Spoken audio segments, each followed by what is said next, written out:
Today's race is 500 miles. That's 200 Start taking a look to your left here. Get a big thumbs up, man. Let's go out and have some fun today, bro. Miles per hour. The pace car will run. Guys, let's have some fun. Pit window 30 to 35, and they may fudge a little bit on that pit window here in terms of fuel. Well, they're going to try to stretch it if they have to try to make some extra laps. We've seen that many, many times here. And Andy Petrie, some differing philosophies on pit selection here. Well, we pick by points, and you see here you've got Tony Stewart on the front, the very first pit, and Montoya is on the other end. That's the bookends. Montoya's got the first pit coming on the pit road, so he doesn't have to worry about speeding when he gets down to his pit stall. The first opening as they come in is Carl Edwards and Kurt Busch. You can see right here at this big wide opening, they got plenty of room to get in and out. If you move down to the next opening, all right, but I guess they're saying that the 24 is the control car now, that you can't beat him to the line. And with that opening and the teammates, they ought to be able to work well together here. I don't understand how that is, because when we were on the inside last time, 24 was still the control car and he was on the outside, so I don't know. Let's take a look at our Old Spice keys to the race. Yeah, probably the biggest thing is what we've talked about here at Pocono is fuel mileage and making that range, trying to extend that range when you have to. Bumpy turn one. This track has got a lot of bumps down there, and that is the key to the setup here, is to get over those bumps. The bump stop package and shock package are very important. And restart lane choice. We've seen that be so critical to these wins with this new restart rule. Who picks the right lane, the leader, whether he picks the outside or the inside, can make the difference in winning or losing. Second time this year they have come to Pocono Raceway back in June. Tony Stewart very aggressive back in June. He passed 30 cars in 30 laps. He just took off like Give a those belts rocket. a tug, man. Folks, That engine out one more time. Pull back on your steering wheel. When time trials are Have a running, safe race. including both of his wins in 2009. Let's listen in to the 16 car there of Greg Biffle. How you making out, spotter? How's your hat? Got a good hat on today. Top 5 hat. Same one as last week? Same everything as last week. You know me. Voice of Joel Edmonds, the spotter, who is extremely superstitious down to what he wears on his body and on his head. And last week they had a top 5 run, 4th at Indy, the kind of run they need to get into the chase. Doc? Lined up by points, and folks, remember it was here 8 weeks ago that NASCAR invoked the double foul restarts for the first time in the sport's history. Come on, man, pace car's off. Be ready. As they come out of turn 3, it'll be Jeff Gordon who is the Be ready. car. No one Ready. can pass him or until they get Green flag. the start finish line. Green flag at Pocono. 24 only. Small gap behind him.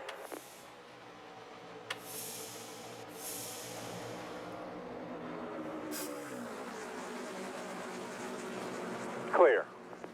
That right there may give us some indication Yeah, for but as we get clear by 3. and restarts as to which line the leader may take, Andy. Yeah, you see Jeff Gordon right there taking notes for sure, because he could tell right there making him, Jimmie Johnson forced him to run through those bumps, and you can see he got the advantage.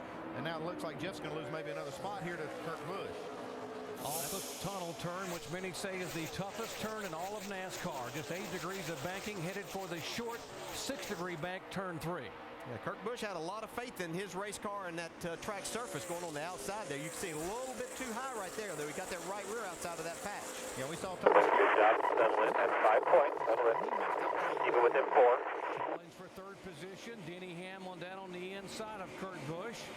But Kurt will have the preferred line entering turn 1. Can Hamlin get there? Yeah, you can see further back, they were 2 and 3 wide all the way back to the end of the pack. Same thing right there. Denny Hamlin trying to run the bottom of the racetrack and really struggling with those bumps.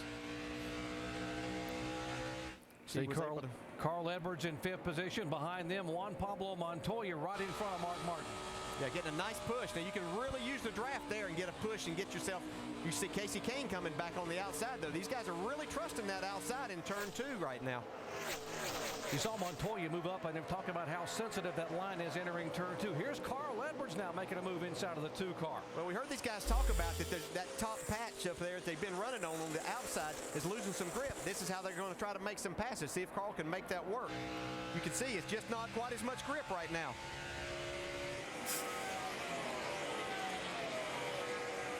What about Tony Stewart, who started back at the back of the field? He picked them off 1 car a lap here back in June. And the top of your screen, there comes smoke And he's moving up a handful of positions. Tony Stewart right now in the 14 car being shown in 34th. 377. That pace, it won't take him long to get to the front, although it gets more difficult as he starts to find some of these cars that are a little more competitive. Here, Kyle Busch working the outside of Greg Biffle. Man, that's a tricky pass to try to make right there. You can see he just wasn't able to make the pass complete, but he was able to stay right there and getting a little help from Brian Vickers in the 83 car. I don't know if that's help or not, getting bump drafted down into turn 3. That is 10th, 11th, 12th, and 13th on your screen. Kenseth back behind Vickers. Now this is definitely going to help him here if they can just hook up and draft down this straightaway. You can see how they can just mow right by Greg Biffle. Back toward the front, again a battle for 4th position. This time Edwards tries to get it, but Busch will hold him off in turn 1. You see Casey Kane's trying to fill that spot where Carl Edwards is down on the bottom. Now he takes to the outside. Just really going to be difficult. Your car has to be really good to go through those bumps and make a pass in 1. Yeah, I've not seen a car yet that could run down there and actually make any ground. Everyone we've seen on the bottom has actually lost some spots. Now's the time for these guys to be finding out exactly what they can do, and that will change as the day goes a little bit. They're able to get some rubber down. That'll help them a little bit. 4 laps in of 200 here at Pocono Raceway. Remember, we have a competition yellow coming at lap 20. So these guys can run awfully hard right now and try to burn up their tires. Look at this move here by Juan Pablo Montoya on the inside of Edwards. Yeah, it looked like Edwards got just a little bit high in turn 3, and Montoya trying to take advantage. Yeah, those guys trying to use that patch up there, but if they get that right side tire, it's off. There's no grip outside of that. And now Montoya's hung on the bottom in turn 1. Having to deal with those bumps.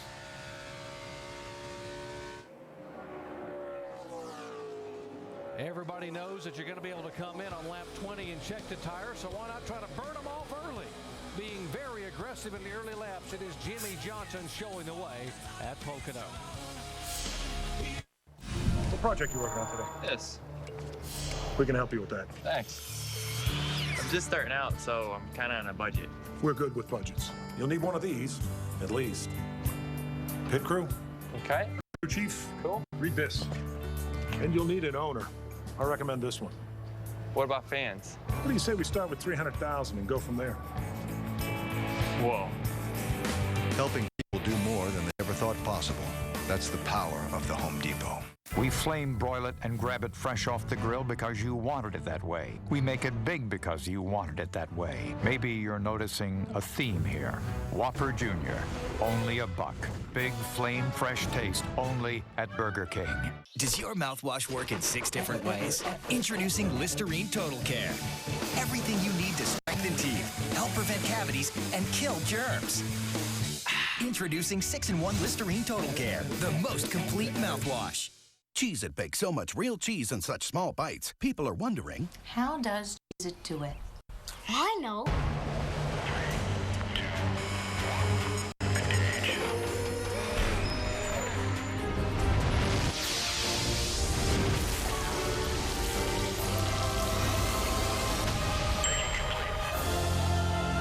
Cheez-It. Really? Yep. lots and lots of cheese baked into little bites. Cheez-It, the big cheese. Victory Junction is where I can forget about being sick for a while.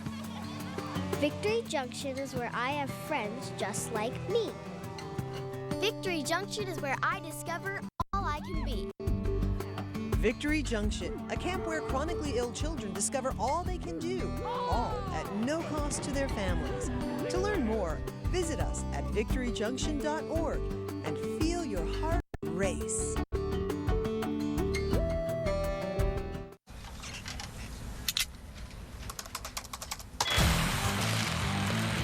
NASCAR.com Superstore.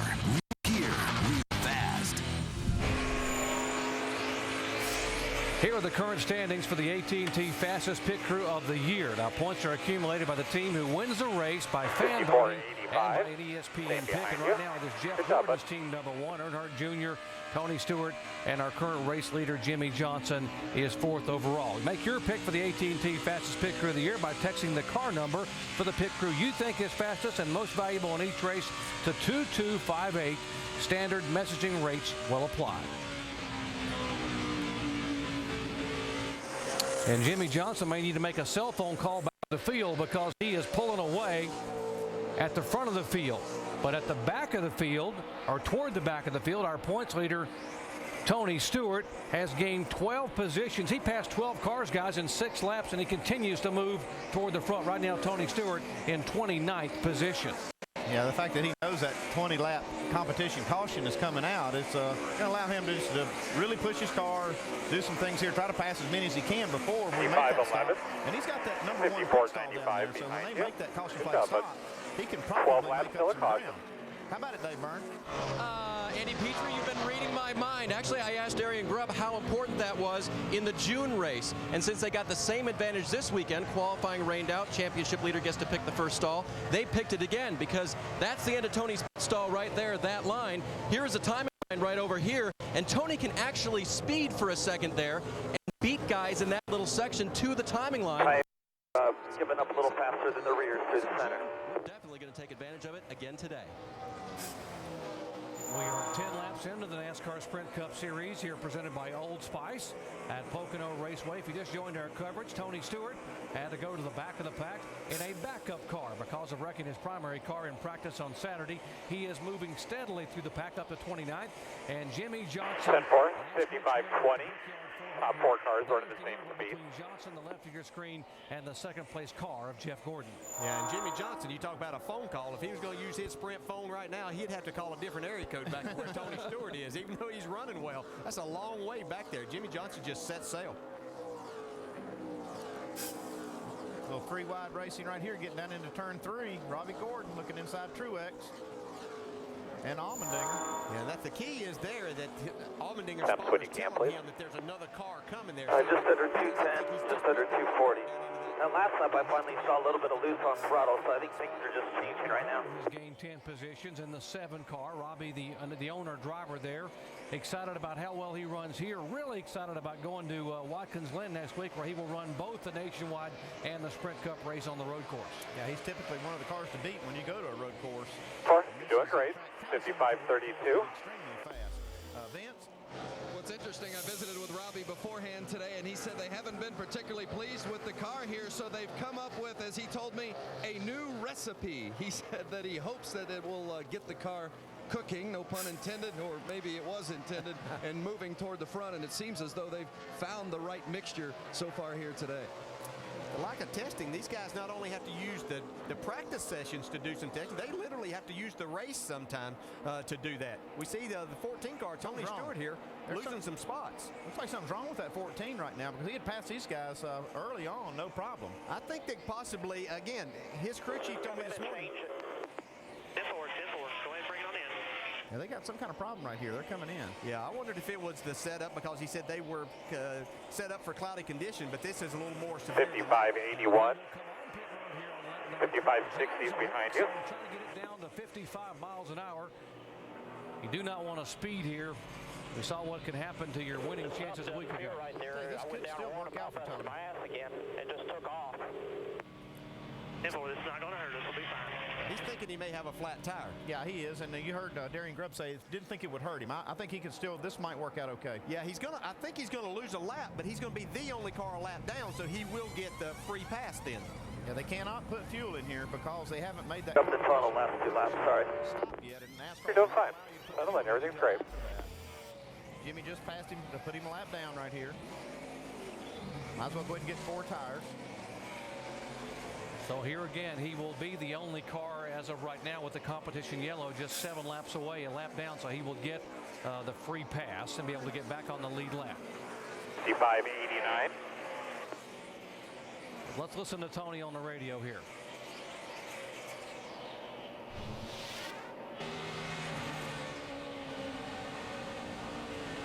Here as he goes down turn 1, the car gets really loose at that point. Yeah, he knows he's got a problem right here. He said that he almost busted his tail, somewhat like that, and that like he did the other day. They're checking the tires out right now. They're not His obviously. tight center at 2 and 3. Maybe a little free off from time to time. This may have a lot to do with what they were talking about. They were set up for more cloudy conditions. They got the good off the tires in about 10 laps, and then the car went extremely loose, and Tony thought he had a problem. So stable up front right now, it is Jimmie Johnson, Jeff Gordon, Denny Hamlin, Kurt Busch, and Casey Kane, the top 5, as we are just... Step 4, 56 flat. Yeah, we need to be running 55 70s right there. You're watching NASCAR Hotpass, exclusively on DirecTV and brought to you by New Shell Nitrogen-Enriched Gasoline.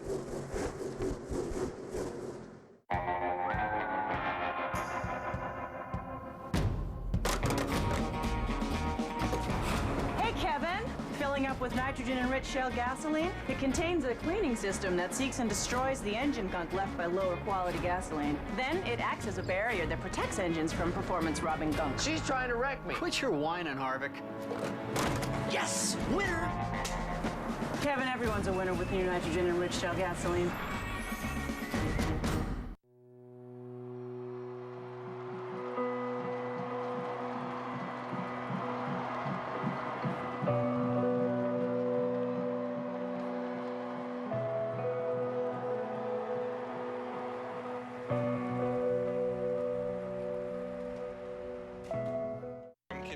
Savannah, Tennessee. Alaska, the last frontier. I drove 1,000 miles just to meet Jeff Gordon. 480-something miles. Drove about 2 days.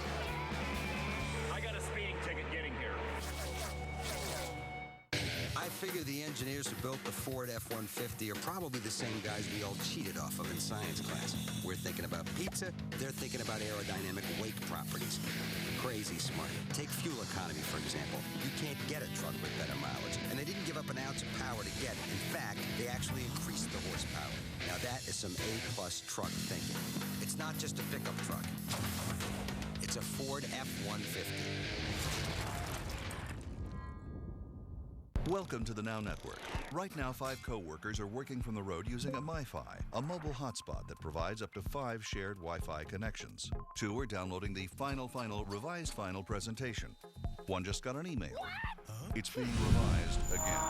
The co-pilot is on MapQuest, and Tom is streaming meeting psych-up music from meltedmetal.com. That's happening now with the new MiFi from Sprint, the mobile hotspot that fits in your pocket. Sprint, the Now Network. Jimmie Johnson leading here, the NASCAR Sprint Cup race at Pocono, presented by Old Spice. And if you just joined our coverage, we're going to have a competition yellow at lap 20, so 4 laps away. Because of the rains here on Sunday, washing the rubber off the track, we have a green racetrack, which can be very abrasive and wear tires. They're going to come in and let them check the tires. And on lap 13, Tony Stewart, who started in the back of the pack, has already been on pit road for a presumed tire issue. We are being told that all 4 tires that came off of the 14 car were up.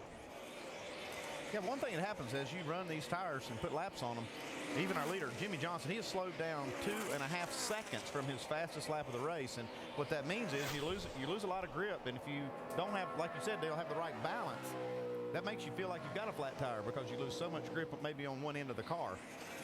And in Tony's situation, I think maybe it hadn't been really feeling that, but he drove off into turn 1, which is the fastest entrance that you have in a corner. Marcus Ambrose had a great run here back in June. Boy, has some close calls here. Look at the right side of his car.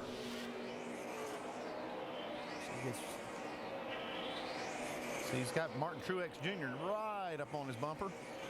And gets another little tap, and this gets into the concrete. That could do a little damage right there. Yeah, he was okay till that last part. But as we've said many times, these cars are pretty tough. 2629. Yeah, he's banged it pretty good there on the right side. Yeah, he had a great race here, the first race back in June. He finished 6th here back in June. Andy, it's a crew chief. You get the last couple laps off of you on this list. Pit stop coming in a couple laps. Yeah, I'm concerned. I don't ever like to see the car up against the wall like that, but he's gonna, he's got a good driver right there, Marcus Ambrose, and if he feels something, he'll bring the car in under green, and the spotter is watching all this stuff. And let's just go down and see Tim Brewer at our Craftsman Tech Garage. Make it so confusing on you. How tough these cars are. You're talking me in circles here. Sorry. Every week you see these cars bouncing off the walls. Well, what makes the car so tough is the energy absorbing foam in the right side of the cars. This blue foam back in this area is the full length of the right side of the car. But when we put 36. a thin barrier, Got about 5 cars running about the same speed as we are right now. Doing great. foam in place absorbs a lot more energy on impact, and that's the reason the right side of these cars, you can bounce them off the walls. They keep their body configuration, keep on running. Good job, Tim. And that's what it does. I mean, it really does help to protect the suspension parts to not get bent. It's like I said, you still never want to put them up against the wall, but it does help if you've got that foam there to rub against. Yeah, as long as the spotter's telling you that you don't see any tire rub, everything should be okay. In the old days, they used an energy-absorbing 2x4 on the right side of that car. Yeah, they've had a few advances since then. You can see from that shot right there, these cars still run at a little bit of an angle in the rear. They use that the limit that NASCAR gives them to steer the rear axle over a little bit and make that car make side force. They actually use the air down the side of the car to help make it go around. 56-38. Should be coming around to the caution here after everybody else crosses the line. That's when they'll typically put it out. They can see a battle here with Juan Pablo Montoya, Ryan Newman. That is for 8th position on the racetrack. We might mention a couple of cars have already headed to the garage area. The 37 of Tony Raines in the garage. The 64 of Mike Wallace was black flagged. They did not have a crew, so they were at start and park. They were black flagged and asked to head to the garage area. So those two are off the track. Tony Stewart being shown 1 lap down in 41st, and the other 40 cars on the track. Look at your test again for me. Lead lap. Yeah, and he's going to be glad to know that there's only one more lap before we're going to have this, or we're getting ready to have this, because Jimmie Johnson is really catching Sterling Marlin, who would have been the first. 56-49 there. Good job. But the caution is going to come out here shortly. NASCAR will wait till every car on the lead lap crosses the start-finish line to complete this lap, and then they are looking to put out the competition yellow. Be a lot of work going on a lot of these cars, making adjustments. Be a lot of drivers happy to see this coming. Jimmie Johnson wishes this thing would just run green from here, I believe. Jeff Gordon's able to keep Caution is out. with Jimmie. Caution is out. Although a couple seconds back, now the caution's out. And 42 of the cars. My right rear fan off when you said 12 to go, and I was starting to get tight. I turned my right rear fan off. Down here and get some tires and maybe make an adjustment or two. Chad, Of course, you said you were ended up loose off of 2 and 3 there. Really 3, like 1. It's turning pretty good in. A little lazy through the center, looking for part throttle, and then it's changing and inconsistent off.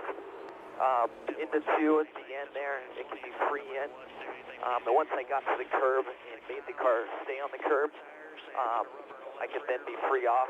If I got in too fast, it was tight to the curb, it stayed tight off. And then 3 was very consistent the whole run, tight in the Tony, by center. the way, got a free pass at Atlanta early in the year, and when he was struggling early on with that car, ended up logging a top 10 finish. A very long. Sounds like a slick racetrack. Raceway, and you see where Definitely. all the guys are pitted there, and you got to be very careful. It is 55 miles. Work on tight center, loose off. Easy to speed here at Pocono. That's what we're shooting for here. We'll see how we do. How's that? As you come in, but as you start to exit and other cars are pulling out, you just have to resist that. Pit road is open. A little bit and give the gas just a little bit extra to try to beat those guys, because they're right on the limit as we saw last week. It's going to be hard though for Juan Pablo Montoya, because they picked the very first pit coming in. They hopefully he won't be able to speed coming on the pit road this week. I don't think we have to worry about him coming in, but we're a quickie yellow. Jimmie Johnson, Mark Martin, and Juan Pablo Montoya on our triple pits when they do get here, and we showed you earlier where their pit stalls are. 4 tires here. Jimmie Johnson's right in the middle. Make your adjustments. Get her full of fuel. Having that first one coming in. Talked about how this much warmer today, green racetrack. Andy, what kind of adjustments as a crew chief are you talking about? Well, we just heard Tony Stewart's crew talk about how loose his car was. Gonna pit? Are they coming down pit road? Those what the track is like. A lot of guys may have planned for that, but if they didn't, they'll be making adjustments here to try to tighten the car up. Here we come, fellas. Be ready. They don't want to lose. Clear pit out. You'll have an open pit box in front of us, bud. Open pit box in front of us. Let's go down to Jamie in the Montoya pit. Juan Pablo Montoya in this Henry's on for me here. dominated 1 week ago at Indianapolis 5th. He said he's actually tight. They're going to go At your mark. Now. Turn in, turn in. right front. Shannon? Jamie 13.4 was the average pit stop for the 48 guys in Indy. They're looking for a strong one here. Jimmie Johnson saying tight center, loose off through the turns, 4 tires and a chassis adjustment. Vince? for Mark Martin. He says the car is just too loose. This You is ready? Go, go, go. Finished second. They're making an air pressure adjustment down around. Come outside, get the wall. Go, go, go. Big Scott Now. dumping the second can of Sunoco fuel, 4-tire change, wedge, and air pressure car. Go outside. And he is going to win the race off of pit road. Look at that 3 wide race off of pit road. You see on the right of your screen there the tires they changed, and the big gainer Kyle Busch up 4 positions from 11th to 7th. And you can see he got 4 tires doing that also, so that's a great pit stop for the 18 team. As they come down to the line, there's Denny Hamlin.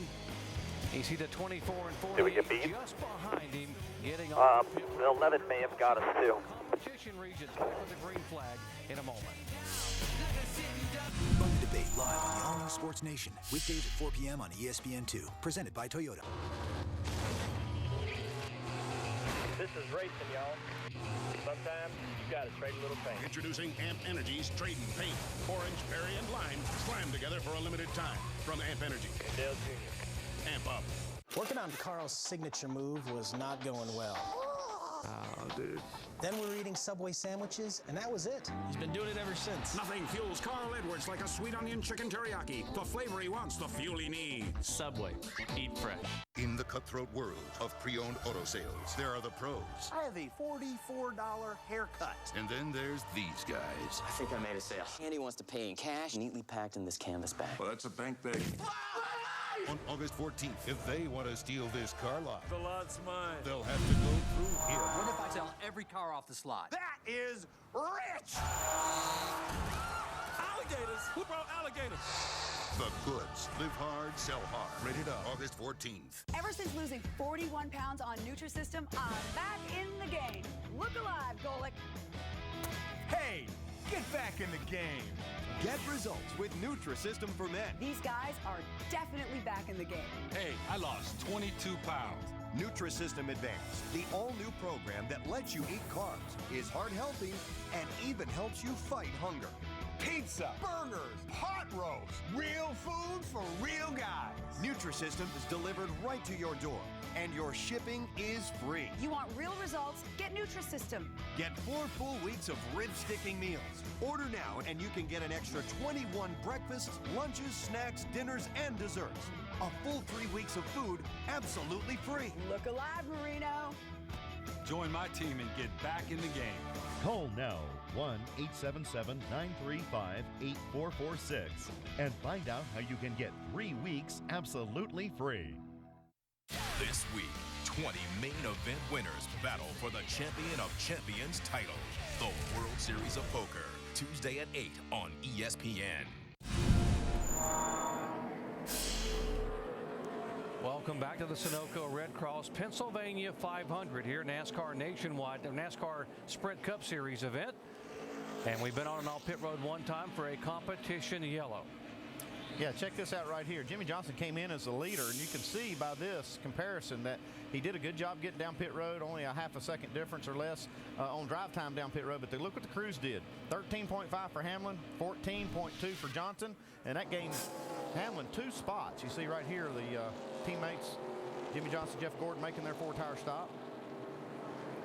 Looked like Not going. Jimmie Johnson was going to be able to get out in front of Jeff Gordon. Yeah, we'll see him leave here in just a minute, and Jimmie Johnson was actually ahead, and I watched him go down pit road. You can see. Now let's watch this. Now they're up to speed, both of them really right there. I wonder if Johnson's just playing it a little bit conservative here because Jeff Gordon's going to beat him right at the end of pit road. Neither one of them were speeding, so they both were under the 55 miles an hour plus the 5. So a heads-up move by Jeff Gordon to be able to get in front of the 48.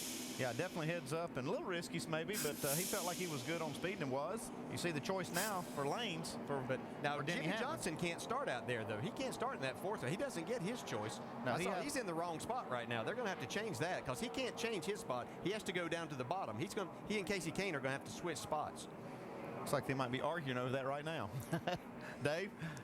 And Denny Hamlin reported to his crew they were trying to get the start right. David Gilliland was still on the track in the inside position, and they thought we're going to have to work it out and figure this all out. And Denny said, nope, I'm on the outside. I'm in the spot I want to be in. He saw that first restart of the race as well.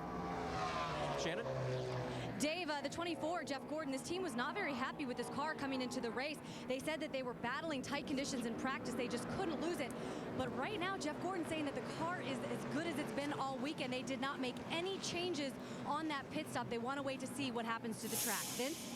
Kyle Busch picked up 4 spots during that pit stop, as noted by the guys in the booth. They didn't do anything special. They took 4 tires, but just a very, very good, clean stop. They made no adjustments to the car. It's a little tight overall, but they think it's going to free up a bit in this second set. Crew Chief Steve Addington suggested a couple of changes to Kyle, but Kyle said, no, I think it's pretty good. Let's leave it alone. But what's most important, guys, picking up 4 spots in the pits for this team really helps them on the track, because as we noted in the pre-race, this hasn't been a track where they've had much success. They need a good points day today. They're off to a good start. Thanks, guys. And now up front, Denny Hamlin is the only driver that gets lane choice. If you are the leader, you get to choose inside or outside. Everyone behind him has to line up the way you came off pit road. Well, technically, he wasn't the leader when they did the lane choice. Pace car's off. Be ready. He'd stayed out, but then he pulled in, and that left Denny Hamlin Be on ready. the outside, and that's the lane he wanted anyway. Green flag. So he will control this start. 24 only inside. That's how Jimmie Johnson was allowed to start in that outside lane, because when the choice was made, he was actually running forward.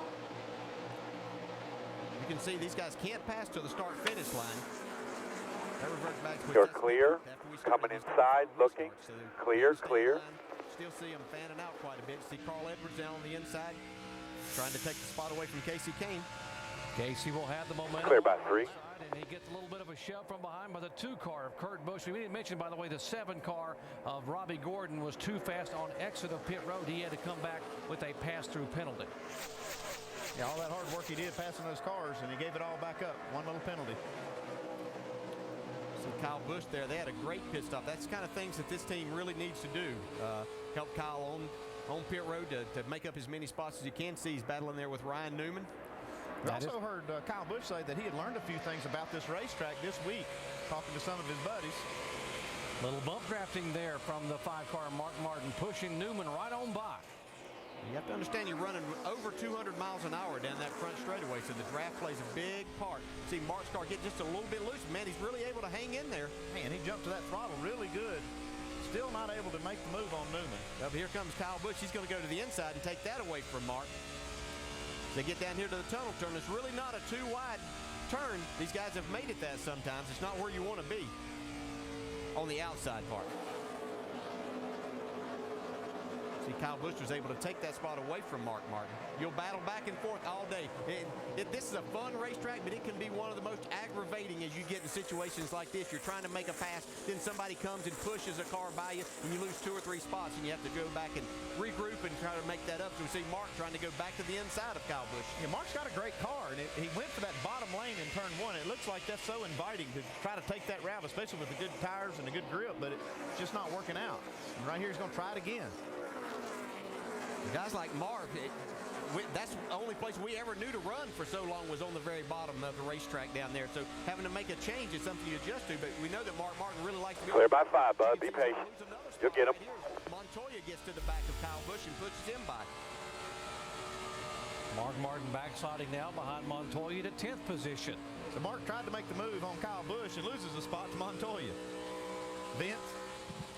Mark Martin not saying anything on the radio about the difficulties of the race car, but it's interesting that Alan Gustafson, the crew chief, had told me earlier that some tracks you just have a feel for, and this one I don't. So they weren't quite sure what kind of day they were going to have today, and he says it's compounded by the fact that they struggled here in June.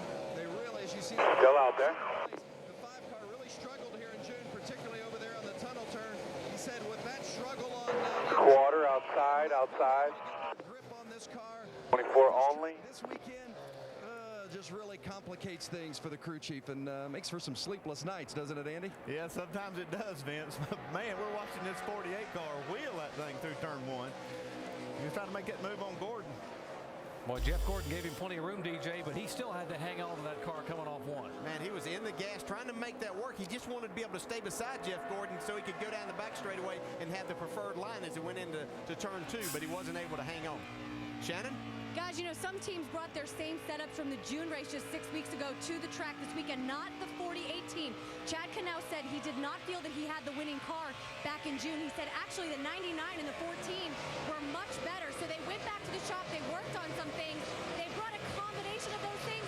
But this weekend, they said that the car was really good. You guys had them in the pit studio yesterday, and you saw the smile on their faces. They knew this car was going to be good today. There's a couple of reasons why you can't run. Look at this move right here. Now, oh, man, he is right up against his teammate. But there's a couple outside, of reasons you can't door, run the same setup, quarter, even though they're 6 weeks apart. clear. One of them is the track's a little different. It sits in this summertime sun, even though you don't get a lot of that up here sometimes like this weekend. But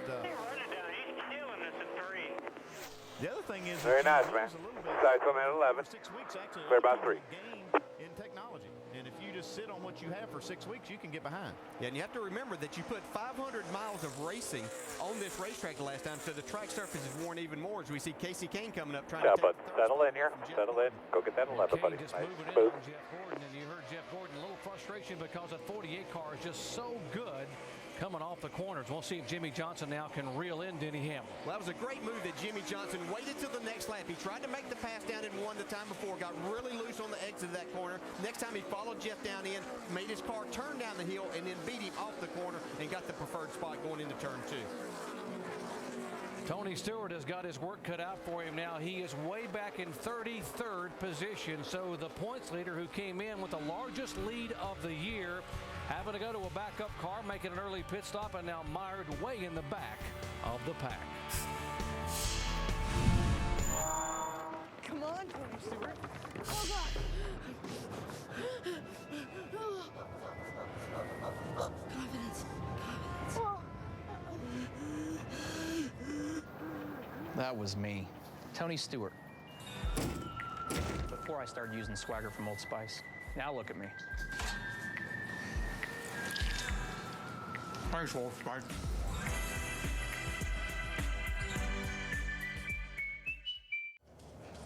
This is humiliating. Stand still so we can get an accurate reading. Okay, 18 pounds and a smidge. A smidge? You know, there's really no need to weigh packages under 70 pounds. With priority mail flat rate boxes from the Postal Service, if it fits, it ships anywhere in the country for a low flat rate. Cool. You know, this scale is off a good 7, 8 pounds. Maybe 5. Priority mail flat rate boxes, only from the Postal Service. A simpler way to ship.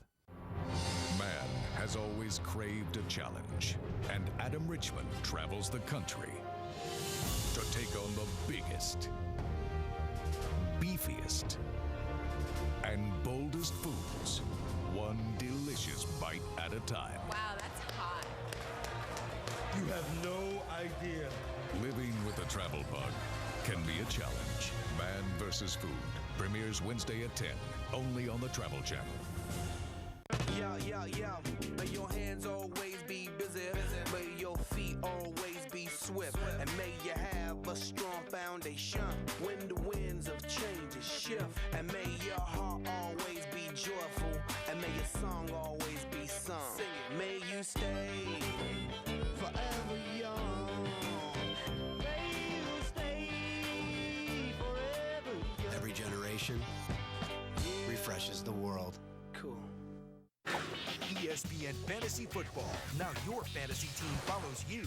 Roster moves, lineup changes, and live scoring on your mobile phone. All for fans, all for free. Go to ESPN.com/fantasyfootball on your mobile phone. Round the bases with ESPN for 2 nights of Major League Baseball action. First catch Monday Night Baseball. 55-57. Top 3 cars all run the same speed there. Cubs against Scott Rowland and the Cincinnati Reds. Then catch 2 American League East rivals battle on Wednesday Night Baseball, presented by Smirnoff Ice, as Kevin Youkilis and the Red Sox take on Evan Longoria and the Tampa Bay Rays at 7 Eastern. Only journey better down in 1. Maybe a little on the free side to the center. Major League Baseball on ESPN and ESPN 360 Monday and Wednesday. Back at the Sunoco Red Cross Pennsylvania 500, lap 34 of 200, and it is Denny Hamlin by virtue. Okay, do we go too far with it? We'll see. I was really driving stupid to catch the 11. I'm going to need you guys on the pit stop to get me out front. Reel in Denny Hamlin. 4. Go get you fixed up. Gained on him quite a bit a minute ago, but as he got closer to him, seems like things kind of stalled out. You see Jimmy's car pretty loose right there. 5587, 5550 on the leader. On this, it's actually a painted surface in their pit stall, trying to get a little grip. There's a slick area right there where that paint is. They're putting some grip tape down on it now to try to get some better footing. That's a very critical thing in trying to make these pit stops. That footing can get really, really slick, especially when you've got a piece that's painted like that. Putting like an abrasive tape down, like sandpaper with an adhesive on the back to be able to get a little footing there for Jimmie Johnson. Sometimes you got to be careful with that because you get too much grip, or actually too much difference in the grip level as you're coming around. It'll almost trip you up. You saw those guys got beat by 7/100ths of a second a while ago, I think it was. Is that what I believe on that pit stop? And they're kind of up, maybe a 7/10 of a second. I'm sorry. That's what it's come down to. But that's what it's come down to. So they're upset about that. They don't want to lose at anything. Might want to mention the 87 and 66 have gone to the garage area. Joe Nemechek and Dave Blaney. 5593, 80 on the leader, 90 behind you. Saw what happened in June where he passed a car a lap on an average 30 cars in 30 laps, but that's not happening thus far today. No, they just don't have the setup today. We talked about how track is different 6 weeks apart here, but you know, losing that primary car this time, I think, has hurt Tony a lot more than it did last time. See Robbie Gordon there right in front making the pass on Casey Mears. Seems to be one of Robbie's better efforts this year. I mean, he had to go to the back to on this restart. You see Tony trying to take that spot away from Casey Mears now. That puts Robbie Gordon up in 30th position. Mears 31st. Tony Stewart 32nd. Now Stewart takes that spot away. Nice to see Robbie get some things going and get his team back on track a little bit better. Yeah, looking back at Stewart, it looks bad for him right now, but when you have somebody like Tony Stewart behind the wheel, you can make some ground. 5580, good lap. Race here. Now, Robbie Gordon runs these turns a little bit differently than other people, but Robbie grew up as a road racer, an off-road racer initially, and a very accomplished road racer, DJ, so he takes a little bit different entry. Well, I think Robbie, a lot of places, likes the momentum side of it, and to do that, he runs into the corner a little bit higher, runs through the corner a little bit higher, but he feels like that can keep his car with the momentum going. You can see even here in the tunnel turn, his entrance a little higher, he's not right on the white there, and he feels like this is how he can make his car work the best, and it works well for him in a lot of places. Moving in on lap 40 of 200, it is Denny Hamlin, the leader. We've had 3 leaders and 3 different lead changes. Jimmie Johnson in 2nd spot. Jeff Gordon is 3rd. Casey Kane 4th. Then Carl Edwards 5th. Kurt Busch, Ryan Newman, Juan Pablo Montoya 8th. Kyle Busch is 9th. And Mark Martin is 10th. Let's go back and check in on the 11th place cars as we go up to speed, beginning with Jamie Little. And the 83 of Brian Vickers is 11th right now. This is one of his strong suits, Pocono Raceway and Indianapolis. Look for him to break into the top 10 here very shortly. This is the same car they ran here in June. They made some changes in practice, including a carburetor change, trying to get the most fuel-efficient car possible. Right now, he says he's just a little bit tight, but he's moving forward. Shannon? Jamie, the car trying to hunt down Brian Vickers right now is Kevin Harvick right behind him in the 29 car. Harvick was very, that's 2 varies, happy with this car this weekend. This is only the 2nd time this car has been on the track. The first time was Chicagoland, and then last week at Indy when the team says it just came alive. They started the run, and the car was tight. They made a track bar adjustment and feel they went a little too far. It's a little bit loose right now, so they will go back on that track bar adjustment. Next pit stop. Vince? 5612, nice and easy, bud. Doing great. Junior, this was a team actually that was disappointed that qualifying was canceled because they thought they would have a good car in qualifying. Instead, they had to start on points, and that's back in 22nd position. But Dale Jr. has made up 9 spots. He's running 13th right now. They made an air pressure adjustment on that first stop to help some of that tightness. Right now, a little free through the tunnel turn, but otherwise good for the 88. Dave? Vince, Greg Biffle has gone the other direction. He started the day 9th. His car was loose. He fell back to 12th. He pitted 12th. They maintained that track position, but he's now fallen back to 14th with a car that, according to the driver, is too tight in traffic. Jamie? And behind him, Clint Boyer, been happy with the car all week and happy with the speed, and you don't hear that from a whole lot of teams. They were happy with the 33, and Shane Wilson, his crew chief, told me they were hoping the sun would shine because they set the car up for warm and sunny conditions. That is the case. Now, what got him back here? 5635, same behind you. Clint Boyer now on the move back a little bit, as is Kevin Harvick. Both those cars, the 33 and the 29, were very good in the final practice session. In fact, Harvick was 2nd and Boyer was 6th. Hard to believe that none of the Richard Childress racing cars have had a win thus far this year. You know, it doesn't take much to get off with these cars, and these cars seem to magnify any problems that you have, and it takes you a very short period of time to get behind and a long time to catch back up. Turn 1 is awesome, but 2 and 3 is really tough to drive right now. He did it in 2006. He came here as a rookie in 2006, and a lot of people wondered, how can you come from being a late model racer all the way to Sprint Cup? Well, guess what? Denny Hamlin made believers of a lot of people winning both races that year. We're usually off in turn 1, so.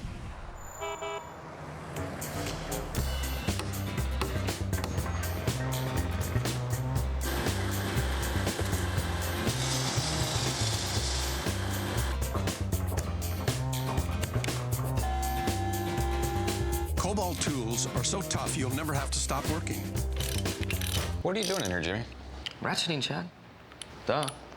Cobalt, the next generation of tough tools. Available exclusively at Lowe's. With phone company DSL, you have the internet. But with Roadrunner High-Speed Online, you have seriously fast internet. The kind of speed that unlocks the potential of the web. I get to have a true connection with people and cultures all over the globe.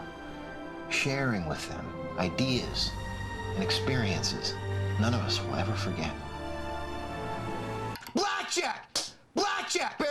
Faster internet, phone company DSL doesn't have it. Time Warner Cable does. Time Warner Cable, the power of you. I'm from Southington, Connecticut. Savannah, Tennessee. Brooklyn, New York. Alaska, the last frontier. You're looking at about 480-some miles. 1,300. 3,348 miles. I drove for 10 hours. Drove about 2 days. 20 hours straight through. We came 5,000 miles from Holland. I drove 1,000 miles just to meet Jeff Gordon. I got a speeding ticket getting here.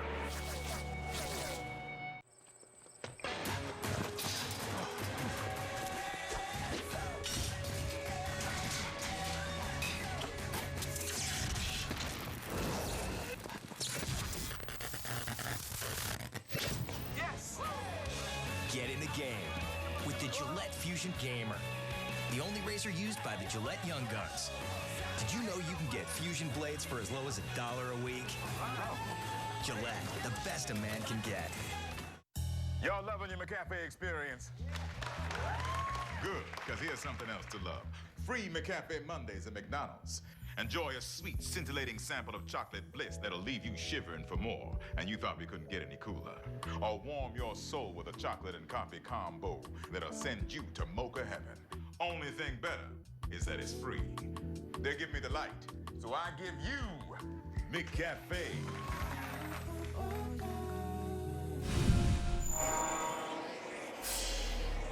Working lap 43 of the NASCAR Sprint Cup Series presented by Old Spice. Here at Pocono Raceway, Denny Hamlin is the leader. Jimmie Johnson, Jeff Gordon, Casey Kane, and the top 5, Carl Edwards.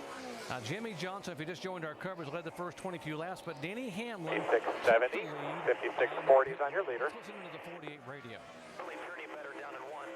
Maybe a little on the free side to the center. Okay, do we go too far with this? We'll see. I was really driving stupid to catch the 11. I'm going to need you guys on the pit stop to get me out front. Or go get you fixed up.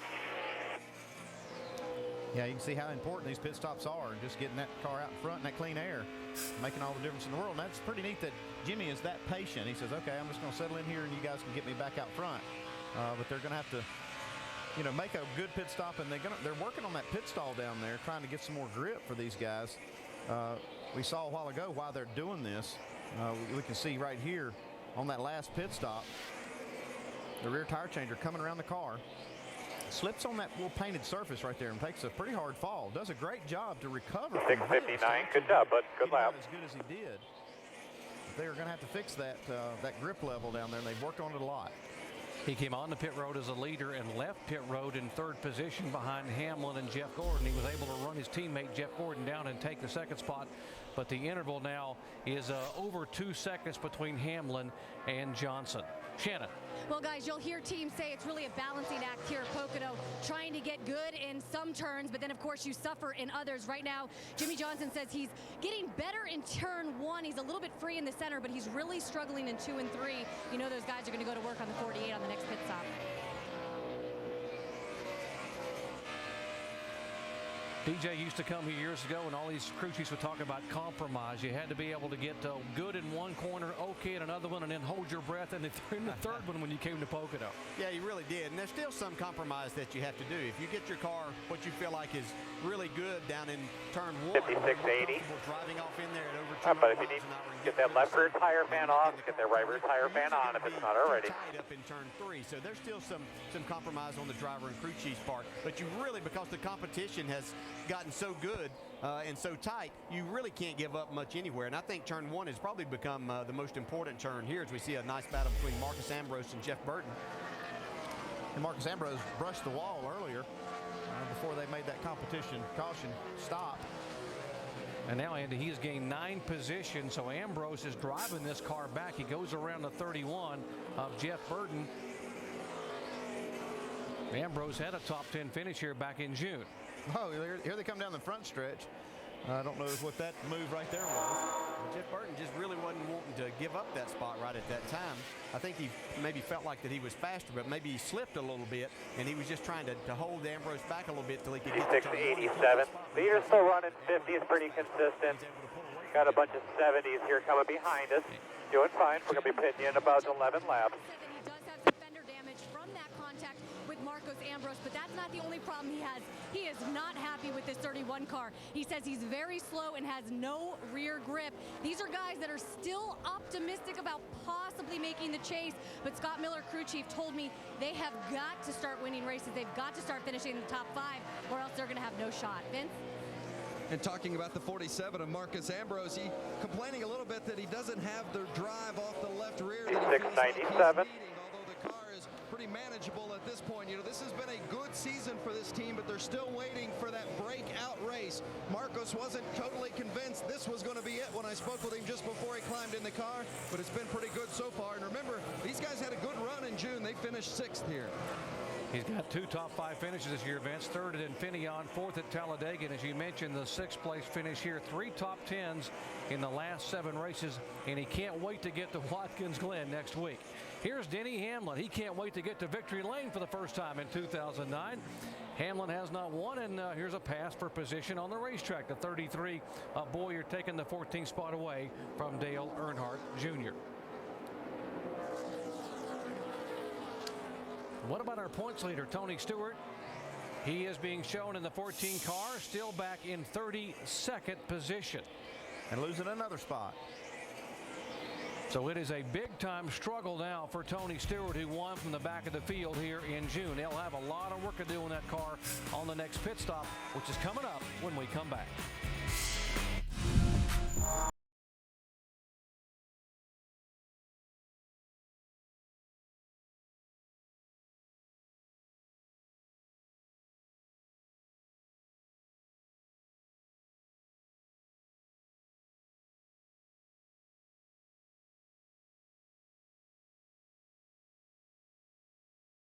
Has the best selection of full keyboard foams, like the LG Neon, just $29.99 after mailing rebate.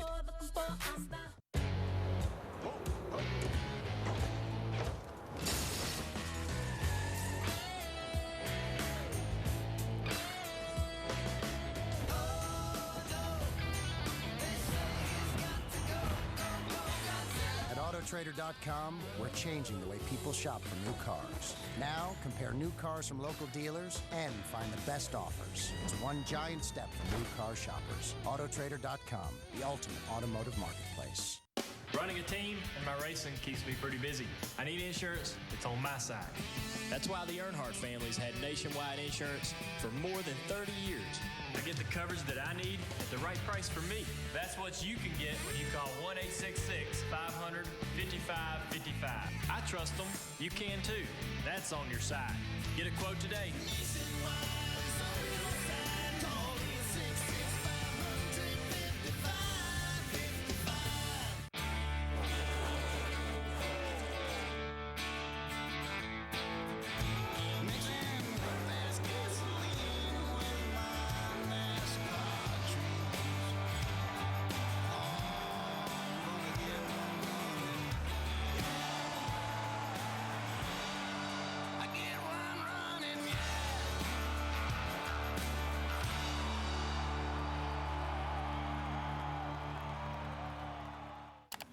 ESPN.com/Lions and Tigers and Bears.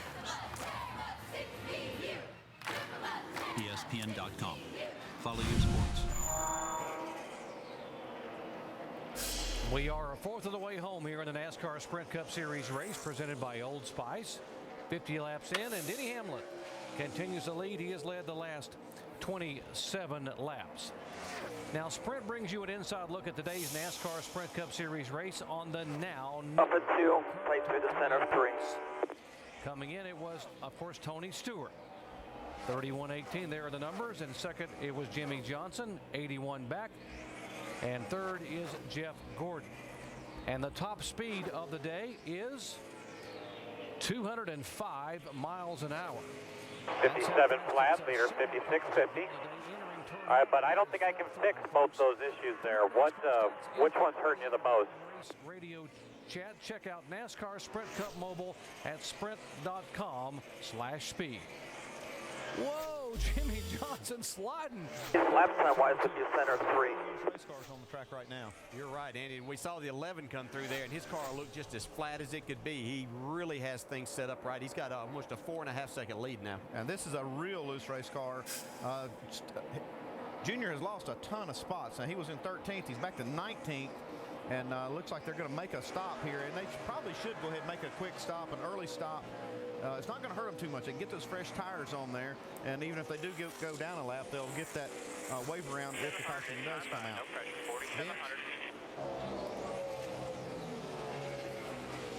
Junior has reported that he feels as though he's got a tire 57 flat, leader 56.40.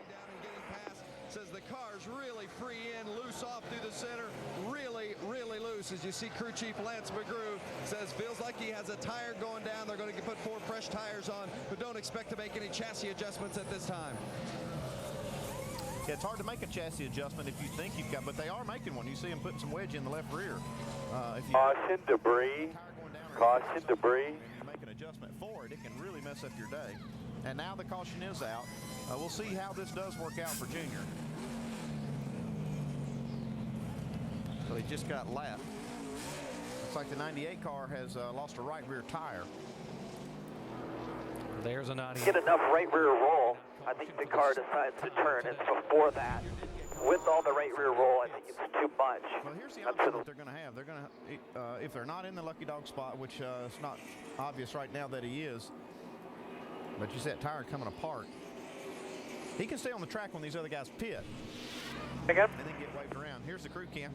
Tire coming off the car. It's like it to me when the car finally rolls over and gets on the right rear, then it's a little too much. It's that rolling stage before it where I need the car to turn better. And then once the weight gets on the right rear, I don't need it to turn as strong. Go back over here and check the damage.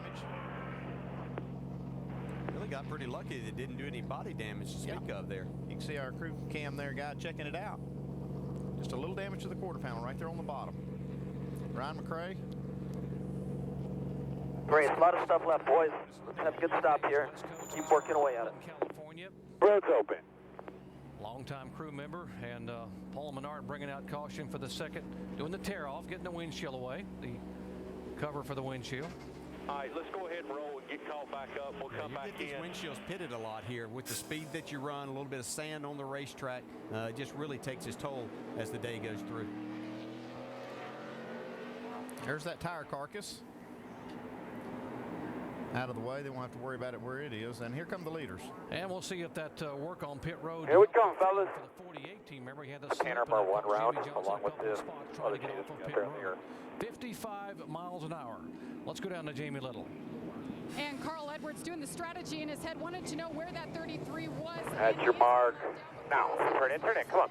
Turn in. In the tunnel turn, he wants 1 round to bite, 4 tires for the 99. Shannon? Jamie, this will be the first chassis adjustment for the 24 of Jeff Gordon. He says it's a little free off the turn, so they are going to make a wedge adjustment, 4 tires. And you see Jimmie Johnson at the bottom of your screen checking out. Ready. Go. Get to the wall. All that. Get to the wall. At your mark. Now. He said if we tighten up turn 2, we'll be good everywhere. Sunoco Fuel finishing up 4 tires, and they make a track bar adjustment as well. He's first off. race off of pit road. Again, Denny Hamlin's bunch able by virtue One coming of outside. pitting and some great pit work. They were the first off of pit road. If, Jimmie Johnson second. if you can, you need to try to get out to the wall a little bit further. You're leaving that lane open. Yeah, he was coming in. Trying to accelerate. If I go that way, I don't feel like I'm going to be going laterally fast enough. Come on, dude. Get in front of them. They can't pass you then. Probably making a shock adjustment right there. Okay, I'll hang a 90 out of the pits. There's a clicker on the shock. We're way down pit road pretty far down there before, you know, before he was coming on you. Pit road is like 40 yards wide. I'll work on it. They don't need to be making a fast stop or beating anybody out of the pits because their car's just not competitive. So they're going to try to get it a whole lot better here while they have time.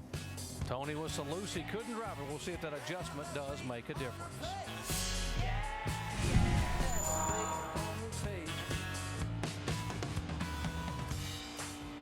I live automobiles, I work on automobiles, and I drive them for a living.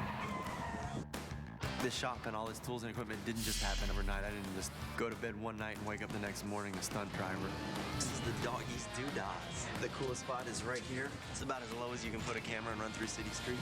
I knew that whatever equipment I was going to invest my money into, I was going to use for life. This isn't a fad. This isn't something I saw that caught my interest one day. It's what I do.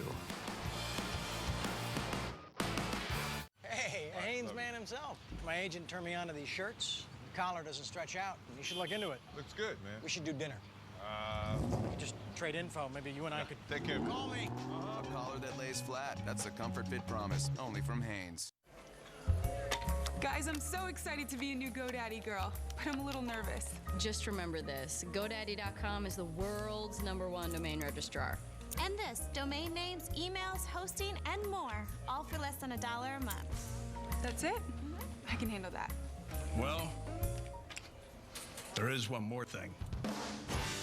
See what happens next at GoDaddy.com. Applebee's 2 for $20. Real food at the right price. This is the primo stuff. 1 appetizer and 2 premium entrees, just $20 every day. Genuine food, generous portions, genius price. 2 for $20, only at Applebee's.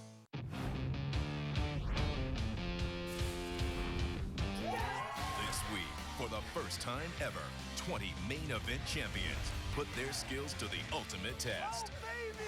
Poker icons Doyle Brunson, Dan Harrington, Phil Hellmuth, and other greats battle for the unprecedented Champion of Champions title. The World Series of Poker, presented by Jack Link's Beef Jerky. Champions Invitational, Tuesday at 8 on ESPN. This is what I learned in the NASCAR Nationwide Series. Speed is only half of racing. The other half is constantly figuring out what you're going to do next. And what's next is in 0.2 seconds. Now, I wouldn't call it rocket science. I just call it science while driving the rocket. I'm Steve Wallace, and I race in the NASCAR Nationwide Series.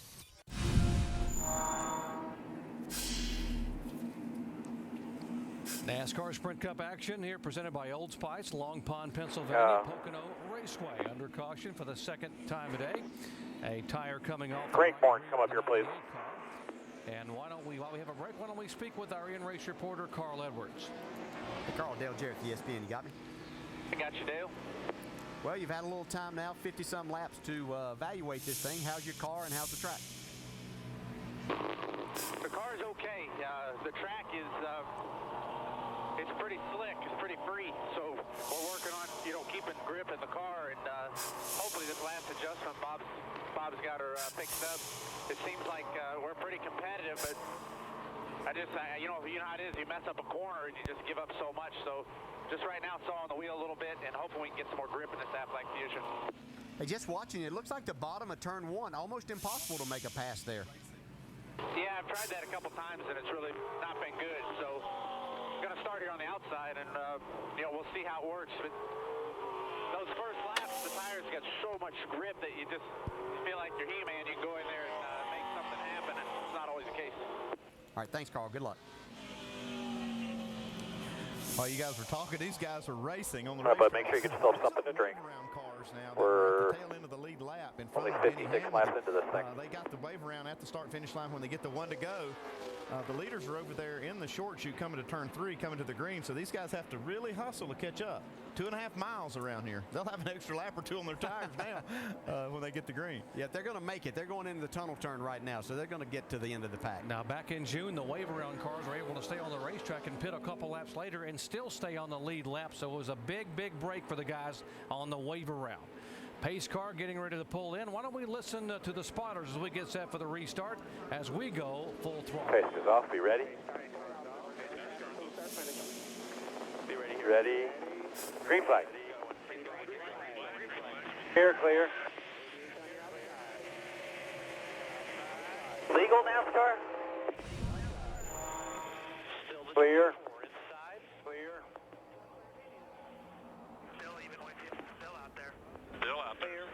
Inside, the 9 inside. Looking inside. He's behind. You're clear. Clear by 2 out back. You got the 33 with you and the 88. Clear by 5.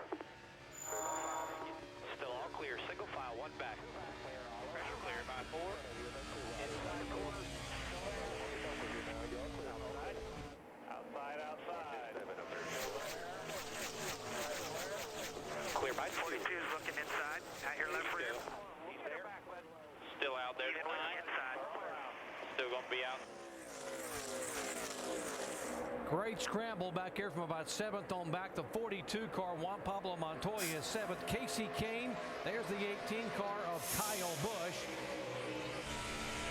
These guys were 3 wide coming off turn 1 a moment ago. Man, you see a lot of jockeying for position on these double file restarts. Yeah, we heard Carl Edwards just say the tires have so much grip at the start. These guys are trying to make the most of that and get as many spots as they possibly can.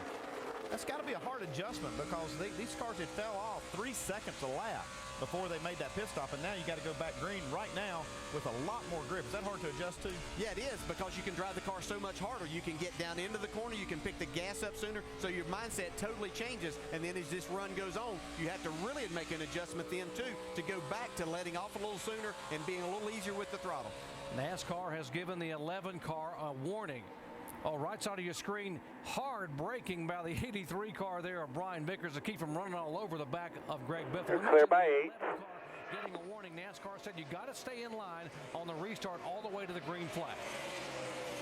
Yeah, I didn't see exactly when he moved, but he did change lanes right there, right as the green came out. Great action here. Casey Kane in the 8 car and the 9 car in 8th position. Mark Martin behind him in 9th. There's the 83. We saw him lock up the brakes, the left front getting into turn 3. He was trying to really make a pass going in there. In these cars, you have to be extremely careful with the brake. It's easy to lock that up. I'd be concerned about that left front tire if it slid a little bit, Andy. Yeah, it looked like it didn't slide quite enough to hurt it too much, but if you do that more than once, it'll find that flat spot again. If you try to do that real hard braking, it'll find that flat spot again, and then you get some real problems with that, with the vibration and possibly a tire actually failing on you.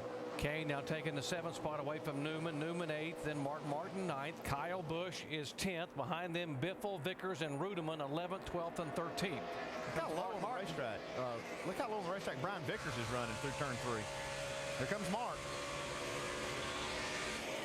He's going to get down here to turn 1, though. Let's see if he's able to complete this pass before he gets there. Yeah, he's able to really do that. Now he's going to be able to slide up in front of Ryan Newman, who gave him a little bit of room.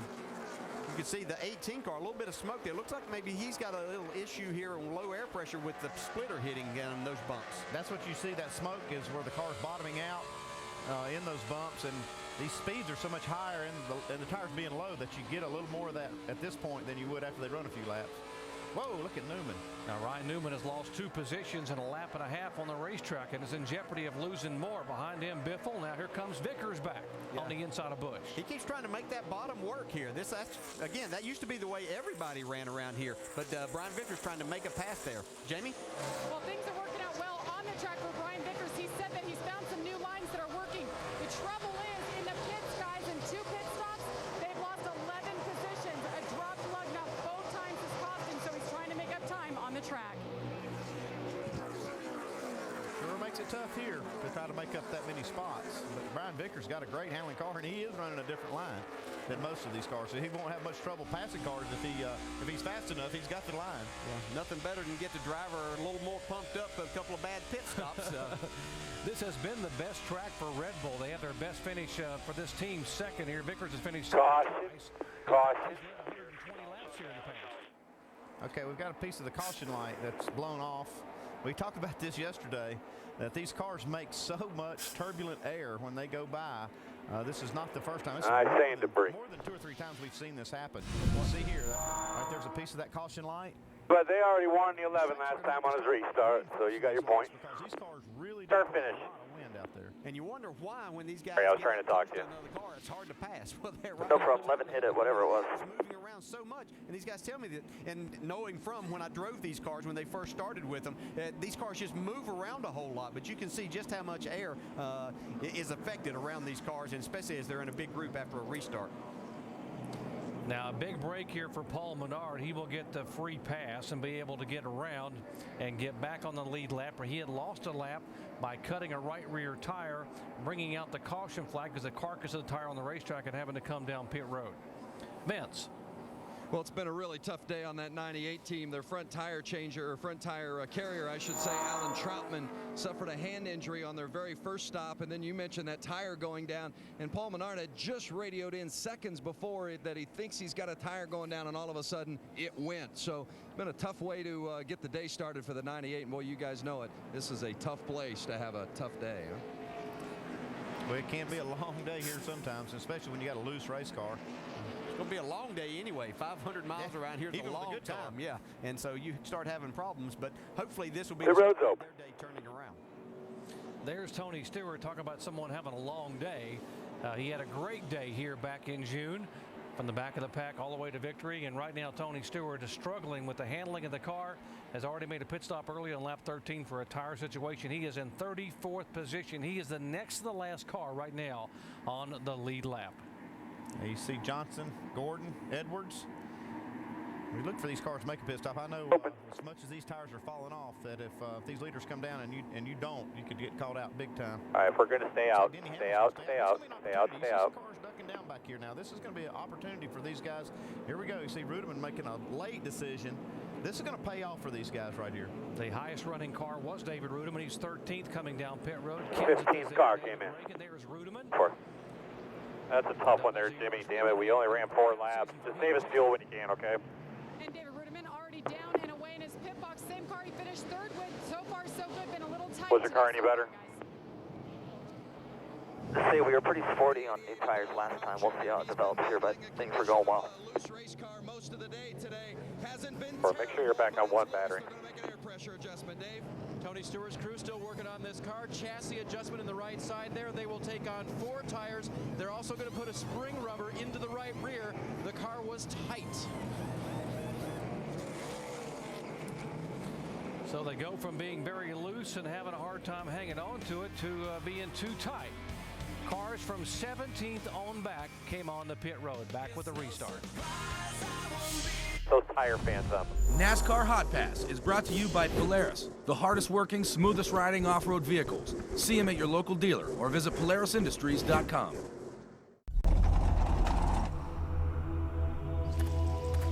It's time. From the #1 maker of ATVs and side-by-sides comes the 70 horsepower Sportsman 850 XP, the new Ranger 800 XP with 15% more power, and the all-new workhorse, the mid-size Ranger 400. All now backed by Polaris Payment Protection, the only plan that makes your payments at no extra cost to you. Polaris, hardest working, smoothest riding.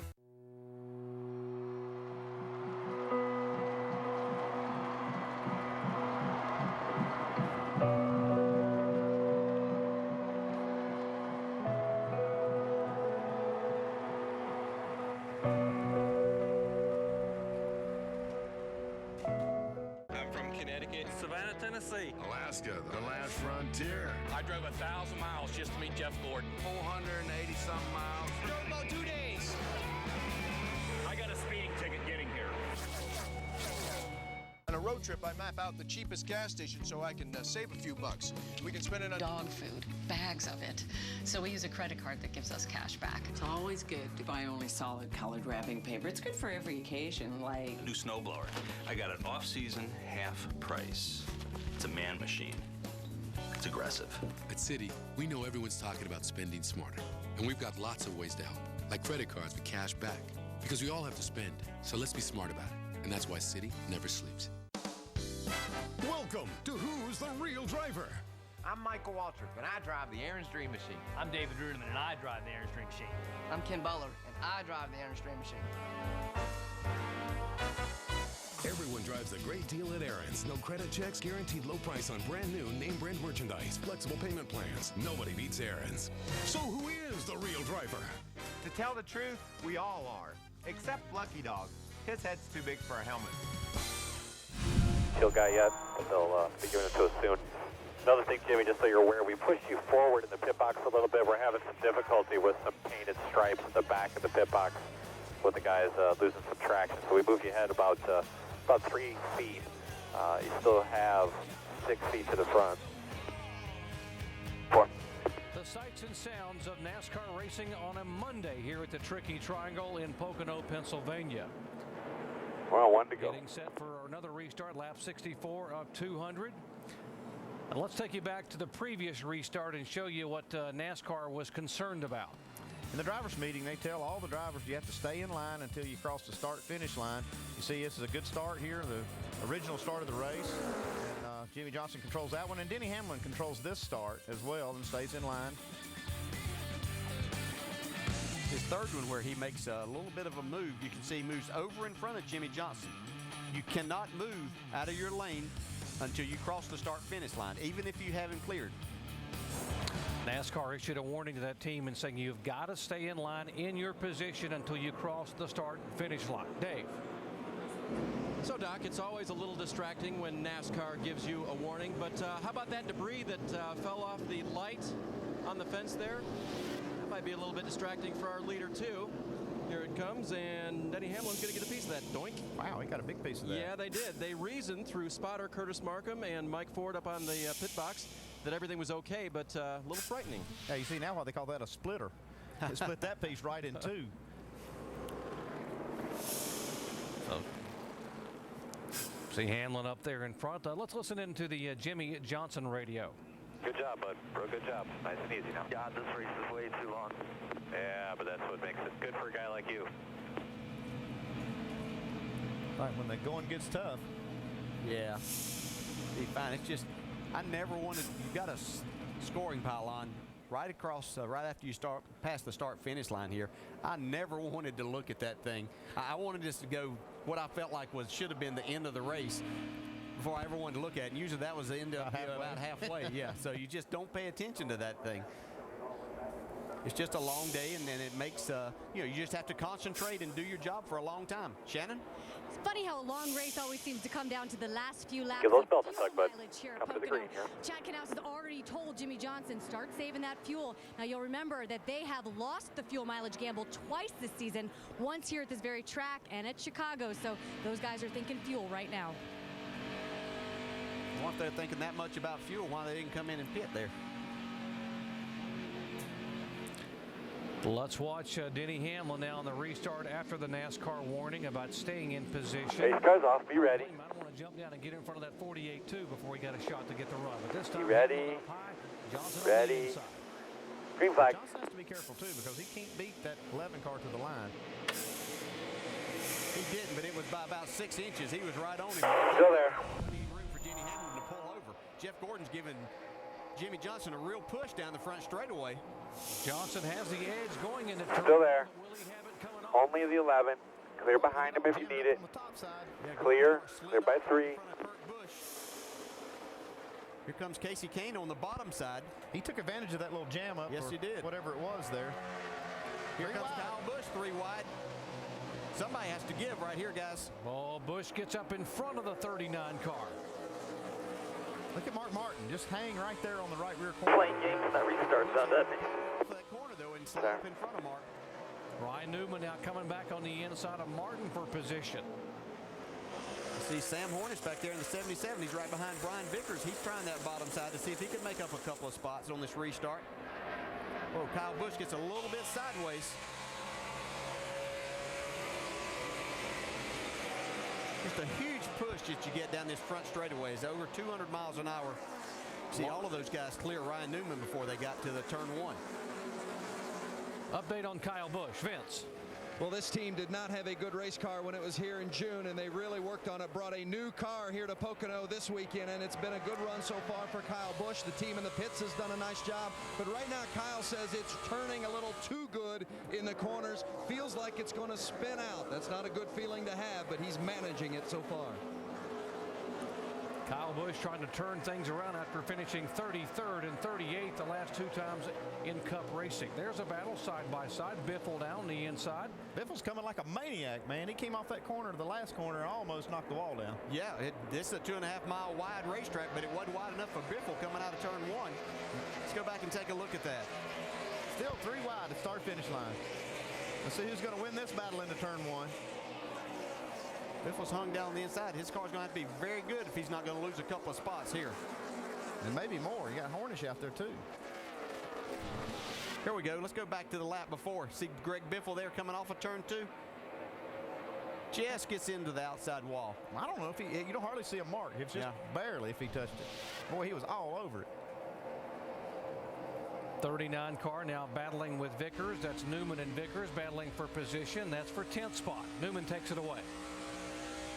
Biffle not giving up, though. Here he comes. That's a sign of having a good car. He can be that aggressive and want to come back. You're trying to make things happen. Trying to make job, Jimmy. Straight smooth, bud. This is nice the time job. you have to know. Right behind these guys, good run for the 44 car of A.J. Allmendinger, who was very good in the final practice sessions, and behind him, Sam Hornish, who finished 10th here back in June. I think A.J. will tell you this is one of his favorite places to come run. He said it reminds him a little bit of a road course in running, but he just has a really good feel for what he wants in his car, and he's done extremely well when he's raced here. A lot of comfort for Allmendinger knowing they're going to be able to run him for the full season. They announced last week that he would be in the car for the remainder of the year. They were concerned about some sponsorship, but he got the good news. Jamie. Well, today it has been good. They told me A.J. Allmendinger, he's happy with this car. Actually, it's been one of the best cars in the RPM stable. They made track bar adjustments, air pressure adjustments, and he's moving forward, guys. Dave? And guys, right behind them, the 77 of Sam Hornish Jr. He's had a mostly tight race car all day. Go get him, man. Chief Travis Geisler told me this morning. Hit the right rear corner on the wall. Top 15, where they raced all day last time they raced here in June, and then were able to bust off a fuel mileage run that got them their top 10. They're hoping to work their way back up there today. Hornish was running 12th at Indianapolis last week when he cut a tire and smacked the wall. But everything's fine, man. Keep on digging. You get ahead of him, you're going to check out, dude. They'll see some cars coming that took tires at last stop. David Rudeman now right up behind Sam Hornish. He took 2 tires on that last caution. Here's A.J. Allmendinger trying to take the spot away from Brian Vickers. That's a battle for the 12th spot. Still side by side. Brian Vickers yet to sign the contract for 2010 for Red Bull. Not sure why Red Bull's waiting, because Vickers has done a heck of a job for this team, not only on the Nice, racetrack, smooth, bud. You're doing great. in the organization. So he gets able to hold A.J. Allmendinger off right there as they came through turn 3. Now here comes Clint Boyer trying to make a pass on A.J. Allmendinger. See if he's able to make that inside. I don't think I've been watching him go a little bit higher through turn 1. You can see, yeah, that's what he wanted to try to do, is set that up. You see behind that group there, you see Hornish. There's the 00. Andy was talking about Rudeman, Kenseth. These guys here, the 00 17 on back, they have fresh tires. Yeah, they have fresh right side tires. Not sure about Kenseth, but we did see Rudeman took 2 tires. Actually, the 88 car Junior took 4 tires. It seems to be working pretty well for him. As you see, he tries to go to the inside of Sam Hornish. And that was a good move for all these cars to take on tires right there. It was a good opportunity, and it'll pay off in this run if it goes long green. Exactly. And the question was, what about some of the guys up front behind Hamlin and Johnson? Did they miss an opportunity maybe to come in and put some fresh rubber on? Well, when Johnson and Hamlin decided to stay out, there were some opportunities there to be had from other guys in the top 10, and they didn't take it. It was actually further back in the lineup that the cars came down pit road. Lap 72 here in the NASCAR Sprint Cup Series, presented by Old Spice. ESPN Fantasy Football has free live scoring. Play at ESPN.com/fantasy.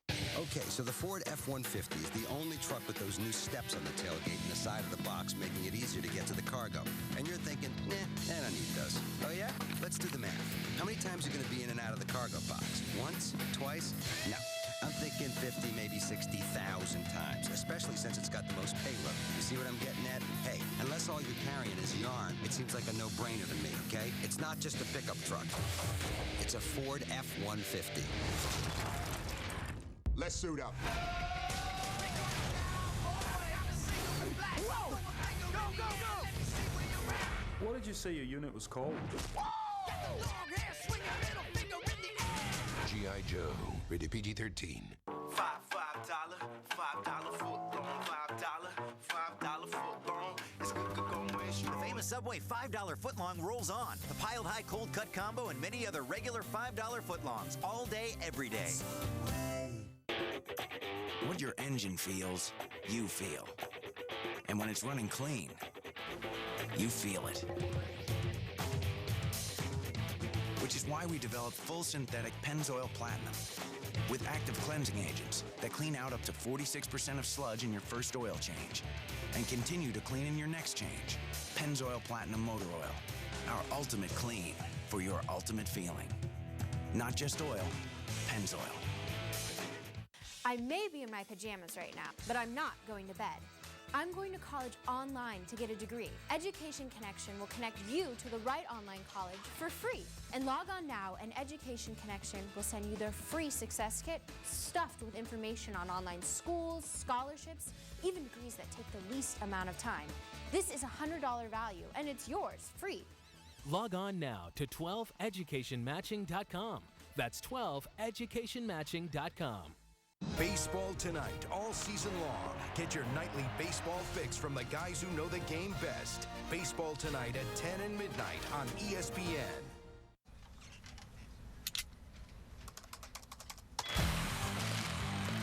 The NASCAR.com Superstore. Real gear, real fast.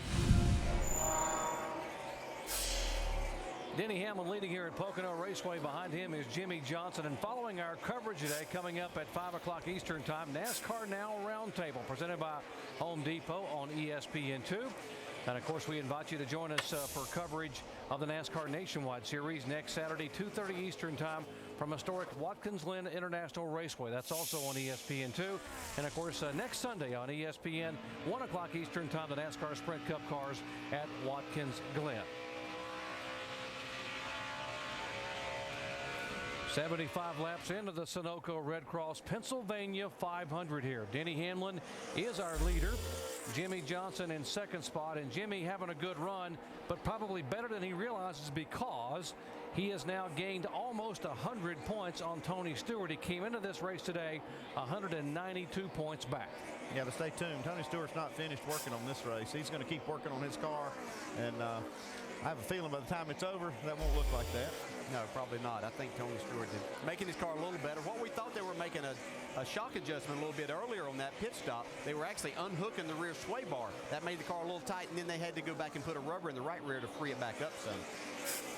You see, making a move now on McMurray. He's going the right way now. He's been going backwards almost the whole race, even though he started back there. He's going forward now. Now, last year, in June of this year, he was in 10th place. So you see Tony Stewart was able to make his way toward the front and get the win back in June.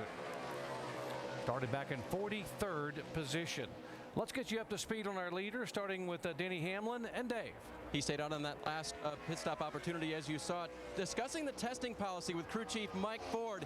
The no testing policy, that, as Mike said, it's overrated. He said you don't know what you have until you get to the emotion and the pressure of the weekend. Well, on Saturday, in the 3 turns of Pocono, they were tight, tighter, and tightest. And he said, my driver wasn't happy. They made a big change, and this car is fast. Shannon? Dave, Jimmie Johnson in the 48 56-16, 55-90 ahead of you, bud. Same behind you. Doing fine, buddy, doing fine.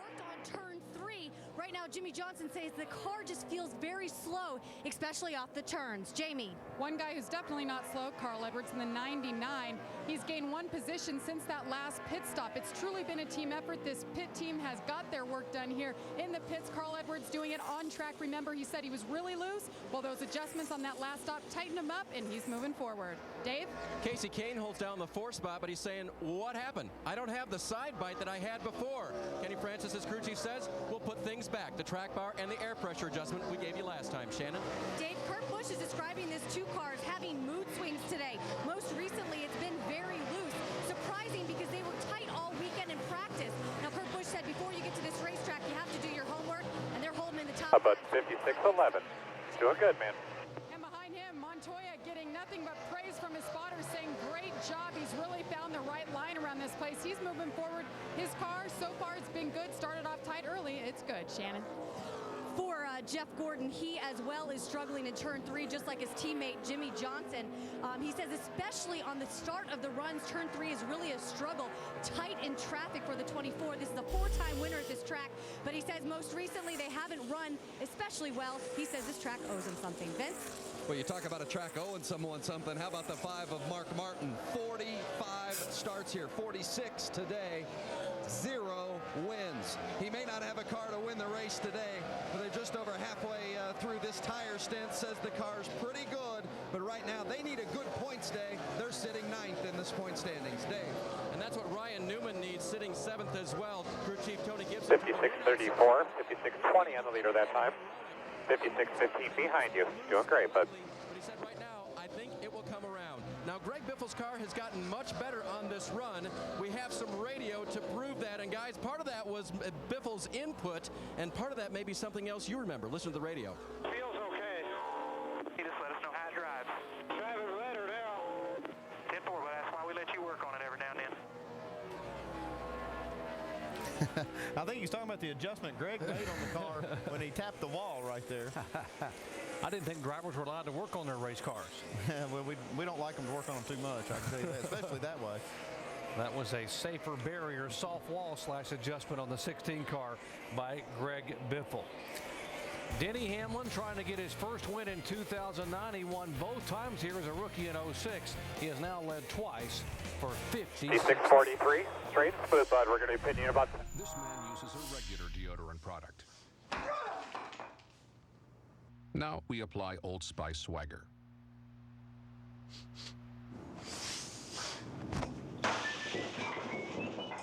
The Pontiac Summer Closeout is here. Hurry to get the Pontiac you want before they're gone.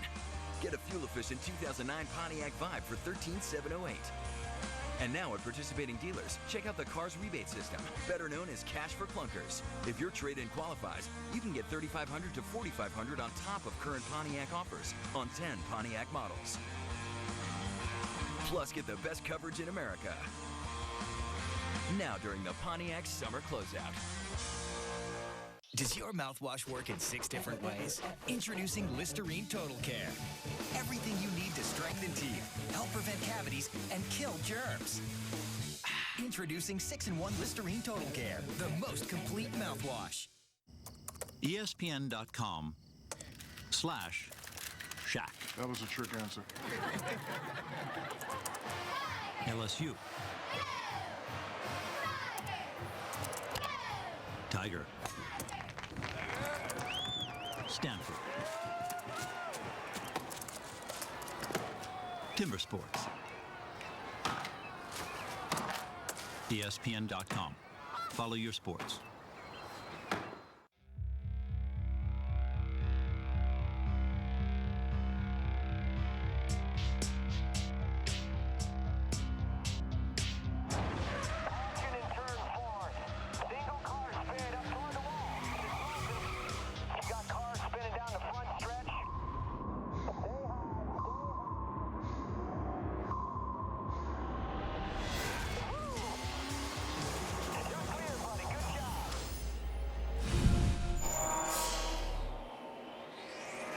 Back at Pocono Raceway, what a difference a month makes for Denny Hamlin, who came here in June and had all kinds of miseries.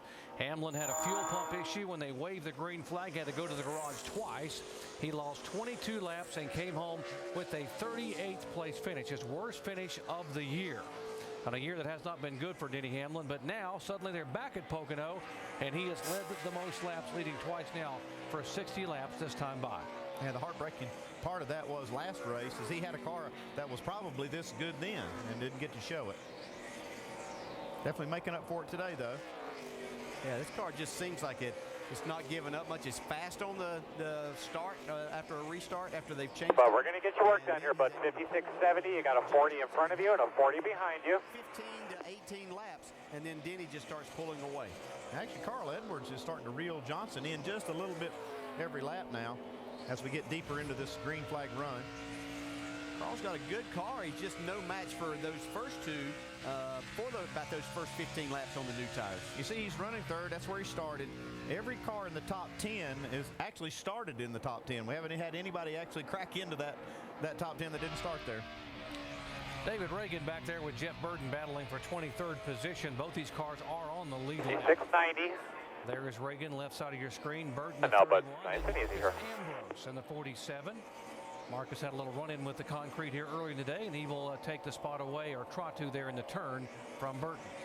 And we've seen these two cars racing hard all day. And I think maybe this is exactly what Ambrose did the last time. They kind of got on the wrong side of Jeff Burton, but Ambrose able to make that pass again.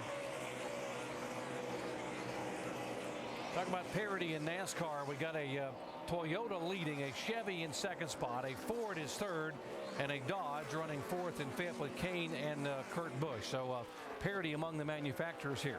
Yeah, you see on that car of Jeff Burton, he's got some damage to the right front fender that they've worked on. That could be one thing that's aggravating his run today.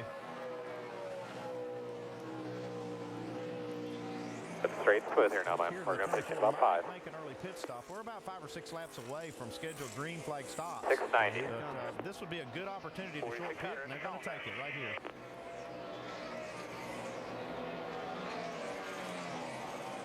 He has that pit at the second opening on pit road. It's a good ways down there, but Shannon Spake, you're down there waiting on Jeff Gordon. That's right. 24 car pulls it into the pit stall. They're going to make a track bar adjustment on this car. He's tight in 3. That's what he's struggling with the most. And it's going to be 4 tires and Sunoco fuel for Jeff Gordon. In fact, they were raising the track bar up there on the right side to help free the car up. Good stop. 14.2. Vince. The one car of Martin Truex Jr., they're going over to the right side. You see, remember Truex leaving this team at the end of the season, but he said he really wants to help this team get better down the stretch, so they'll be better next season. Right now, the car is loose. They're making a track bar and an air pressure adjustment as they change 4 tires. Martin Truex out and away, just under 15 seconds. Important for both Truex and this team to run well here down the stretch because Truex wants to have momentum going to Michael Waltrip, and this team wants to be able to attract a quality driver to fill that seat. Leader waiting to come in. We'll come back and cover his pit stops as we are just 13 laps, or make it 14 laps away from halfway.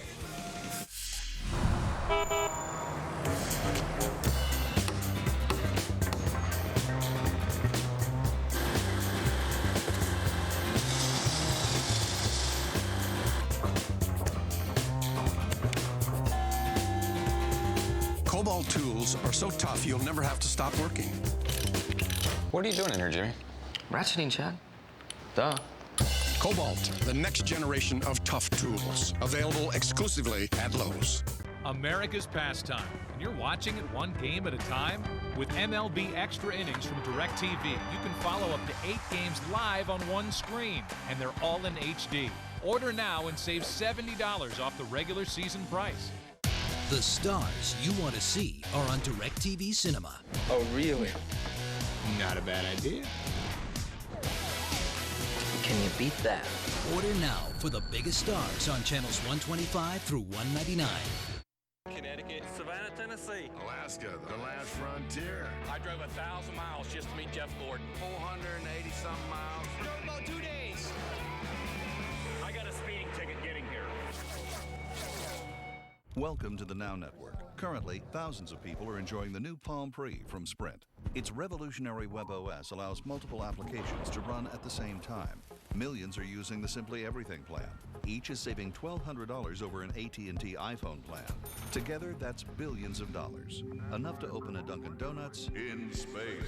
From America's most dependable 3G network, bringing you the first and only wireless 4G network. Get the Palm Pre, only from Sprint, only on the Now Network.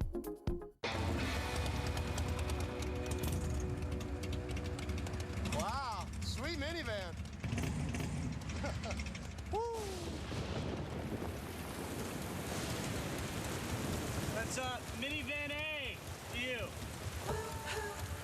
It's raining! With the great taste of a McDonald's McCafe Mocha, a better day is possible. Freshly ground espresso, real steamed milk, and decadent chocolate. Go ahead, McCafe your day. This week, 20 main event winners battle for the Champion of Champions title. The World Series of Poker, Tuesday at 8 on ESPN.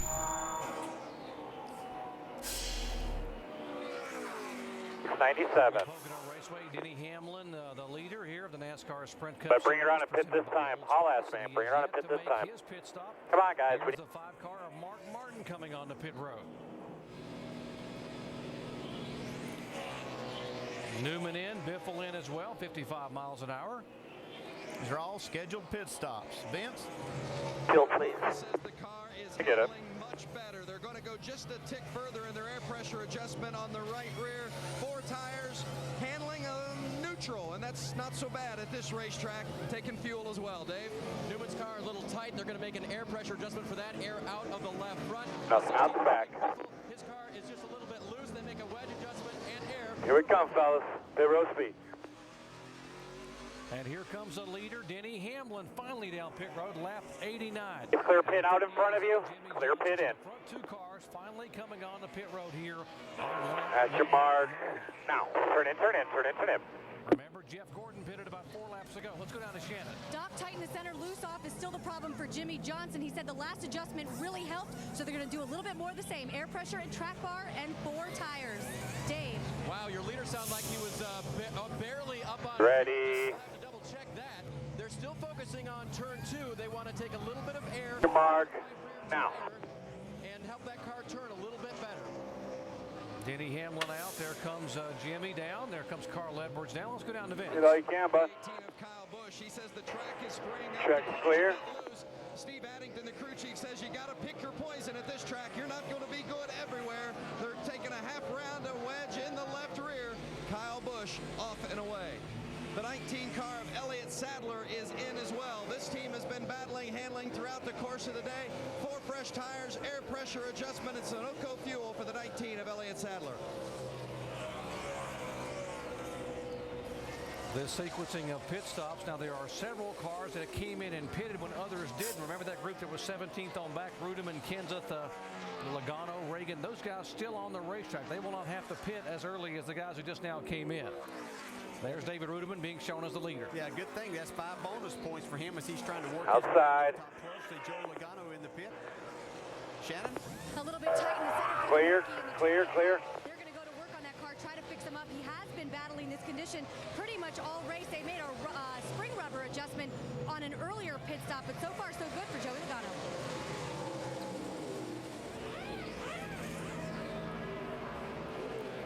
55 crew cam there. That's Chris Hall, the front tire carrier for Michael Waltrip. Get an idea of how quickly things happen on pit road. Michael headed down after making his scheduled stop.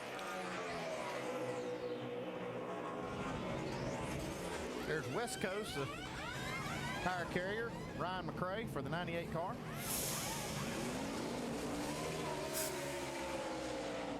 Clean stop. Now David Rudeman on pit road. Jamie. And David Rudeman back in. You know, he got off sequence with that last pit stop on lap 63. 4 tires and Sunoco fuel for David Rudeman, guys. So with Rudeman on pit road, that will make Matt Kenseth the leader with Reagan Ambrose and Tony Stewart in line behind them in sequence. There comes the 17 car of Kenseth, who last pitted on lap 63. A lot of the cars that took that opportunity to pit and get that extra distance, they're going to try to take advantage of it by staying out the lead a lap. You're seeing them doing it kind of one at a time. The 00 did that, stayed out, led a lap. Kenseth is going to do that now, and then he'll probably make his stop. You don't want to wait too long because with these guys that pitted with fresh tires, they'll get so much distance on you. You need to get down and get your fresh tires so you can get your car back up to speed. And here comes Matt. Matt coming off the racetrack will make David Reagan the leader. Jamie. And Matt Kenseth, his car's been handling really good all day. They've just been lacking the speed. So as you said, he stayed out just to get those bonus points. 4 tires for Matt Kenseth here. Lap 63 took 2 tires, so this should help him out. And David Reagan is now in. 4 tires for David as well. He's been hanging in there all day. Car was a little tight early on, guys. Reagan down. A good pit stop for the UPS crew under 14 seconds. Marcus Ambrose, by the way, coming by and staying on the racetrack. So now Ambrose will be credited with leading that lap. Third place shown right now is Tony Stewart. He's also still on the racetrack. Has not made his stop.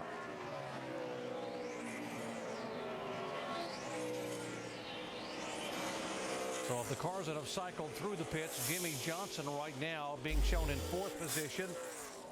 And Ambrose sliding up across the racetrack. There is Denny Hamlin, the 11 car. He knows you're coming. As the leader as Ambrose peels off.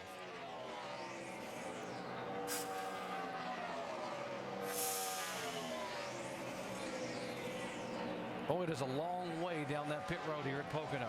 This is one of the longest pit roads on the circuit. These pit stalls are very long and got a lot of room to work. See him changing right side tires. Vince? Tape on. Outside. There's a thin line between free and Clear. loose at this racetrack. You want to be free, not loose. Well, he's been tight, so they made an air pressure adjustment on those 4 tires. And a great stop, 13.2. Boys getting it done for Marcus Ambrose. He can't wait to get another good finish here. And Tony Stewart has yet to pit. He last came in on lap 63, now being shown in 3rd position. And just to give you an idea, our leader Denny Hamlin's running just under But keep after him, bud. 55.7. Tony Stewart's up over 57 seconds, so he's losing a good bit of time on the racetrack right now. But he's standing there or sitting out there hoping for a caution flag at this point in time. He's got Carl Edwards really breathing down his neck now. Running, like you said, almost 2 seconds a lap faster. It's going to be an easy pass for Carl. Yeah, Carl came out literally almost just a couple of car lengths behind Jimmie Johnson, but as we've seen, his car's just no match for the 11 and the 48 here on fresh tires. And Carl has taken that 3rd spot back now.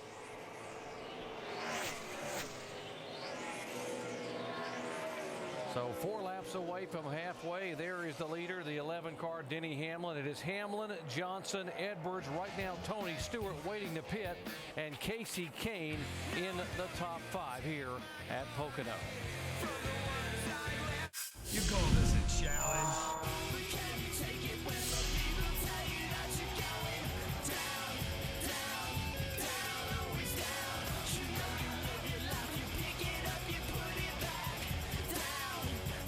My kind of odds. Adam Richmond travels the country and takes on the biggest, baddest, and boldest foods, one delicious bite at a time. Man vs. Food premieres Wednesday at 10, only on the Travel Channel. All right, so you're driving down the freeway doing about 60 when you notice the guy next to you is steering with his knees, eating a cheeseburger, and talking on the phone. And that is exactly why the Ford F-150 is the safest truck in America. It's got a high-strength steel safety cage, side impact airbags, safety canopy, 5-star crash rating, and roll stability control. Because it's not just crazy out there, it's certifiably insane, okay? It's not just a pickup truck. It's a Ford F-150. Welcome to Maximum Driver. Today's event is inspired by the UPS high-tech package sorting Mega Hub. Right, Jim. They use lasers to scan 300,000 packages per hour. Oh, speaking of lasers, the driver's got to pick up that package without touching a single beam. Of course, we dialed it up a bit. Looks like somebody's double-jointed. I told you that in confidence, Jim. Oh! The UPS driver takes it in the hat. Can someone get my helmet, please? Oh, that's good. Oh, it's rich. 8. That's how many credit cards the average person has in their wallet. It's so easy to get into trouble with debt. Call Consolidated Credit. They'll get the credit card companies to reduce or eliminate your interest. They're the freedom people. Call toll-free 1-800-215-3116. Consolidated Credit. When credit card debt is the problem, they're the solution. Side by side for the lead on the back straightaway here at Dover. Kenseth so strong in the outside lane. Biffle's there. Biffle almost gets into him in 3. And here he comes off turn number 3, working through turn number 4, looking for the checkered flag here in Delaware. The big wheels of NASCAR return to the Monster Mile. September 25th, 26th, and 27th. The best drivers in NASCAR on one tough, high-banked concrete oval. For tickets, 800-441-RACE or DoverSpeedway.com. Under caution here at Pocono for the 4th time a day. Caution coming out on lap 96 because of car number 96. Bobby Labonte spinning up in turn 3, bringing out the yellow flag. He's way out of the groove right here, and there's no grip up there. No, none at all. You can see right here, Joey Logano's going to make a great move, go to the outside, and just slips by. Here we come, fellas. Tires, 4 tires, 4 tires, 4 tires. When that spin happened, and now here come all the leaders. 98 spitting way past you. 35 cars on the lead. That's your mark.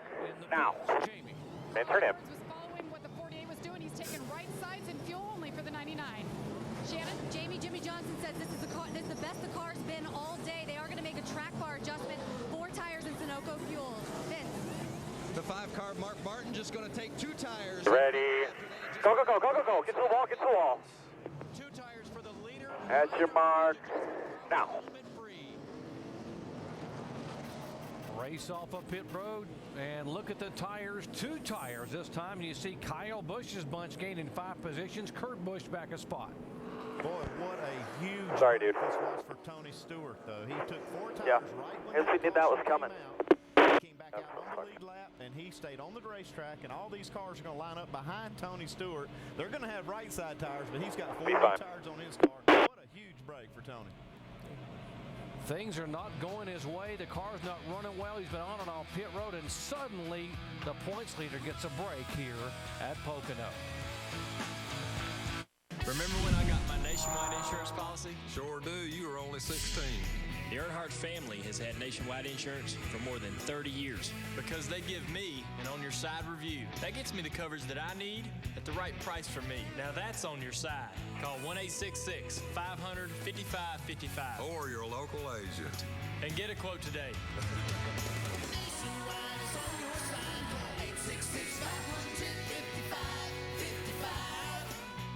Applebee's 2 for $20. Real food at the right price. This is the primo stuff. 1 appetizer and 2 premium entrees, just $20 every day.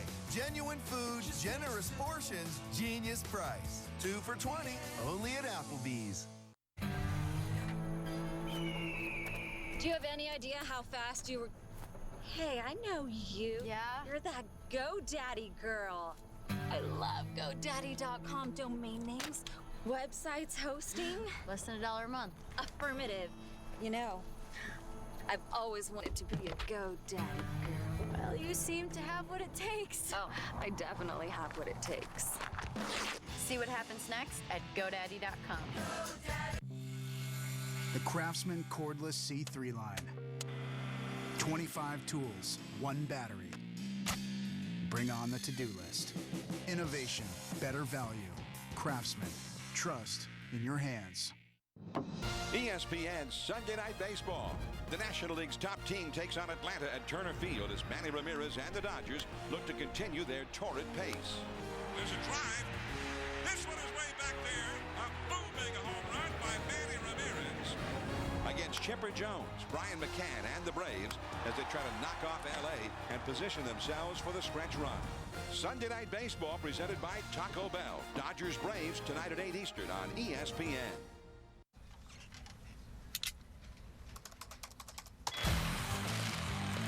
The NASCAR.com Superstore. Real gear, real fast. These guys got a lot of laps on their left side tires. I don't think that was the right call. I think you're going to blow right by these guys. I know we're a little bit further back than we wanted to, but you know, the top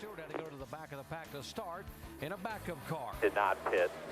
So I think that you're going to be just fine, man. If I remember it back to where we went like 2 runs on just right not long ago, so we'll see. I'll do my best. Yeah, but dude, if you remember back to the spring race here, we came in 4 laps after everybody else did put on new tires, and you drove from like last all the way up to 6 in 1 run. And Tony stays on the lead lap. Let's go down to his pits. Dave. We slid through the pits and they closed your road on us. Is this an example of being good? Still not off the top of my head, but I will do all I can. Really struggled today. Made a lot of changes to the race car. Now it'll be fine. Trust me. Drive like hell. Got a little break here with the caution flag. With the way everything worked out, we had about 8 laps. All right, bud. Those guys. Going, it's 1 to go. Going green next time. Why do you think the car was so bad at the start, Darian?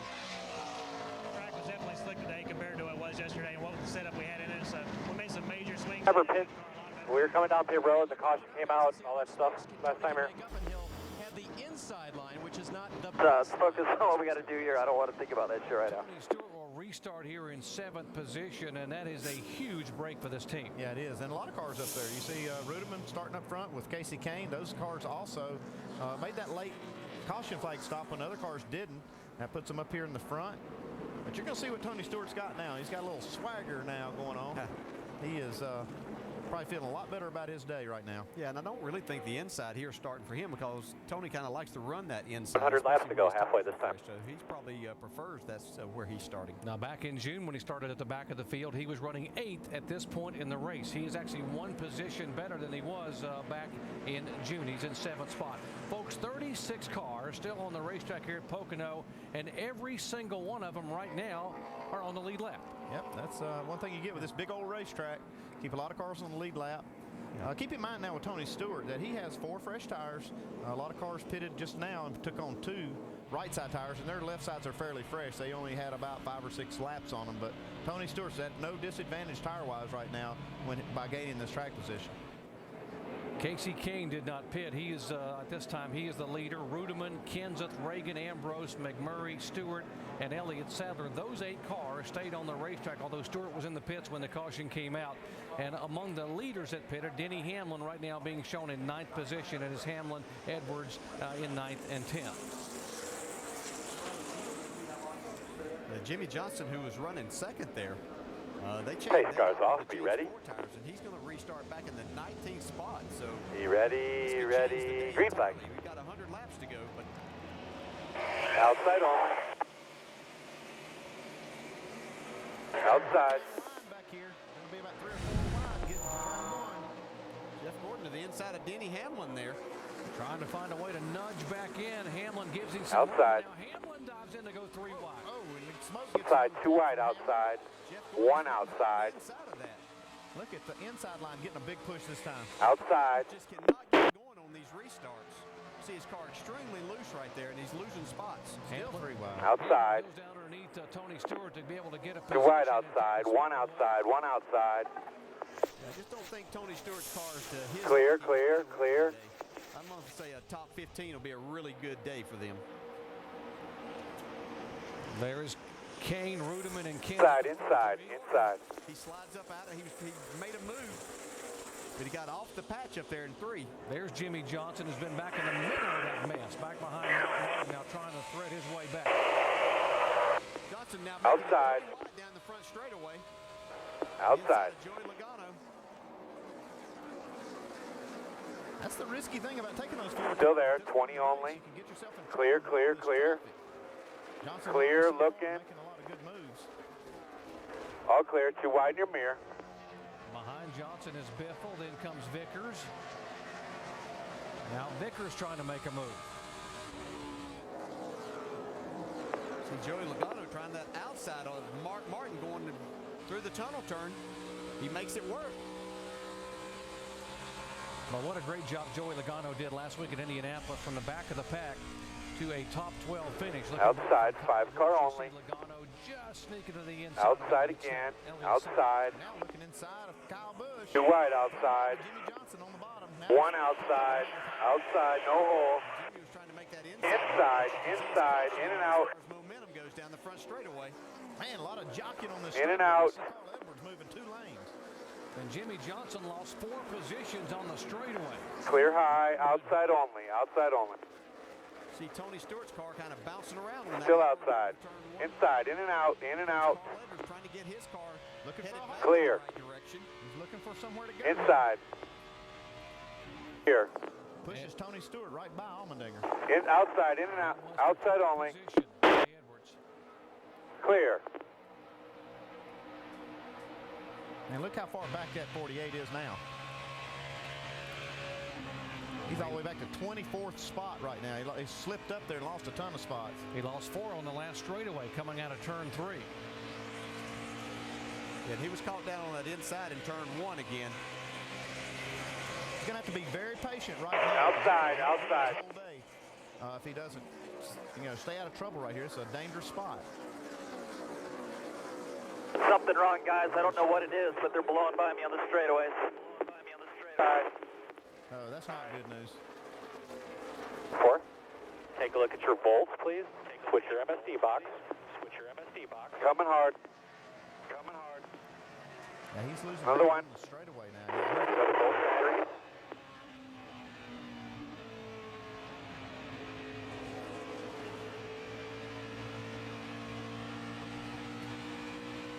See, he's switching some of the switches on the dash. Looking at the telemetry now, he's got... Outside, another one coming.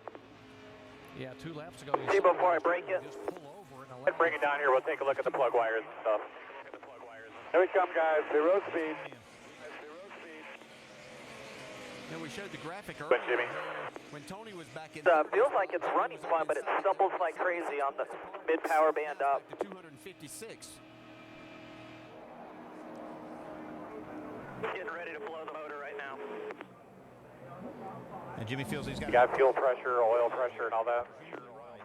But sit here and idle fine and run fine. Come on. Get the hood check. Get it back out there.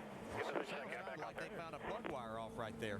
It sounds good right now. Yeah, I think they found a plug wire. And that can Go. That rubber that builds up on the track sometimes will fly up and knock a plug That's your wire. mark now. And I've never been that lucky. The simplest thing it could be, it was for Leader's coming to start finish line. He may get out in front of the leader. I think he's going to... Back clear. Casey Kane's coming pretty hard. But he's got a fast enough car. Yeah, he's going to stay out in front of Casey Kane right here. I think If they've got it getting up to fixed. speed. Yeah, if it's fixed. That's correct. Now at the back of Jimmy's car, they're looking back at Casey Kane, and now Jimmie looks like he is pulling away now from Casey 10 Kane. laps older. 10 more laps in his tires, you bud. Just try to hold them off as long as you Sounds can. perfect down the Long Pond straightaway. And now he's got some clean air to run in. Yeah. You're always thinking, man, if it's just be a plug wire that's off, and that never happens, but here it has maybe. Something in the carburetor because I come out of the turn and it stumbles. We've seen Jimmie Johnson get the same break. Johnson stays on the lead lap. Okay, well, we'll just ride it out today. Do the best we can with it. Try to stay ahead of the leader if we can. You're watching NASCAR Hotpass, exclusively on DirecTV and brought to you by New Shell Nitrogen-Enriched Gasoline.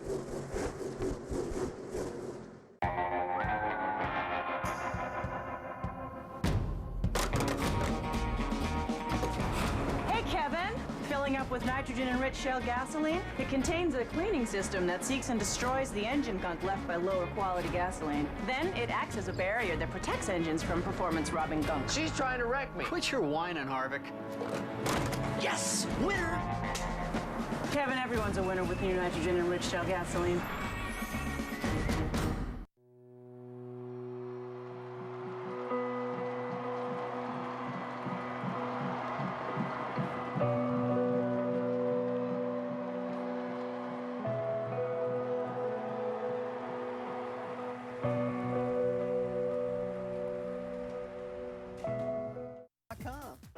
ESPN.com/round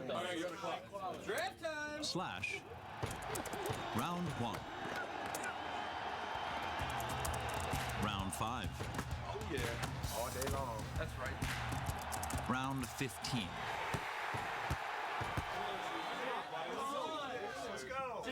Mason Crosby. ESPN Fantasy Football. Play for free at ESPN.com. Follow your sports. This man uses a regular deodorant product.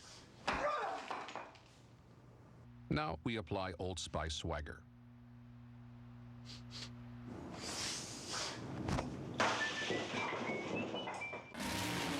Everything okay, Carl? I'm winning, right? Yeah, but the other drivers think Aflac sponsorship's giving you an advantage.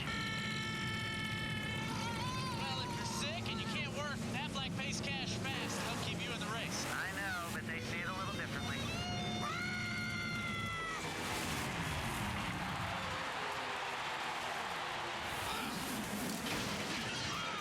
I taught him that. Aflac, official partner of NASCAR.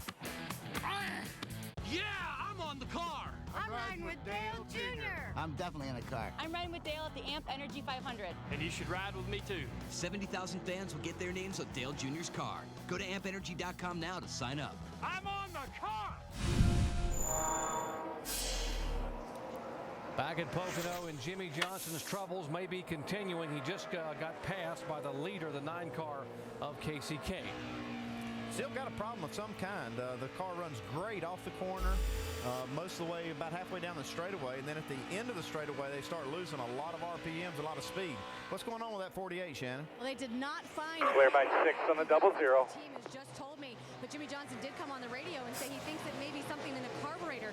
So right now there's just a lot of confusion down here in the 48 camp. Everyone's just waiting to see what's going to happen with that car.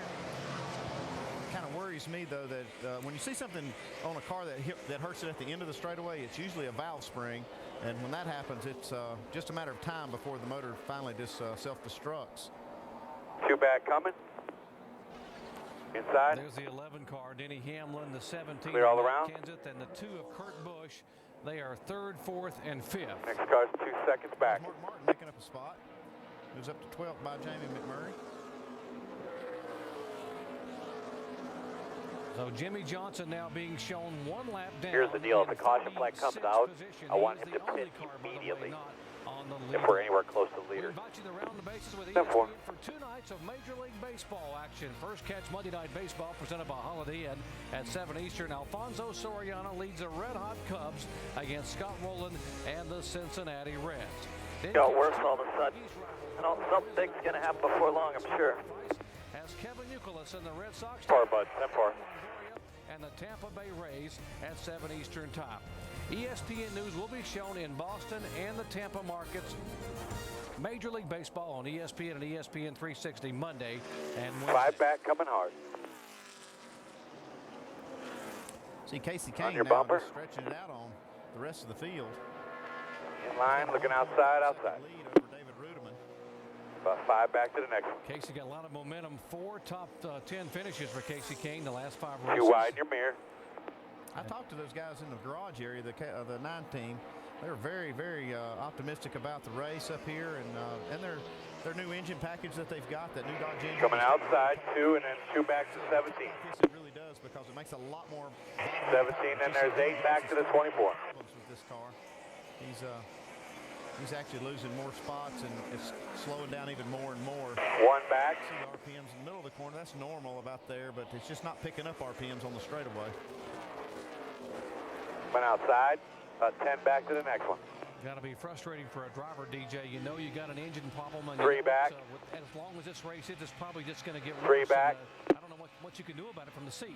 No, there's really nothing. You just drive and get what you can out of it and make the most of the day. The problem that you have is all these cars on the lead lap. Half back, looking outside.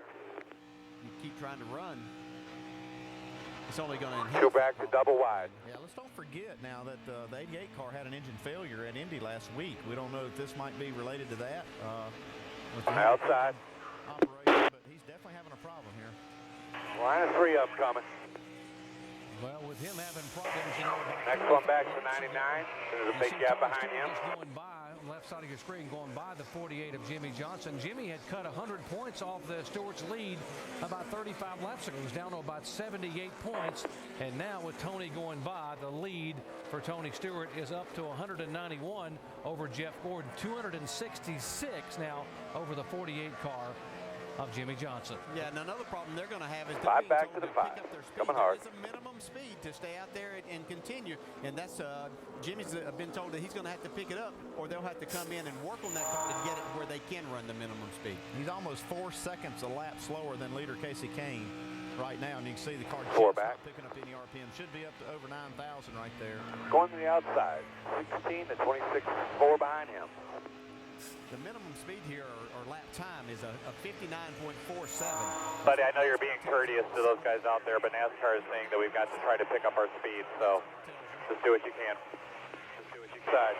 26 only, 5 back to next car. What NASCAR has told him, this is a really difficult situation as a driver. You're trying to stay out of the way, but trying to run as hard as you possibly can. So his lap times have been around the 60-second mark, so he's going to have to pick up about 0.3 of a second. See Carl Edwards now putting a little pressure on Stewart. Stewart too wide in your mirror. Coming hard, 1 back. That's 4th position for the 9th spot. Clear by 3. They've made a ton of gains on that 14 car today. They started out so loose they couldn't hardly hang on. Actually made a pit stop thinking they had a flat tire. The car got so loose they had an opportunity to unhook the rear sway bar and then start adjusting the car from there, and then caught that huge break when they pitted. Looking outside, clear by half. Just looking. And Casey Kane still clear. Is our leader. Momentum so important in this sport, and Casey Kane and this 9 team really hit. 2 upcoming, 18:33, then 5 back to 29. Join the debate live on the all-new Sports Nation, weekdays at 4 p.m. on ESPN2, presented by Toyota. We flame broil it and grab it fresh off the grill because you wanted it that way. We make it big because you wanted it that way. Maybe you're noticing a theme here. Whopper Jr., only $1. Big flame fresh taste, only at Burger King. This dealership is our battlefield. From the guys behind Talladega Nights and Step Brothers. In your country, they would cut your hands off because you're stealing from us. On August 14th. We're going to war. Don't even get me started on Pearl Harbor. We are the Americans, and they are the enemy. Never again! Never again! Let's get him! These people are excited about the savings. The goods. Live hard, sell hard. Rated R, August 14th. Cheez-It bakes so much real cheese in such small bites. People are wondering, how does Cheez-It do it? I know.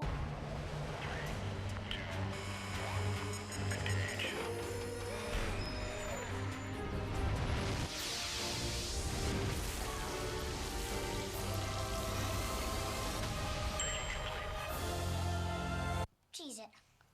Really?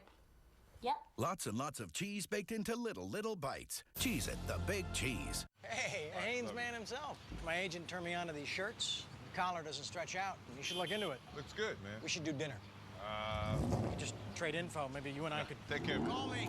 A collar that lays flat. That's a Comfort Fit promise. Only from Haynes. Welcome to Race Day is experienced only on the Now Network. Right now, 36,000 people are receiving live race updates from NASCAR Sprint Cup Mobile. 14 deals worked out by spotters are going out the window. And 4 guys are uploading photos of Miss Sprint Cup to Facebook. 3 think they have a shot with her. Actual chances, 0. This is what's happening now. America's most dependable 3G network, bringing you the first and only wireless 4G network. Sprint, the Now Network. This week, 20 main event winners battle for the Champion of Champions title. The World Series of Poker, Tuesday at 8 on ESPN. Got about 8 of them lined up, all equally spaced, coming outside. Here in the Sunoco Red Cross, Pennsylvania. One more. 500. The gap of 10. Kane trying to get his second win of 2009. 2 more coming. Infineon Raceway. Outside. That took the King Richard Petty to victory lane for the outside. first time in 10 years. How good was it to see the King clear? Another victory? About 3. 6 and 5. Coming. Outside, 7 car only. Tried to make that inside pass again. Car right behind him. Make that happen. He's been a little bit slower making his way back up. Here comes Kevin Harvick. He's on the inside of Kyle Busch. Outside. 43 car in a gap of 10. Since that last pit stop. Got 2 coming hard, 3 back. Yeah, man. What you got there? Outside, 5 only.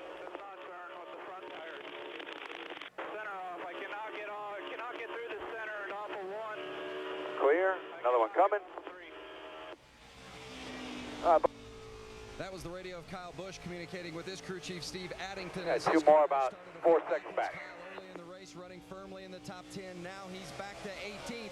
And this is that point in the race where Steve Addington really needs Kyle to stay focused. Sometimes he gets frustrated if they don't have a winning car. And Addington says Kyle needs to understand that you can still win the war without winning every battle. Sometimes 10th place is a good day. They got a lot of work to do to get there. Jamie? Well, Vince, I'll tell you what, the guy who was in the news all week, the 42 of Juan Pablo Montoya, he's had his issues today, though. Remember at the top of the show we talked about he picked the first pit box. Well, he slid through it twice today. He came in and he pitted on lap 88. Well, he went back out after he slid through his box. He said he had a vibration. They had to change all 4 tires on lap 98. He slipped back. Right now he's sitting on the cusp of those chase standings that we're talking about in 12th. Jamie, he entered Indianapolis in 9th. Jamie, you got to pick up your speed a little bit when those guys are passing you, so just... He moved back to 11th, and now, right now, he is sitting... Otherwise, we're going to get black flags. Hanging on in just 28 points in front of the 0-0 of David Rudiman, and that's been the focus this year for that 42 team of Juan Pablo Montoya. We got to get in the chase. Saying that, all I'm saying is you're being... When these guys are coming up on you, you just got to not worry about them and just run your line. But there's so many cars that finish on the 10-4. And if you have any type of problem, you can find yourself slipping backwards, and that's exactly where he's at today as we look at the points here. Yeah, you see David Rudiman only 28 points out. The way they run, he's running second on the racetrack. Good right there, good lap. A top 5 finish on that put him a lot closer to making that chase. Yeah, but we'll caution you, there's still 80 laps to go in this long race today, so a lot can happen. But as of right now, David Rudiman's looking pretty good. You also saw Kyle Busch back there in 14th position. He lost 4 spots as a result of that 38th place finish at Indianapolis. You heard him talking about just being able to get top 10 finishes. Let's listen into the radio for our leader, Casey Kane. Saving a pretty good bit, Kenny. 10-4, man. Good deal. Good deal. We're all right. I just wanted to save a little bit, but we're fine.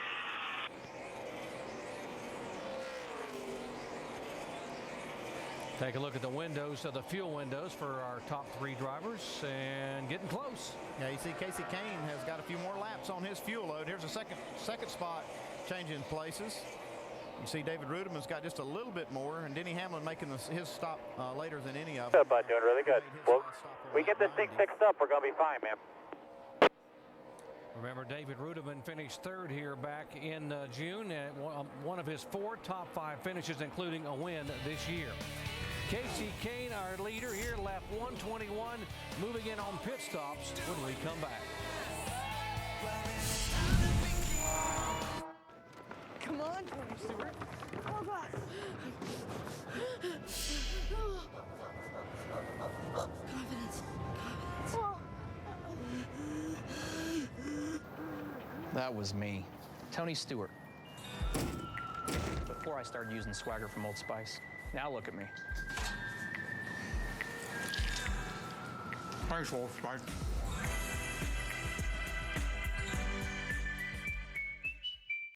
Whether you consider it a cruiser or a clunker, you could turn it into cash.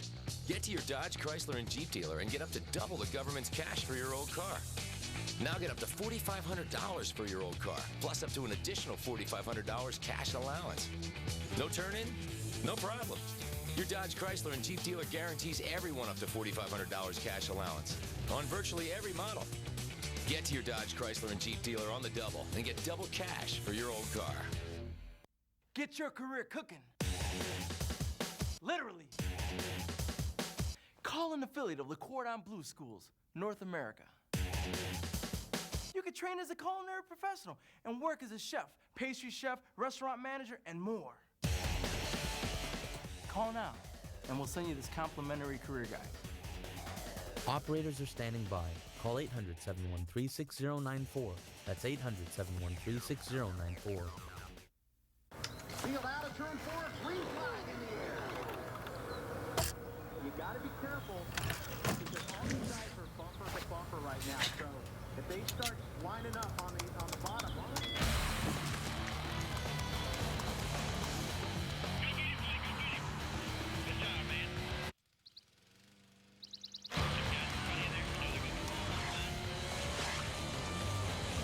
NASCAR.com Race View.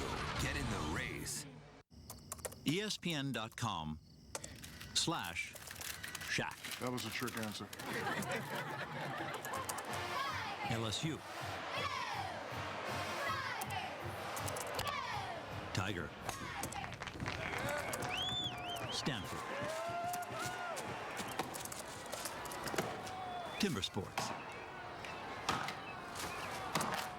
ESPN.com. Follow your sports.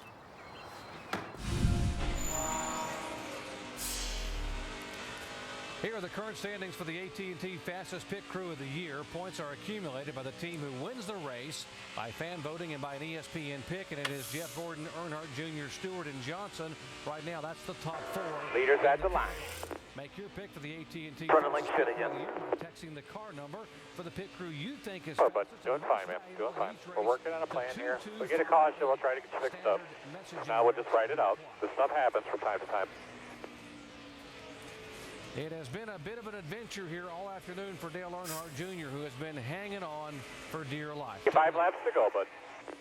Well, he's driving this race car for all it's worth right now. I'm not sure how much it's worth because it is loose on every exit of every corner. You see there, he even gets into the wall with the car moving around so much. What do they call that in California? Drifting, where the car comes out backwards, sideways around a corner. He is just hanging on. Vince.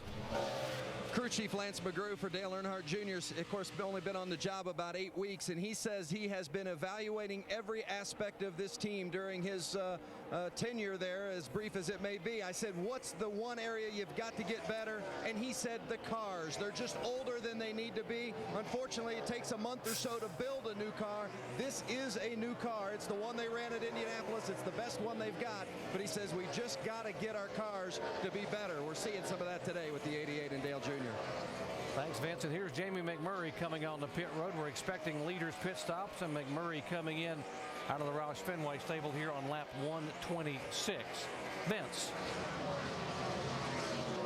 Jamie McMurray, you see that Crown Royal sponsorship. That's leaving the 26 and going to the 17 next year. The car has been extremely loose all day. The team tightened it up, but Jamie said he couldn't steer it like he wants to, so they loosened it up again. So now it's getting better. Near neutral air adjustment and 4 tires for the 26 of Jamie McMurray. Casey Kane comes off, and he will head down pit road, and making very, very sure he does not speed, gets it down to 55 miles an hour. And Kane has now led the last 29 consecutive laps. Let's go to the 00 pits. Jamie. David Ruderman was running 30, pulled in now. They're going to make a right rear wedge adjustment. 4 tires and fuel. They sit 13th right now in points, but they're closing that gap, guys. Dave? 4 tires, a windshield tear off, and a slight air pressure adjustment for a car that's a tick tight. This was a 37-lap run with some caution laps. They need another 37-lap run and then about a 36-lap run if they're going to make this on just one more stop. Kane coming down. You see Ruderman behind him coming down pit road. That's Matt Kinsey. Running it, yes. David Reagan in for his service.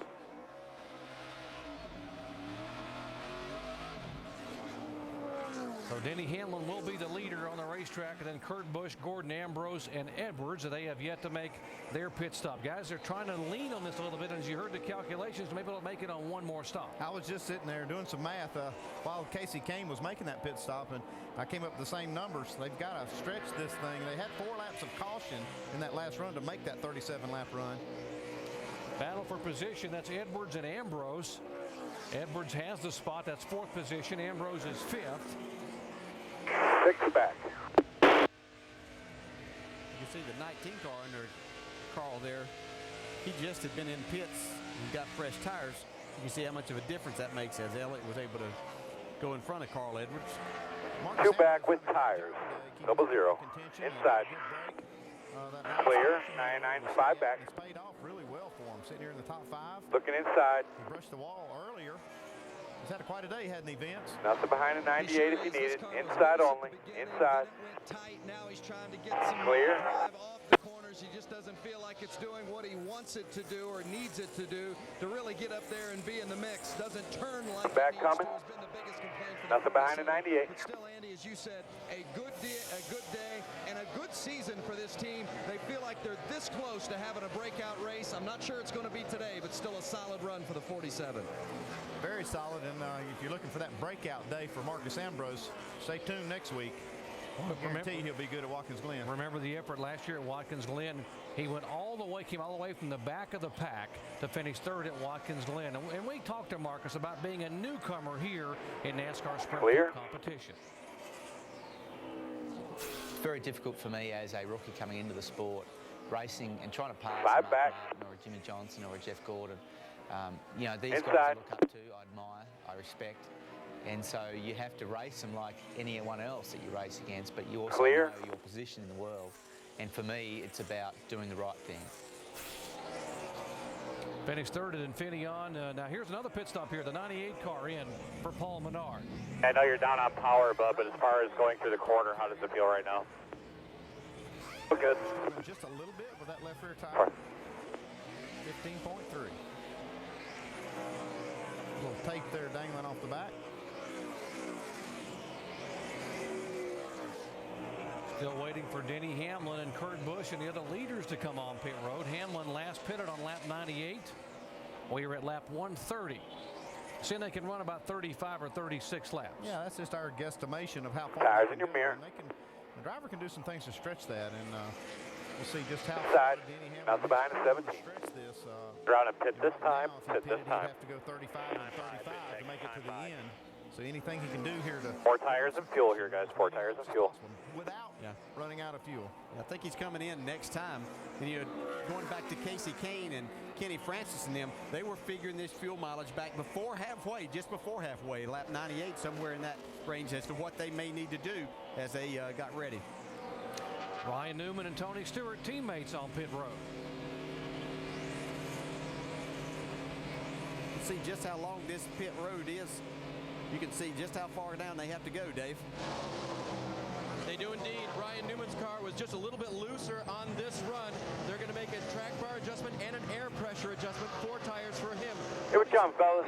Watch your pit road speed, Bub. You're doing a really good job here. As you leave the pits, try not to tack this thing up. We got to try to make this thing live the rest of the day. Ready to leave pit road.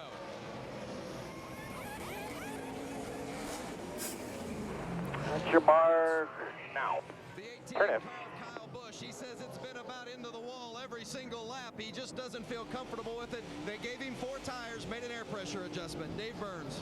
And Denny Hamlin gives up the lead to come down pit road following Reed Sorensen and Robbie Gordon down. He hits his marks on the pit box very well. Go, go, go. All clear, all clear, all clear, all clear, all clear, all clear.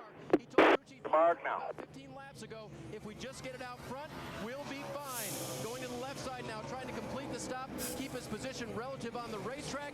We'll see where he ends up in Up 30 back, coming to the outside. Look for the 9 car, and then there's a gap of 10 behind him. Outside, outside. Clear, clear by 3. Down pit road, there comes Carl Edwards and Jeff Gordon side by side. There's Jeff Gordon in front of Carl, coming off pit road. Finish that timing mark right there, and they can Clear by 10. Deciding to run all of a sudden. You saw in front of Sir, we'll enjoy it for a little while. Clear by 10. Jimmie Johnson being shown a lap down in 36th position. The 29 car of Kevin Harvick is the leader. Harvick coming off that impressive performance at Indianapolis. Impressive not for what they've done in years past, but for this year, Kevin Harvick getting a top 10 finish 6th at Indianapolis in this new car. Let's go down to the pits and Shannon. Kevin Harvick, what a day it has been for this team. He suffered came down on pit road a little bit early right before the caution came out earlier in this race and had to restart all the way Would you please get this camera just to back off for a little bit? It's been in my face for like an hour. Clear, clear, clear. See that wedge in the back window, making a chassis adjustment. This is the same car that Kevin Harvick had at Indy last week, 6th place finish. He was Hey, just keep doing it. Coming outside. Coming outside. What's amazing how just changing the generation. Next car is 2.5 seconds back. Total outlook for a team there. It's done that for RCR and Kevin Harvick and Clint Boyer. Carried in 3rd gear. The 9 car, Casey Kane, is the leader. He You see 1 ton lost RPM down to 1 and 2. It quit running again. Being shown 2 laps down in 36th. Still nursing that thing along, trying to keep it alive. Jimmie Johnson has had 1 DNF this year, that coming at Talladega because he was involved in an accident. He has never had a DNF, did not finish in 15 races at Pocono, but he is trying to hang on for the final laps here today. But doing a great job, man. Just keep doing what you can.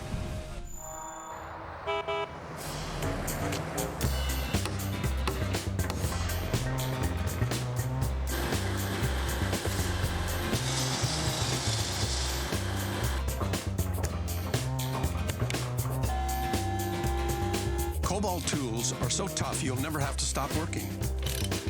What are you doing in here, Jimmy? Ratcheting, Chad. Duh. Cobalt, the next generation of tough tools. Available exclusively at Lowe's. BJ Penn returns to the lightweight division to defend his title against top contender Kenny Ken Flo Florian, a jiu-jitsu master and vicious Muay Thai striker who is undefeated in his last 6 bouts. I want BJ's belt! And UFC middleweight world champion Anderson Silva returns to the 205-pound weight class to face former light heavyweight champion Forrest Griffin. The Ultimate Fighting Championship presents UFC 101 Declaration, live August 8th from Wachovia Center in Philadelphia, Pennsylvania on DirecTV pay-per-view. ESPN.com/Shaq. That was a trick answer. LSU. Tiger. Stanford. Timber Sports. ESPN.com. Follow your sports.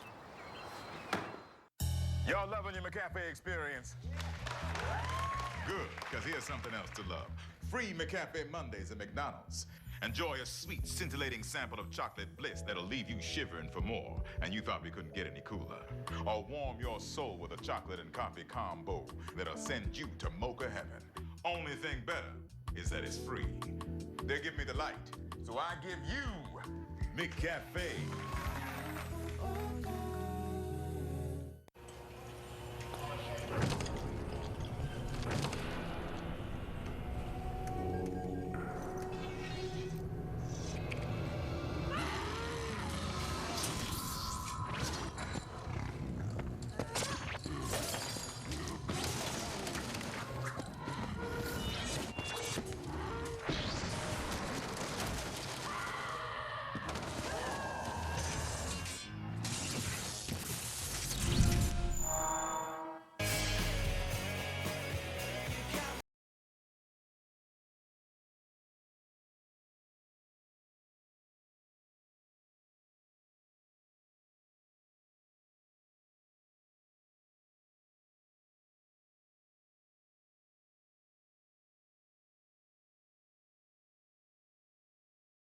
It has been trick or treat. We're still about 3 months away from Halloween, but it has been a tough afternoon for some and others. It has been quite the treat. Up front, the 9 and 11 having a good day. Casey Kane in the 9 car and Denny Hamlin in the 11. Got a race for the lead now. Denny Hamlin has run down this 9 car.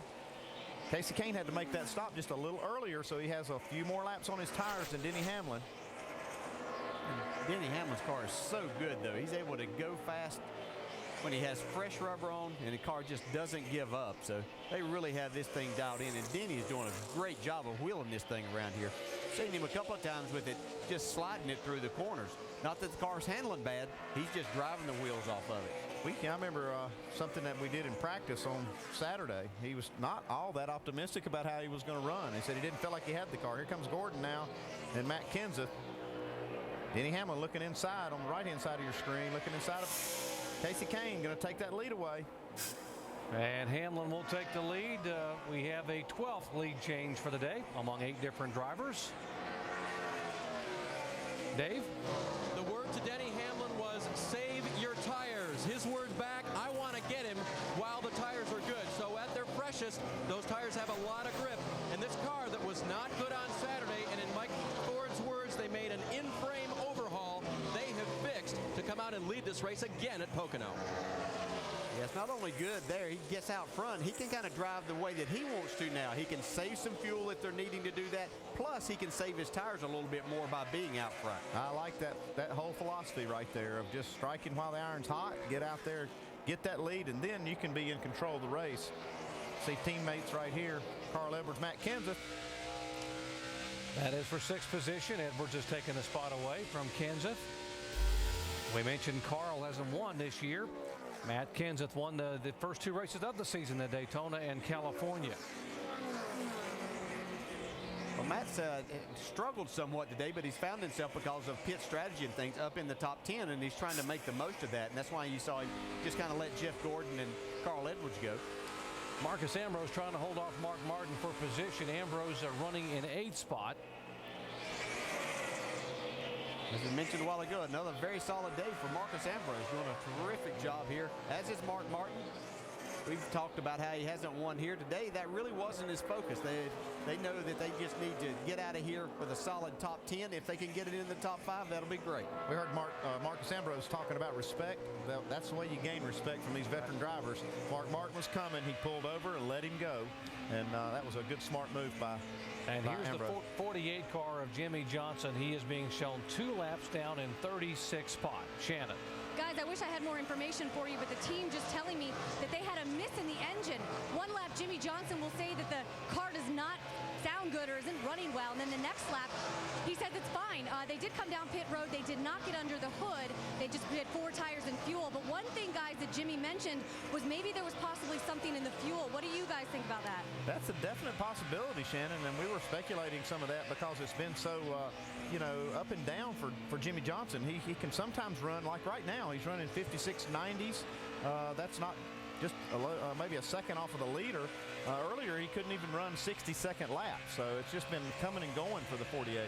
Yeah, there's just so many things. I mean, obviously, with all the rain that we had, could some water have gotten in the fuel, but nobody else is really having a problem, so not sure about that. But, yeah, it's kind of strange whenever you get in this situation, and yeah, they'll tear this thing apart on Monday, trying to figure out exactly what, or on Tuesday. Still there. Trying to figure out exactly what's wrong with it. Still there. That this engine has not blown up yet kind of tells me that it's not a valve spring or something like that, because a valve spring failure would have already probably caution. Engine failure. And here is Get ready here. That Jimmie Johnson needs. They need to get in here and look at this car. Around as soon as we get caught up with the field, the pace car gets the field, we're going to pit. Figure it out. The 6 car, David Reagan, had some contact with the wall, and that brought out the caution for the 5th time today. It's like same thing. Pit now.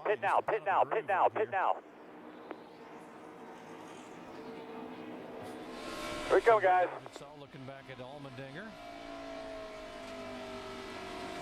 He got off of that patch. He's got to talk about running in up in turn 3. A little scrape of the wall, maybe. So the 48s will come on the pit road early because he needs to take a chance, and they give as much time as they can to look and see what do you look, Andy? What's the protocol? Everything, man. You're going to go in there and look at all the plug wires. They're going to probably change. We heard them say something about changing the distributor cap and the wires. That'll change that whole ignition system as far as the plug wire system. They have to get this air cleaner off. On those side cowls. Get some tape on those side cowls. Make sure they don't have like a booster or some part of the carburetor that's coming apart.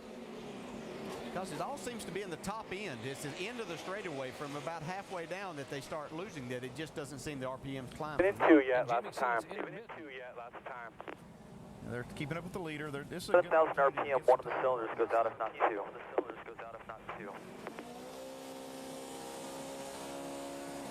It sounds pretty good right there with no load on 2. it.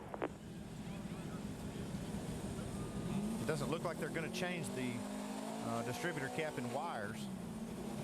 They're checking the boosters. There's boosters inside that carburetor that where all the fuel is metered through, and they're checking those things. Entering 3.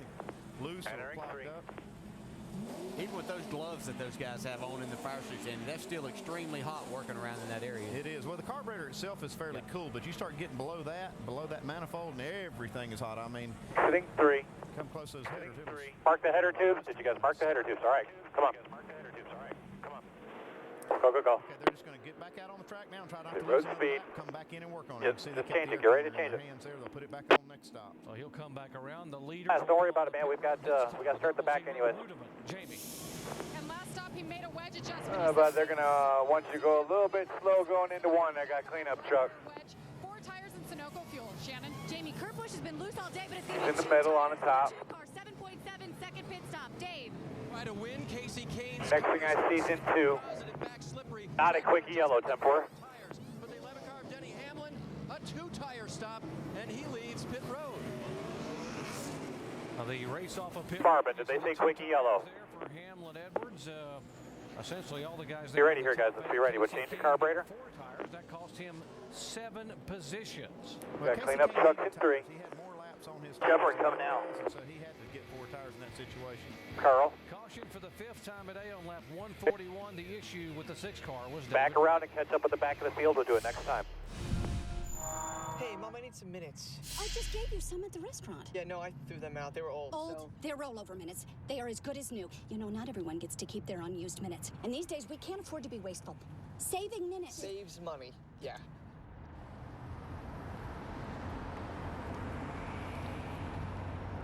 Only AT&T's Family Talk with Rollover saves your family's unused minutes, and saving minutes saves money. For back to school, get the LG Neon for $29.99 after mail-in rebate. How about a laundry day you can look forward to? Trading up to appliances that work hard and taking advantage of lowered prices that are loaded with freebies, like free delivery and free haul away that are hassle-free. Maybe all that will make those big purchases feel less big.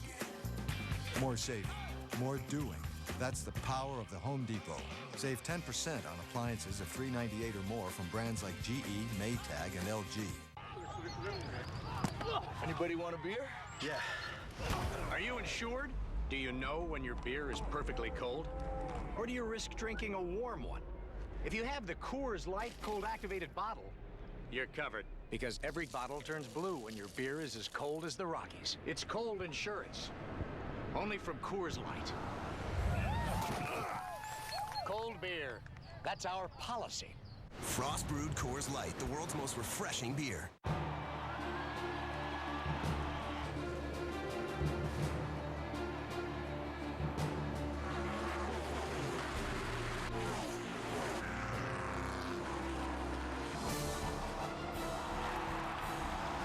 Hang in there, buddy. You got to stay on him.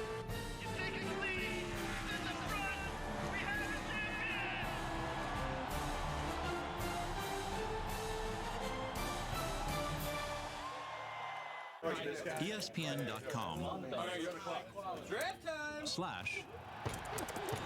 1. Round 5. Oh, yeah. All day long. That's right. Round 15. Let's go. Mason Crosby. ESPN Fantasy Football. Play for free at ESPN.com. Follow your sports. Try to fire them up as soon as we can, guys. Back at Pocono, Jimmie Johnson back in the pits. Exiting 2. Changed the carburetor on the 48 car. There's the one they just took off. They put the fresh carburetor on it, put some gas in it, fired it up. Tires change. Get our tires up here, guys. That's the wonderful thing about running on a track. Right side tires. Come on, come on. You got a lot of time under caution to do a lot of work. You see they've changed the carburetor. Down, Johnny. Back on, and they still have time to change Turn tires. 3. The pace car is just now in turn 3. They'll have time to get around here and get all 4 tires on. They're not going to try it. That doesn't look like. Got to get the hood down. They'll come back. Go, go, go, go, go. There's the leaders coming off. Johnny, what are you doing? Johnny boy. Ease his way down pit road and stay just 2 laps down, not lose any more time. That team did a great job of managing time, getting that car in and getting the air cleaner off, going back out, coming back around, changing the carburetor. Chad Knaus is doing a great job with this team, trying to figure this problem out and stay in the contention here. That throttle, bud. Make sure you're not going to have any problems there. Maybe cleared up the issue with Jimmie while we do. I don't think it fixed it. I don't know. We'll see. The 99 car, Carl being shown in the 6th position. Carl, Dale Jarrett, you have a copy? Bring it back down. Bring it back down here. Change the left side tires. Top it off with fuel. We got to make that happen. Talk to us then, man. Hey, looks like you're struggling a little bit on the fresh tires. Takes a couple of laps for it to come in. Are you trying to adjust on that? Or are you just pretty happy with your car? Time to do this, Earl? Yes. Last restart. The car is actually pretty good, but Get all you can to the line. Don't speed. The was telling me 4 wide, so just didn't want to wreck anybody or myself. So I think we're going to be all right here. We got. Here we come, guys. The road speed, bud. Halfway down the back. That 11 looks pretty strong. You look at that as your competition to try to win this thing? And 11's good. The 24. Side tires, top it off fuel. He was real good. So. At your mark. Hey, if you get a lull in the action, you see me out here and I look bored, give me a holler, buddy. All right, we'll do it, man. Thanks. Carl Edwards won this race a year ago. Go. Back in June. This is a very good racetrack for Carl.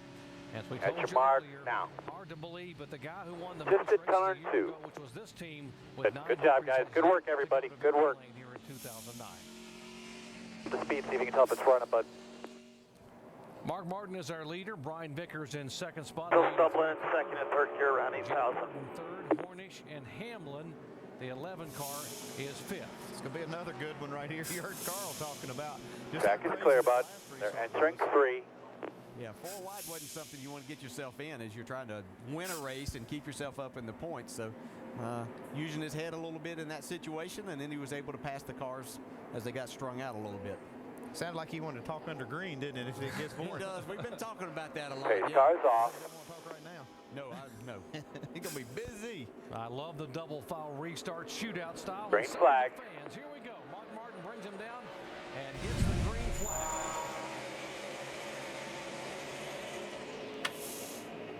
Running better. We'll see how long. Cars here in line stayed out on the racetrack and did not pit. Definitely running better. The 2 wave around cars, by the way, were the 1 and the 34. See Carl there. He's right behind Sam Hornish. That outside line, he thought he was in, I would think he was in position to go where he wanted to. Look at this. There we go. 3 wide pushing each other. Newman pushing the McMurray, the 39 and 26. There's Bobby Labonte, Elliott Sadler up on the outside. There's Montoya caught back in this mess. They Reed Swords in there in the 43 car. His teammate Allmendinger beside him as they are. Look at the 42 car thread the needle there. Wow, that's a pretty bold move there, but he saw that opening, knew that was a shot that he wanted to take to try to get past some of these other cars. Yeah, cars, Jeff Gordon 3 wide down the front straightaway. What a scramble. There's Gordon on the bottom of the racetrack now trying to hold that position underneath the 77 of Hornish and digging up on the inside of the 31 of Jeff Burton. The only thing that we can do here is hope for 2 quick cautions to where we can try to get our flyby here. But all we can do is just nice and easy. David Reagan in the mix of this. He was the reason for the last Still out there. We're all around. Okay, though. Only car that is not on the lead lap at speed right now. Trying to get to the inside of his boss right here. So Stewart and Newman are 20th and 21st are battling for 20th position. And the 0-0 of Ruderman taking the spot away from Hornish. That's 7th. These guys that stayed out with no tires there really outside. Guys just with 2 tires and obviously the others that got 4. So it makes a huge difference. They were just trying to gain some track position and kind of make something happen at this point. Looking inside, he's there. Remember 1 week ago in the final laps, the 42 and 20 were just beating the clear off each other, racing for that 11th position. Montoya got it, and Logano finished 12th, but they swapped it back and forth 3 times. He down there in turn 1, Earl. Yeah, right there, they were trying to split. 4 outside. Hey, look here, 3 wide again, going through there. Inside, in and out. Inside's clear. Boy, Kyle backs out, and Kenseth gets the line, and then now Junior will try to jump down on the inside of the 31 car. Burton. Clear by 4. Again, Jimmy. And it's starting to screw up again. The run right here that Junior gets. Oh, a little bit. In front of you. He's in the top. Clear. So watch Casey Kane in the 9 car. Easing in between them. There's 1. What a move that was. What a move. Robbie Gordon had It's a ton of round up in turn 3. Or can do something in order for it to run correctly for a couple laps, and then it loads back up. At this time. flat. Bubba's getting wrecked, okay? I don't care. NASCAR can park here, whatever, but He's not very happy with somebody. It's not going to help us at this point, Jimmy, because the leaders aren't going to pit. We may be screwed from here on out, but I say we come down, we start changing spark plugs. Between now and Thursday. Yeah, we get the free pass. I forgot we were the only car on the lead last round. All right, so that's good. So we're going to get a free pass, and then we'll come around and we'll start changing some spark plugs, Captain. He gets a tap after he spun from David Stremme, but that was just because Stremme had nowhere to go up high. The ones that are easiest to get to. Just get the ones that are easiest to get to. Johnny, if you're going over the wall, you got to get a helmet on. On the radio there a moment ago. There's the front end of Stremme's Dodge. You see a little damage to the front. That's a little evidence there, maybe.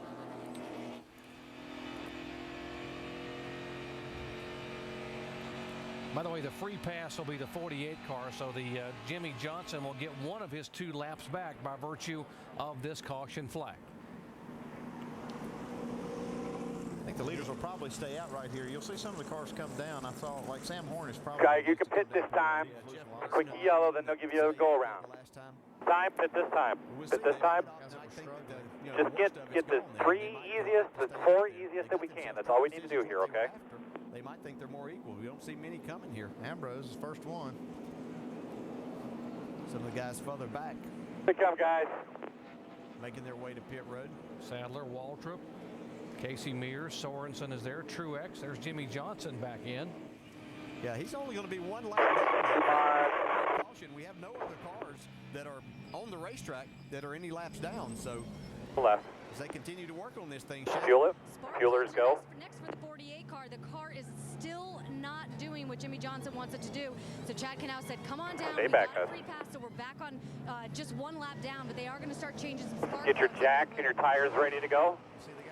We'll try to get right side tires on it here. Where they have the spark plugs, all the tools to change it. They're very prepared for this. See how many they can change during this stop. So they've changed the carburetor. They changed 1 plug wire. Now halfway they're down the back. Spark plugs and see if they can somehow diagnose the problem with Jimmie Johnson.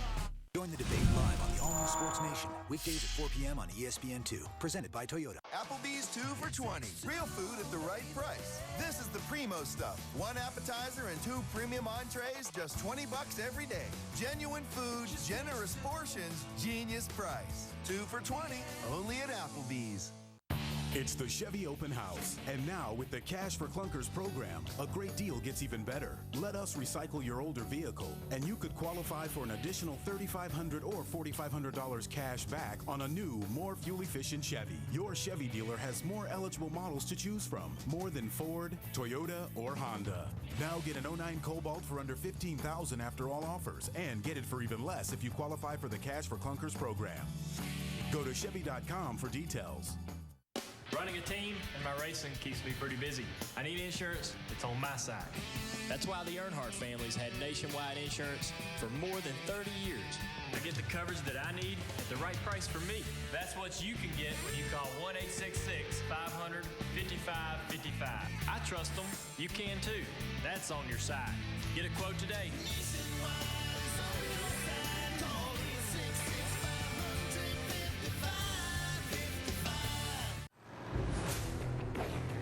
12 summers of boat hauling. 6 minutes to soccer practice. 63 miles of commuting daily. For any extreme, from the road to the racetrack, nothing beats Mobil 1, the official motor oil of NASCAR. And the choice of over half of all NASCAR teams. So put some NASCAR in your car with the One, Mobil 1. All right, ladies, mount up!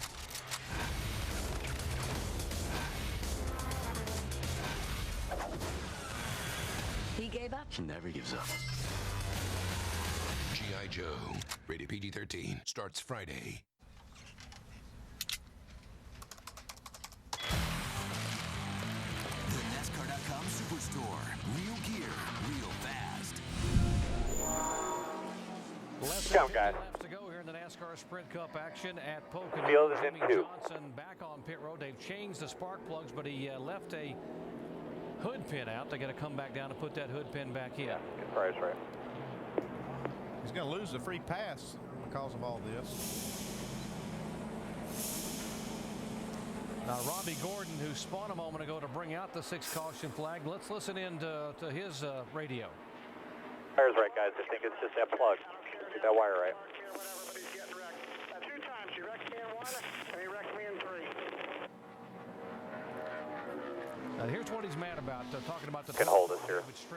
He's just at the top of your screen here. We passed the paddle. We passed. There's the 12 car getting into the 7 as he exited turn 1. I think that's the first incident. There must have been one after that got him in the wall. Tires. Change tires. No, don't do it. Don't do it. Don't do it. Don't do it. Go, go, go. Vickers, Hamlin, Kurt Busch, and Edwards. Right now. Let's see how wild this restart is, man. They were 3 and 4 wide the last time, and they're fanning out again. Rudeman in the middle there. You saw Vickers trying to make a move. Here's Kurt Busch up on the outside. How about Carl Edwards digging on the bottom of the racetrack? Trying to get the inside of Denny Hamlin. If he could get by Hamlin, he thinks that'd be a great move because that 11 car is the car to beat. He wasn't able. Here comes Hamlin trying to make it 3 wide. Figures the best defense is a good offense at this point. Hamlin falls back in behind Vickers there as they chase Martin and Busch.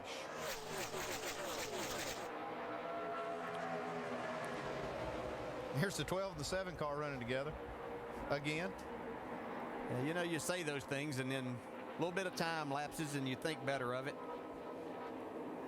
There'll be another time in another place. Okay, here goes Edwards around Denny Hamlin. Casey Kane looking to the inside.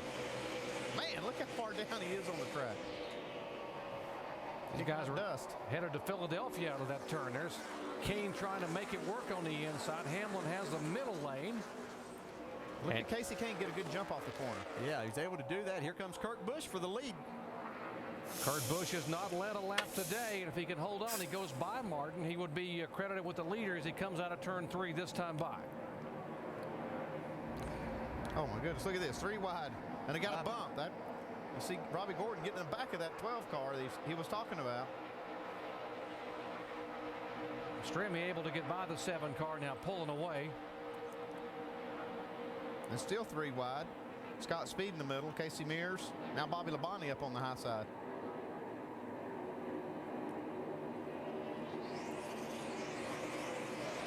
'24 car, Jeff Gordon, the 00 of Rudeman, and the 29 of Harvick. These are 7th, 8th, and 9th. And Joey Logano and Juan Pablo Montoya side by side again. Harvick's been able to make a nice comeback. They got caught earlier in the race as far as in the pits, and the caution came out. They got the wave around, but he's had to battle from the back of the pack, and they've done a nice job with strategy and a good race car here. Again, coming off that 6th place finish at Indianapolis, this is the same car, the new design that Richard Childress Racing. They said they've been working around the clock to get these new cars out. They got one for Harvick and one for Boyer. And Harvick very pleased with his performance last week at Indianapolis. A big step forward given how much they've struggled here in '09. Now what about Jimmie Johnson? They came in, they changed the carburetor. They've now changed the spark plugs. Johnson still being shown back in 36. He's now 3 laps down. Last lap, he was the same speed as Kurt Busch, the leader. So right now, it looks pretty good for Jimmie Johnson. Except for that 3 laps down part. Yeah, I'm talking about for the performance side of it. Yeah. Doing a really good job, man. Obviously, we're 3 laps down here, so I wouldn't even worry about getting up there and messing with those guys at all. Just kind of hang out there at the back and let's just hope for some caution. Okay. 2 years ago. In fact, that win here 2 years ago was his very first win with crew chief Pat Tracy when he came here to Pocono and dominated the day, leading 175 of 200 laps. So Kurt Busch becomes our 10th different leader on the afternoon. Yeah, he's got it. Taylor.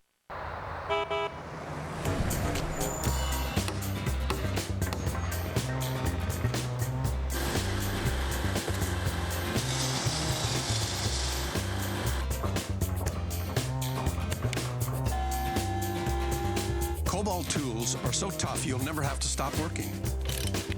What are you doing in here, Jimmy? Ratcheting, Chad. Duh. Cobalt, the next generation of tough tools. Available exclusively at Lowe's. Chai tea and incense, that's as important as getting the guests. Did you warm this up? It feels like it's about 60. No, that's not. That's not. You warm that up. If we have Barkley and no chai tea, it's probably not going to be a good show. Sorry. Thank you. Good stuff. Good stuff. Okay. Now, you see, I just made his day. He feels better about himself. The Dan Patrick Show premieres August 3rd on Channel 101. Amazing athlete. I'm not going to lie to you. I mean, she can dunk. And having her around the office has really inspired some anchors around here to step up their game, too.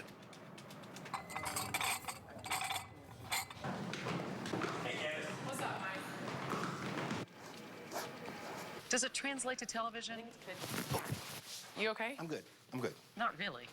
Ho, ho, ho, ho, ho, ho. But at least they'll have nice calves. Oh.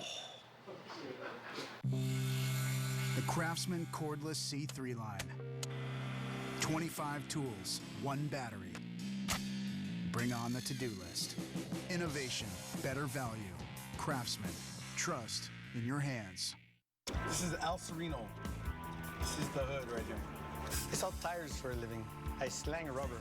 Everybody that's here, they work really hard. We don't have a board of rules here at the shop. It's me, not a franchise. I see myself as a good role model in the neighborhood, trying to be there for the kids. How's everything? Everything good? This is something my parents established. This is my dad. So maybe I could keep it going strong, you know? But I don't think the tires keep me in business. I think the people keep me in business. For me, that. Right there, circle that. Yeah, I'm on the car. I'm riding with Dale Jr. I'm definitely in a car. I'm riding with Dale at the Amp Energy 500. And you should ride with me too. 70,000 fans will get their names on Dale Jr.'s car. Go to ampenergy.com now to sign up. I'm on the car. Team flank. Back at Pocono Raceway, we are under caution, and yes, the 7 car and the 12 car were involved in this caution flag. NASCAR Sprint Cup presented by... Get back in the lead lap, but all we need is 2 more cautions. So I think we're going to be in good shape here. Trying to send a message to David Stremme. I don't think David was accepting it too well here. You see, Stremme pulls over to the inside. Everything up in the top 15. We're down in the tunnel turn. Everything's okay right here. But as we exit, looks like, did Robbie Gordon turn down on him there, Dale? No. I look like Stremme lost the nose of his car right there. That's your mark now. Turn him. Here again, coming off a 2.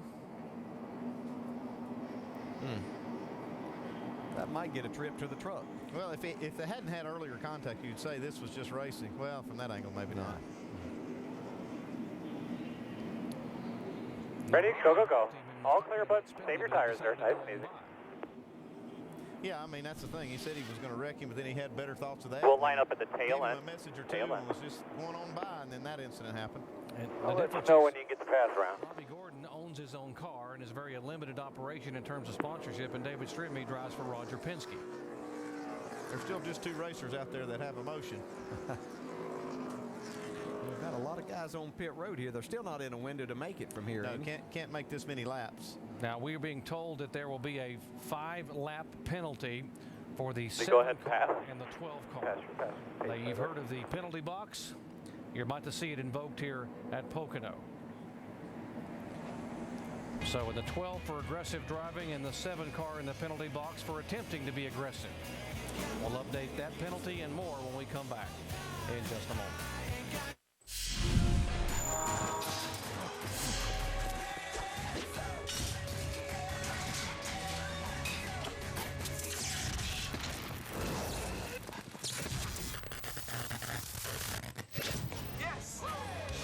Get in the game with the Gillette Fusion Gamer, the only razor used by the Gillette Young Guns. Did you know you can get Fusion blades for as low as $1 a week? Gillette, the best a man can get. This is Sarah, and if she doesn't look too happy, well, she isn't. Sarah, like many people, has too much credit card debt. How about you? Do you have $5, $10, $15, or even $25,000 or more in credit card debt? Are your creditors harassing you at all hours? Are you tired of going through life feeling like Sarah? At the Debt Management Center, we help people just like Sarah every day. Regular people who got in over their heads in credit card debt and want their lives back on track. We can even help you find a payoff plan you can live with. one that can work with your creditors, and in some cases, eliminate penalties, lower your interest rates, and even reduce what you owe. Don't let the word bankruptcy enter your thoughts. Call us, because you can pay off your credit cards and finally have some peace of mind. And the best part is, you'll feel like yourself again. Sarah did. Make the call today. Call toll-free 1-800-731-9793.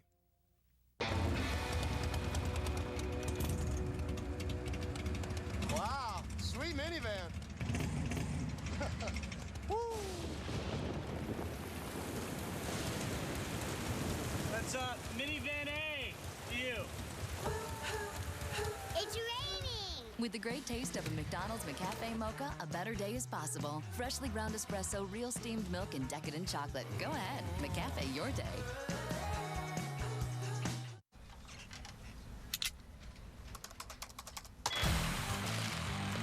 The NASCAR.com Superstore. Real gear, real fast.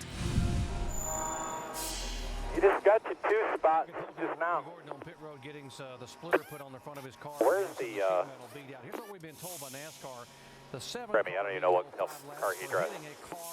Sir, you picked up the 12 and the 7. They are a 5-lap penalty on pit road. Aggressive driving on Okay, the racetrack. cool. Yeah, well, I can understand the penalty we see Davis Jimmie serving right now, but I'm really having a hard time with Robbie Gordon now. He's been a victim. He's on a caution now with Robbie out. Definitely a victim of this one. I didn't really see. Must have been something we didn't see. These goes off. Be cautious today, bud. You ready? Green flag. At speed behind you. Looking inside. Leading him down, Martin Edwards and Clear all around. And Jeff Gordon trying to ride that high line draft into turn 1. I see 2 cars up there. Carl Edwards and Jeff Gordon's cars are really, really good right now. Obviously, Kurt Busch he's out front. These 2 guys have made their way up there. They're going to be a part of this. Denny Hamlin didn't seem to be quite as good on that last run before. We've had the caution, but apparently they're not concerned about it, or they would have come to pit road. Man, look at these guys racing in this tunnel turn. Oh, maybe. Allmendinger just gets squeezed in behind Newman. And Newman is very aggressive here now, trying to make spots. Casey Mears jumps out of line, bringing Junior. It's almost like a restrictor plate race on these restarts. Yeah, and that Self-low cushion there, bud. strip of pavement up in turn 3 has allowed these guys to be able to run 3 wide. You used to couldn't run through there 2 wide hardly. A lot of these guys with new tires on. Battle for position. That's Vickers now moving in on the inside of Gordon, and Carl Edwards running in second. Edwards has yet to lead a lap today. Edwards looks real strong, but Denny Hamlin has lost a lot of spots, and we speculated something's wrong. We don't know exactly what it is with the 11, but he's not going where near as good as he was earlier. Now here he comes back, making a pass on Casey Kane, getting that spot back. Dave, what are they saying? Well, about the time David Stremme and Robbie Gordon were having their argument on the track, Denny Hamlin was contemplating coming down pit road. The car is so bad compared to the runs before that, and the main reason you can look at is they only took on 2 right side tires. We see more restart action back here in the pack, but Hamlin's car not handling well at all. He wants to come in and take on those 4 tires as soon as he can. Boy, Tony Stewart somehow got out of that mess. He's back in he's in 22nd position now. Yeah, a lot of these guys have been in on pit road, gotten 4 tires. They're not going to be able to make it to the end on fuel, but whenever they do come down, they will probably be able to only get fuel, so they'll spend less time on pit road if we should go from here. Now, what about Jimmie Johnson? Where are they in terms of having the problem fixed? Shannon. Well, Chad Knaus has been patiently leading his team through a series of pit stops. Can you tell us if you guys figured out what's wrong with the car? Yeah, I think we've got the issue solved, but unfortunately now we're still 2 laps down. So unless we get some quick cautions here and we're able to get back on a lead lap, it's going to be for now anyways. But we did isolate the problem, so the car is running a lot better. It's just unfortunate for this whole Lowe's team because the car was obviously Blowing up off of 2. Everybody's rolling.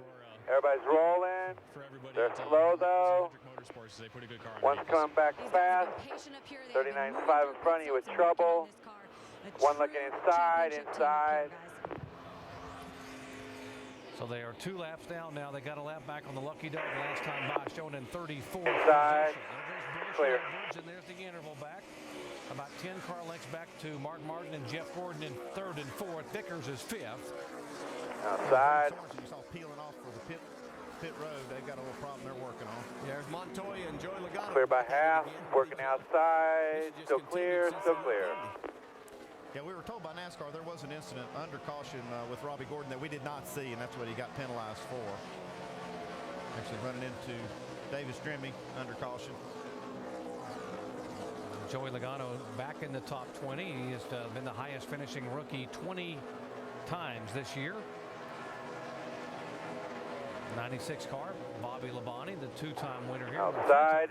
He won both races in 1999. Outside. Make the pass on Labonte. Try to slide up in front as they exit turn 3. Outside.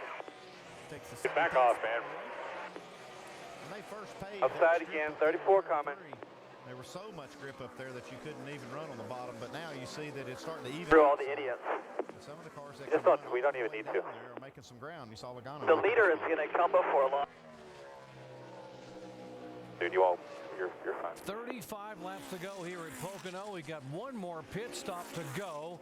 And Kurt Busch driving for Penske in the Dodge is our leader. Mark Martin trying to run him down. He's third. Carl Edwards trying to lead a lap and maybe get a win, but they're all chasing this guy.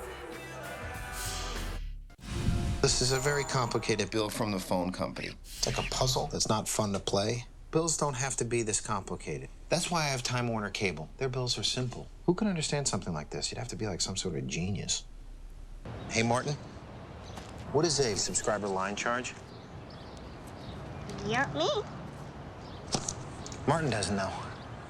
Martin did my taxes. Simple bills. The phone company doesn't have them. Time Warner Cable does. Time Warner Cable, the power of you.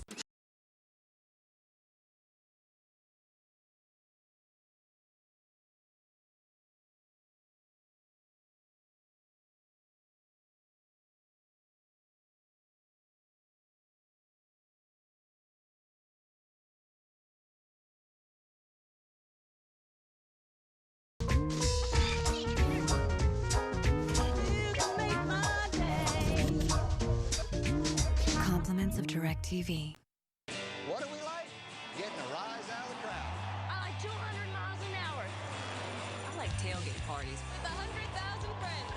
I like yard work. I like 800 horsepower. I like a 13-second pit stop. I like short track, Trading paint. super speedway, Burning rubber. road courses, good hard race. I like them all. I just like that I love this sport. This is mine. Mine. This is yours. This is our NASCAR. I figure the engineers who built the Ford F-150 are probably the same guys we all cheated off of in science class. We're thinking about pizza, they're thinking about aerodynamic wake properties. Crazy smart. Take fuel economy, for example. You can't get a truck with better mileage, and they didn't give up an ounce of power to get it. In fact, they actually increased the horsepower. Now that is some A-plus truck thinking. It's not just a pickup truck. It's a Ford F-150.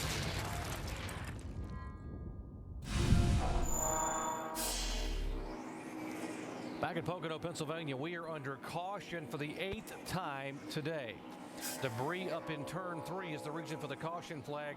And this strategy move, break, whatever you want to call it, really works well for this guy here, the 42 car. Yeah, this 42 car was on pit road along with Sam Hornish and Mark Truex Jr. This is under green. These cars came down. They can make it from here. This is like a road course strategy. It's 35 laps to go. They got on pit road the second they could make it all the way. Quickie yellow, you may pit. And they got a huge full, guys. Full. Making this stop. The other cars are going to make their stops under caution. It's going to place these three. It's going to be within their window here, Timmy, but we'll just Well, what a hope. great move by Brian Patty. A team that goes from victim in Indianapolis a week ago could go to victory here at Pocono. This sure worked out pretty good, shouldn't it? Yes, that's why we can never give up. Never. That's Brian Patty, and I'll tell you, I'm giving him a lot of credit right there. That was a good strategy. It's nice and easy here, 4 tires. In this thing, and here come the leaders. Kurt Busch will lead him down for what should be the final scheduled stop. Jamie. Here we come, fellas. Nice and smooth, James. We got the free pass. Tires for Carl. They're going to make a wedge adjustment on the right rear. Shannon? Jamie, Kurt Busch says the car is good, and they are also good on fuel. No changes for that 2 car. Mark now. Tires and fuel. The 24 here. Nice and easy. Nice and easy, guys. No rush. Shake. They have enough fuel to go to the end, Dave. Put it back. That's what Mike Ford Denny Hamlin with 4 tires and a track bar adjustment up. The car had gone tight. Left side tire down. Nice and easy. Get it good and full. Go ahead and go. You see 3 cars just taking fuel only. Stewart Your mark now. gets 17 spots on that stop.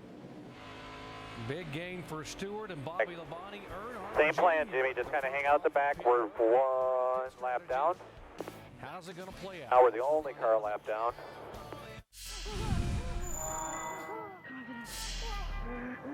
That was me, Tony Stewart. Before I started using swagger from Old Spice. Thanks, Old Spice. Welcome to the Now Network.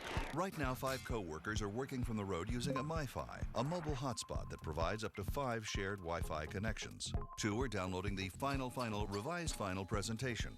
1 just got an email. It's being revised again. The co-pilot is on MapQuest, and Tom is streaming meeting psych-up music from meltedmetal.com. That's happening now with the new MiFi from Sprint, the mobile hotspot that fits in your pocket. Sprint, the Now Network. Lots of numbers go through my head in a race. There's my position, the RPM, how many laps are left, but lately it's just this one number, 5. $5 foot long. No matter how loud the engine is, I just can't get it out of my head. Race to Subway, where you can get a famous $5 footlong, including many of your favorite regular footlongs, like the Black Forest ham and cheese and oven-roasted chicken breast for just $5 each, all day, every day. Subway, eat fresh. When this shoe store added Aflac to its employee benefits package at no direct cost to the company, it was a perfect fit. Find out more at forbusiness.com. ESPN.com/ham Swiss mayo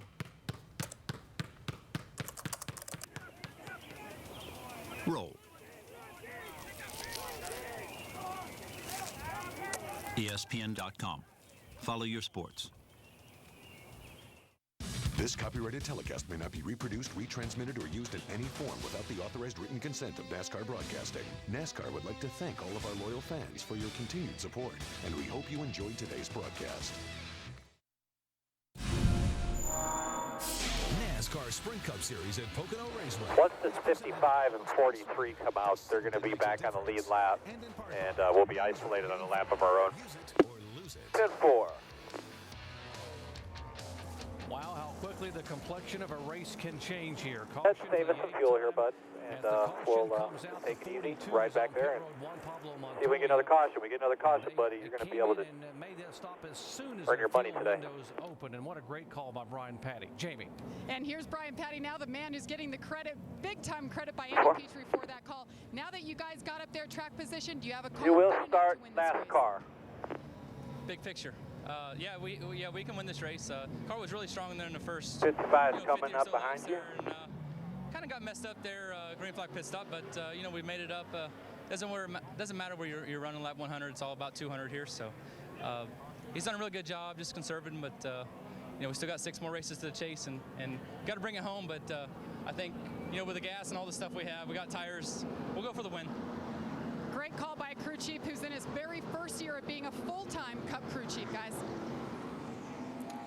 Now, after that, when the leaders came on the pit road, more strategy invoked in terms of gas only, fuel only for several cars, including Tony Stewart, who gained 17 positions. Yeah, look at that. You see those 3 top 43 is 5 back.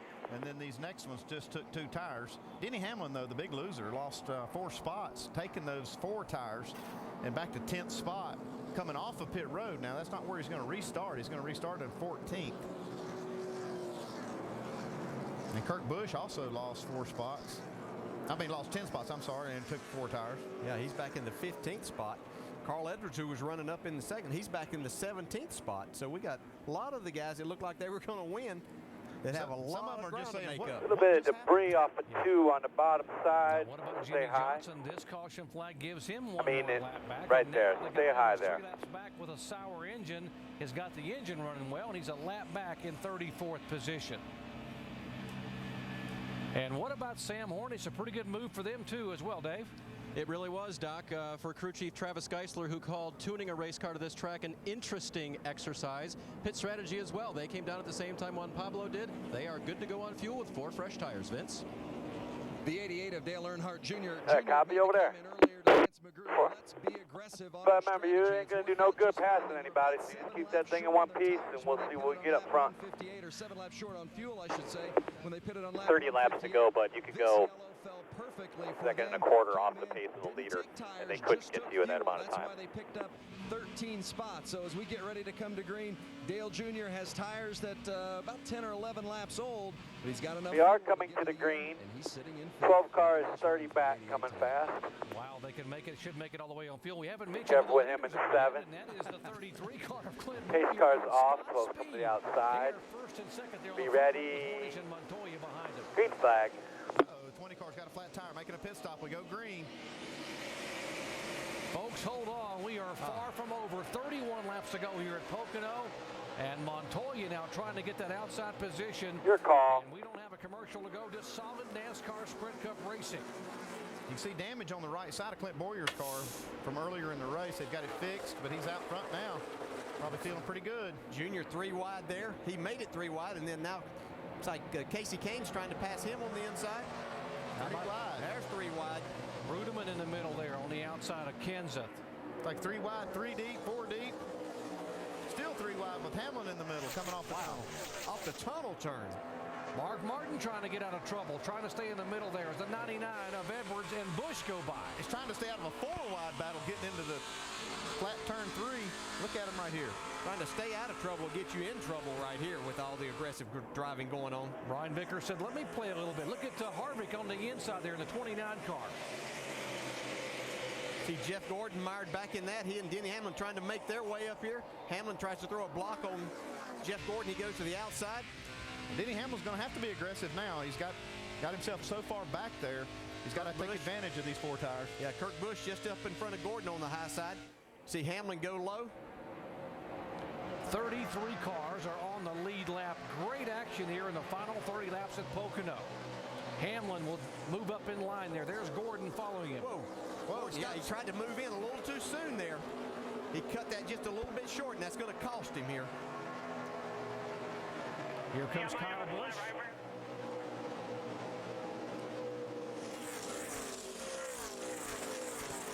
Gordon was trying to pass Scott Speed and thought he had him cleared and tried to move back up a little bit. Here comes Montoya inside of Hornish. These are the 2 gamblers that were on pit road when the caution came out. Montoya moving to the inside, still side by side. There is the 24 car of Gordon now. What a fray back there, Edwards and Gordon. Can Clint Bowyer have enough fuel, Andy?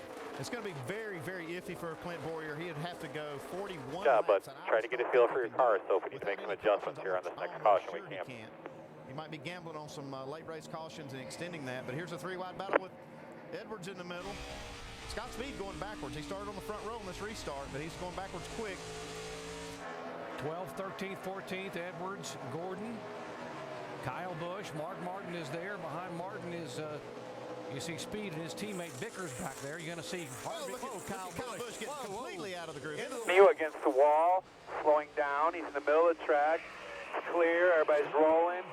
Green, green, green. Not what he needed in trying to get a salvage a really Stumbling down the track. He's going to hurt his chances at trying to make this chase. Some got some debris, fellas. You got Gordon and Edwards still racing side by side into turn 1.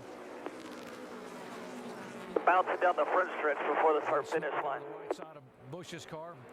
And these guys have been going back and forth. The 24 car of Gordon and Edwards, 12th and 13th. Here comes Mark Martin trying to go to the inside of Carl Edwards. We haven't seen Mark show a lot of muscle today, but after he got out of that hornet's nest he was in, he started picking these guys off one by one.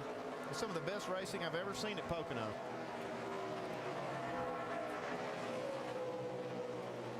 Up front, the 33 car, Clint Bowyer. And the big question with him is not that he's got speed. Does he have enough fuel to make it all the way? He pitted on lap 159. He'd have to go. Spin in front of you. Just slow down. Start finish line. Start finish line. Check block. Man, this is some close calls right here. Man. That was A actually premonition that that debris was going to show up?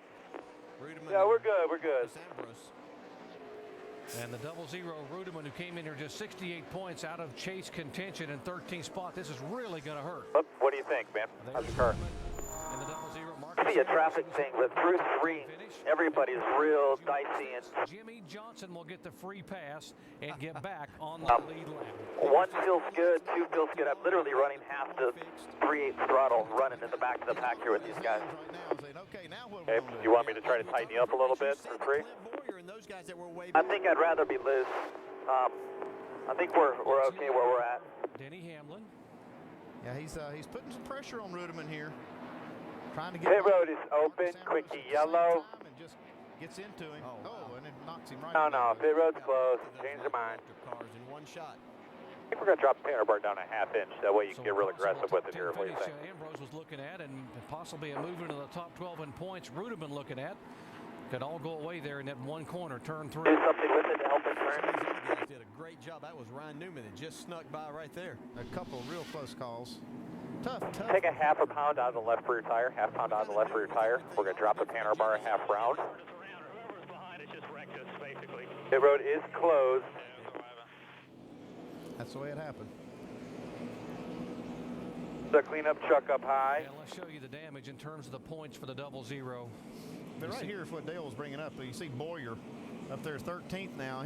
We talked about this early on, that these guys could take some big risk and gambles strategy-wise to try to get themselves back in contention, and Boyer's in that spot. He's taking a big gamble here of trying to stretch this fuel tank 41 laps. Well, he's got his cautions you were saying that he was going to need, and this is We're going to put about 2 gallons in it, guys. 2 gallons. And make a big so after they come around, go ahead, just put a little bit of fuel in it. This debris field, though, not to get a flat tire.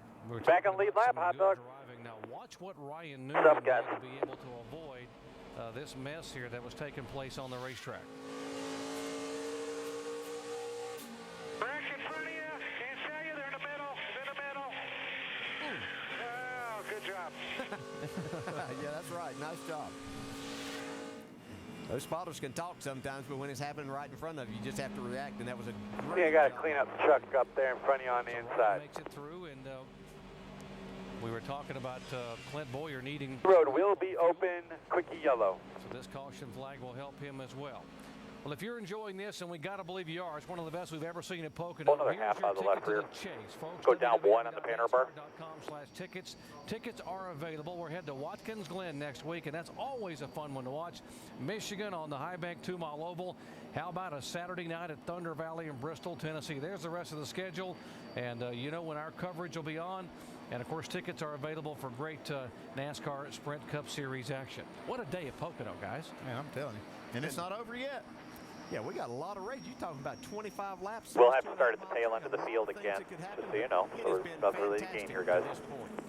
Now, what about the fuel window on some of these guys, and particularly Clint Boyer? Jamie. Okay, I'll update you on the 33. Clint Boyer, what happened about lap 150? He got into it with the 39. That was the right rear quarter panel damage. He pitted on lap 158 and fixed the damage. Open. Right now, by calculations, as you mentioned, that would make Pit this them time, extend pit this time. this about 42 laps. Right now, they're telling Clint, stay out. You need to turn your blowers off. And Nice and smooth, my man. We got nothing to gain here. We can get a top 10, and that's what we need. Remember, he was 16th in points coming into this race. Coming around the 20 is behind us. Going to come in around the 31. The field coming in for tires. Now, turn in. Kyle Busch coming in for a new right side. And I'm not talking about tires. I'm talking about the right side skiing vents. Tires leaving. Well, the 18 of Kyle Busch, you guys documented the contact that he made with the wall. So they're going to try to fix that damage there on the right side. Also give him 2 fresh tires. This is an important race for Kyle Busch. Remember, buddy, all clear, all clear, all clear, all clear. Got the 20 coming hard outside. 12-man chase. So this team good job. All right, dude. Got 23 laps to go next time by. Next week, hope for us there and then finish up these races. You can throw all that caution we were giving you before out the window now. Jimmie Johnson coming off the pit road now. He's back on the lead lap. Wait. I'll tell you what, if Jimmie For a Johnson couple would cleanup somehow trucks come in back front of you and on the get a chance outside. to win this race today after being 3 laps down, that would that's one of those things where you know you're a championship team when you can do things like that. Well, just making the 48 may pass the caution car. Just be careful. A lot of equipment out there. And here's the other end of the spectrum. Kyle Busch sits in his car while they fix the damage, and The 24, Zach has 24, they've got a set. This is just a racetrack that has given this team fits over the last 2 years. They just don't have anything that really, they don't know which direction to go because they haven't found a setup that works for Kyle, and they've just struggled every time. Last 3 times Kyle has been here, he finished 22nd back in June. He finished 36th in this race last August and 43rd last June. So this place has been miserable for Kyle. One more truck exiting 3 in the center. The 9 car, Casey Kane, has had a very good run today, and right now is on the bottom spot. Let's go down and visit with the crew chief. And that is Kenny Francis. On the last stop, Doc, they took on 2 tires. Kenny, based on how he took off there, do you think he has enough to stay out ahead of everybody else behind him with 4 tires? I got to clean up trucks. You'll split them at the end of pit road. Pretty good. You know, it's been real good all day. You know, we hope we can. We've been a little bit better than those cars all day, but of course they got a little bit fresher left side tires. Looks like it till turn 2. Be good on fuel and all that, and look forward to a good race at the end here. Should be fun. And your driver pleaded for track position, didn't he? Well, you know, he just knows track position's everything. We were trying to talk about where to pit there, and then the yellow came out, kind of threw all that out the window. But he went and got him some track. Yeah, I got blowers here exiting too, so be cautious. Crew chief for Clint Boyer right now. 42 laps. You guys are conserving right now. How good is your driver? Lots Can he make of time. it to the end? I think so. You know, we're a little snug right now, but that clean air's been helping us out a lot. We're close on fuel with these cautions. We're probably within a lap, so it's a good gamble for us. We were having a so-so race and got a little damage there and allowed us to top off. So circumstances, you know, gave us this opportunity. We'll try to make the best of it. I heard you tell him turn the blowers off to conserve. What else is he doing? That's about it. That was just to try to turn our valves. We're a little bit tight, so we have blowers that cool the rear tires. So turn those off, leave our fronts on, and do the best we can. I have 2 cleanup trucks in 1. Move up 2 positions in the points to 13. Should be on the bottom. Now back in June, thank you, Jamie. Back in June, it was Tony Stewart who was actually flipping the ignition switch off, pushing the clutch in, flipping it off to be able to save fuel. And Stewart said they saved basically 2 more laps of fuel by We're on 1 to go. Stewart, when he was saving fuel here the last race, he was doing it under green. He would clutch the thing while they were racing. You see right here, it's just Boyer running just a little bit of throttle. You can see just barely coming. 48, tail of the field. RPMs, which means he's got it in a very high gear. 4 will do. Going 65 miles an hour. Clint Boyer's last win back at Richmond in May of '08, so it's been over a year. And folks, the race leader here at Pocono with 25 laps to go has won only twice in the last 8 races. You should be able to get in front of the 12 and the 7 though, because there are multiple laps down. I'm not sure. Travis Geisler and I had a nice conversation. Let me go by. To accomplish today, and finishing was one of the key words. So what does he do with all the wolves around him to finish this out right? We put ourselves in a great position here with some pit strategy that really fell into our lap. We were just trying to be a little aggressive with the PPG dodge and get ourselves in a good spot. Fortunately, it worked out that way. We're just trying to come home with the best finish. Buddy, give those belts a tug, man. Put the drink. Like we told you earlier, guys, strategy in June took them to a 10th place finish here as well. Well, both these drivers. 55, let me go by, or do we know? It was No, I'll find out. 2006 at the Indianapolis 500, a last lap pass to go to victory lane. And back in 2000, as a rookie at Indy, Juan Pablo Montoya won at Indianapolis. Now, Montoya has a victory in stock car racing, but not on an oval. Sam Hornish does not. Negative, he's not laying over. Would this be for both of those drivers? Well, that'd be big for everybody up there right now, especially those 2, but even Clint Boyer. He's looking for his first win. A lot of opportunities and so many stories to try to follow here in the closing laps of this race. It's so exciting. It's hard to keep up with. Jamie, update the 33 for us right quick. Guys, Shane Wilson just told Clint Boyer, we are good. You saved enough. Okay. Did he mention the green-white checkered possibility, I wonder? He'll come back on later and address that one. Oh, this is going to be fun, folks. Clint Boyer has not won in 2009. Neither has Richard Childress Racing. Montoya, we talked about the victim in Indianapolis a week ago. Could he go to victory today because of a great pit call and an outstanding car? Just a heck of a job by the driver. Sam Hornish. Go yet, bud. I wouldn't be surprised if we do get another caution. So let's just be smart here. 21 laps to go when you take the green. Would love to get that first stock car victory. We've seen that outside lane be the lane of choice getting into turn 1. But with Montoya down there on the bottom and those 4 fresh tires, look for him to be pretty aggressive when they get down there. Yeah, definitely. Don't look now, but Tony Stewart's up in 5th spot, so who who knows what could possibly happen. They've worked on that car all day. Maybe they've got it right for Pace car's off. Be ready. Ready. Green flag. You can't pass until after the start-finish line. And clear. The line, and now we'll see what Montoya can do if he will just burn it down into turn 1. Man, he was on it. He's actually got Clint Boyer beat by just a little bit as they enter turn 1 here. Inside only. I don't think he'll clear him, but it would give him a good shot. Can he hold it? Casey Kane. In and out, in and out. Clear high, inside only. Here we go, 3 wide. Clear. Here we go, Kenseth and Kane, but it's only one lane in the tunnel curve. Following. Wow. Outside. These guys make it all happen. They sort it out. Clear. I didn't ever think it looked that crazy from the race car, but I guess maybe. Looking outside, looking outside. Passed by the 11 car of Denny Hamlin, who is now flying back there. Well, he made a nice run. That was 2 cars that he was going to have a hard time passing one-on-one. The 2 in the your call outside. In one corner. Sam Horner's going to run in second with Casey Clear. right on his bumper. Montoya was a big loser on that restart. Inside. 4 wide, Andy's enter turn 1. 4 wide getting into 1. In front of you. Outside. Clear. Reed Sorensen, Michael Walker. Joey Logano got a little piece of that too. No contact, right? Get it, buddy. Sweet. Heavy damage on Joey, and that was a very. You've been waiting all day for that, haven't you? I wonder how many times yes, sir. 4 wide getting into 1 that this wasn't going to happen. Yeah. Man. Reed Sorensen's Dodge damaged. Just on the inside of the turn, trying to get that car fired. I'm thinking we're going to put. Joey Logano with damage to the right front. Michael Waltrip went spinning in there. He's got damage on the left side of his car. Yeah, I guess there's not a lot of guys behind us. Sure. A lot of damage there.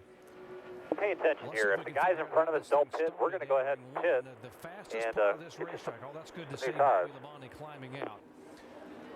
We've recorded speeds of 205 miles. Seems to be about 8 cars behind us, but one is tore up pretty bad. Well, we're going to look at it here when you come by.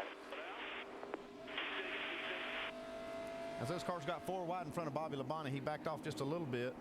Yeah, well, you got to back off somewhere down going in that corner. 3 cars are pitting early. Behind you's paying attention, and David Reagan ran up on Bobby Labonte and turned him around and started all of this. I see Jeff Burton sliding through there. I don't think he actually got any part of it, even though he was right in the middle of all of this happening. Fastest part of the racetrack, and that's where the tap occurred, and just Labonte hit that wall a ton.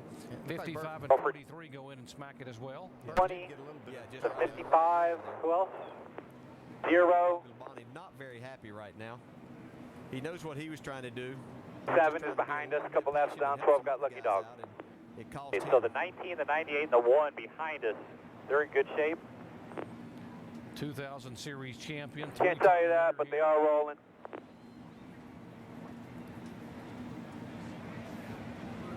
I think it's going to be worth maybe giving up those 2-3 spots right there to try to get some fresh tires on there. What do you think? Yeah, they got together as they crossed the. Maybe we'll drag them to pit road with us. 33 and the 42 did on that last restart. They was being told that Montoya might think he has some damage. If the guys in front of us don't pit, we're going to pit, which I don't think they will. Come down just a little bit. Come down up there, bud. Get close. Little arrow. Yeah, right here, some contact. I don't know, watch for debris or something. I don't know what's up. Got down into turn 1. There was other slot went through the mud, John. As well. As they came off a turn 2, the Hardy's able to get by, as was Casey Kane. Going to be 5 laps of cleanup alone. Restarts have just been incredibly wild. We've expected that we've seen over the years that they really fan out, but there's road is open. Aggressive driving than what we've seen here in the past. You're ready here, boys. 4 tires. Make sure we get that grill clean, Art. Are really playing into the hand of Clint Boyer, who was concerned about fuel.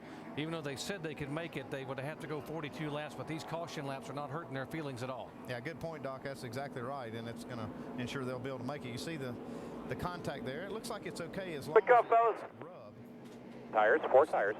It looks like it could be rubbing there too. Let's listen to Juan Pablo Montoya. Cutting off there. I know we can win the freaking race, Brian. I know that, but that's your mark.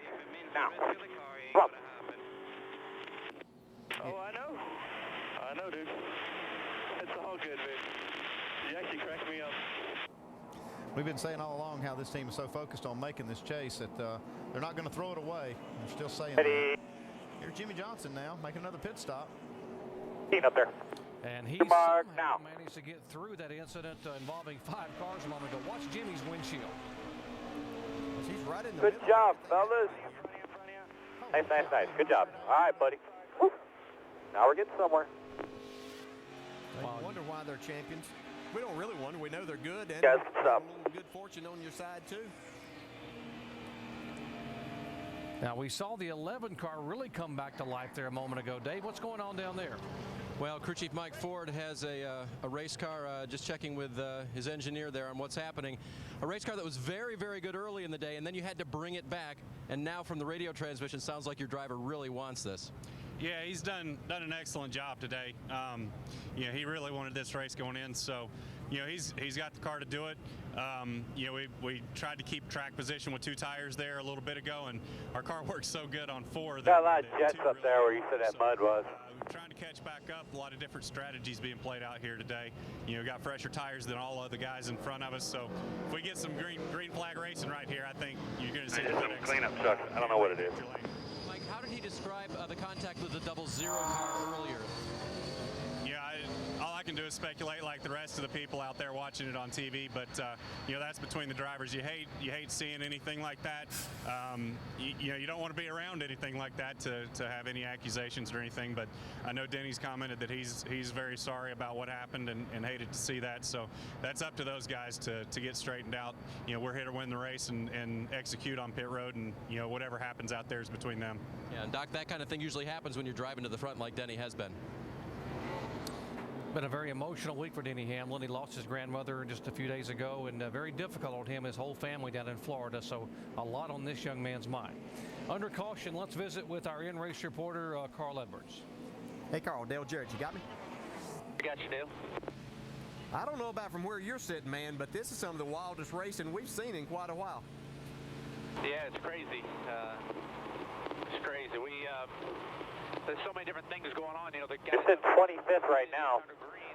A couple of those guys up there that are on the lead lap are damaged, so I'm pretty sure they're probably going to fall back. So we're making some headway, man.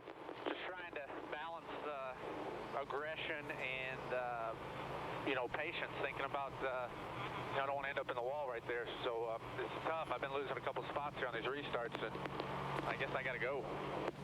I guess it really makes it tough as a driver, Carl. And Earl, watch those boys up front. We got a bunch of guys up there that want to win a race that haven't. In front of you, right? Tough for man. About the first 4 or 5 up there, pretty dangerous. We were 4 wide down into turn 1 there, and you just don't know which line's going to work. I can tell you mine did, that's for sure. But you know, hopefully this next restart, I'll get in the right line, you know, the correct one, and we'll go. Everything's still good with your car handling-wise, though, right? The car's good. The car's fine. I just need to do a better job, you know, deciding which direction to go here. All right, man, you go do it, and we'll follow you. Good luck. Now they got those blowers in, too. Enjoy the show. I have a feeling there's more to come. I think you're right, Carl. Carl's version of tires nice and cool, dude. Ford. Great to have Carl visit with us as our in-race reporter. Well, Clint Boyer trying to go to victory lane for the first time in over a year. And behind him, Sam Hornish has never won a NASCAR Sprint Cup race. Get us, we're going to get it. Let's run it, NASCAR. Think we ought to pit here?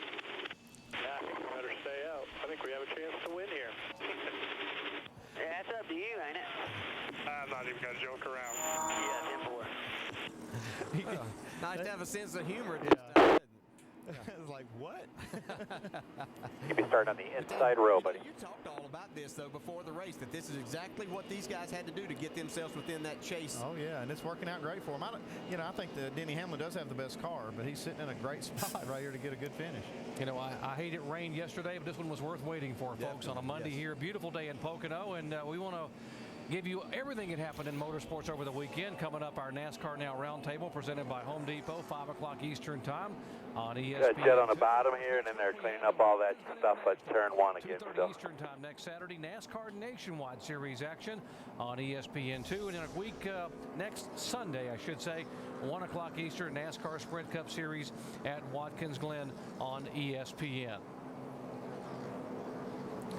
Let's go down and visit with Bobby Labonte. Well, Bobby Labonte has been released from the infield care center. We saw a lot of emotions from you on the track. Can you tell us what happened? Man, I just getting down in the corner, you know, and might have got hit, I guess. I don't know. You know, look like everybody's going for the same spot. So anyway, pretty hard hit. So you know, it's just kind of the way it goes. Are you okay? Yeah. All right, Bobby Labonte, 3-time winner here at this track, guys. Thanks, Shannon. We'll show you again what happened. Again, the speed's over 200 miles an hour right as they enter turn 1 here. David Reagan definitely getting in the back of Bobby there.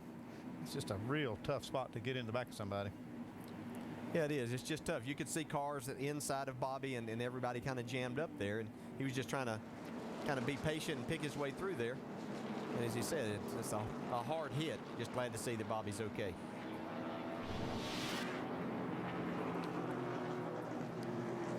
Clint Boyer out front, where you can't say enough about what this Richard Childress team has done the last few weeks. As before we talk about that, you see that Joey Logano getting some repairs, some patchwork done on his Toyota down there, the Joe Gibbs guys, where he was a part of this incident. I think they just said one to go. What the Richard Childress guys have done. One to go, and you got 12 going to pass to the outside somewhere. Richard told us at a little dinner the other night that his team had worked around the clock to put these new cars together. Now, you're not going to keep that team down long, I promise you that. You're able to get laps back if you were penalized like they were. Races to turn it around. Looks like they've done a good job so far of doing that. You're right on that also. Yeah, they got themselves in a nice position here. Kevin Harvick had a good run last week. You know, one guy that I've really been impressed, they've seen the 77 there, Sam Horns. We've been talking about him, but, you know, I thought maybe after having a couple of these restarts that he might get shuffled back, but he stuck his nose in there and really doing a great job in a position to win this race. The only problem right now is that we've seen this inside row getting down into one. We saw the last restart, Montoya got down there and it couldn't make any ground and actually lost a few spots. Yeah, I would look for Casey Kane to possibly try to make a 3-wide move if Hornish happens to get a little bit loose or something there. They might be 3 wide for the lead down the back straightaway. Dave, what's going on in the 11 pit? This is the radio conversation we heard. Give those belts a tug, man. Get yourself something to drink. Be 14 laps to go when you come around and take the green. Another one of those. Another one of those. Good job. I'm going to win this race. I know. Boy, a lot of confidence right there. Yeah, confidence.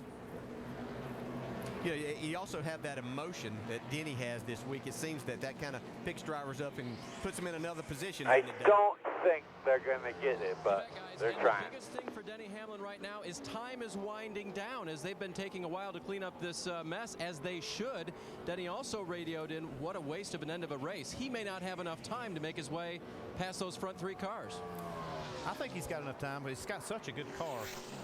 He's got enough time, and they're not going right here. Oh, that knocked another lap off. Yeah, but if he passes them 2 at a time like he did a while ago, then that helps things a lot. But you don't want those guys to be able to get out too far in front of you. Yeah, NASCAR just said they're not going to go. So that's going to have another lap. They had a lot of mess down there to clean up. Jimmy, you guys walked on each other. I want to make sure we don't. See, one car disappeared, and the 16 is now 2 ahead of me, where 31 was. And the 18 car was trying to get out of here with a good finish and try to get back up a little closer to that top 12. Vince? Kyle Busch had lost 6 positions in these last 2 races. 38th at Indianapolis, 33rd at Chicago. Had fallen out of the top 12 in the chase positions, and of course needed a good day today, as we've documented. Lap cars in front of me. Had that problem. We made contact with the right side of his car. They came in, they did the repairs. Fell back. He restarted 30th. Damage. Currently he's 19. Nice if he wouldn't have taken his position, and then I could have been there. I guess what I am noticing right now. He decided to pull out, and the whole lane slid forward. You get the feeling he's probably not done yet. So Kyle Busch doing what he's got to do to creep back up into that top 12. Doc? And he's a guy that he's a chauffeur. He's a wheel man. He can climb up on that wheel, Vince, and try to get that car back up in the top 15, if not better.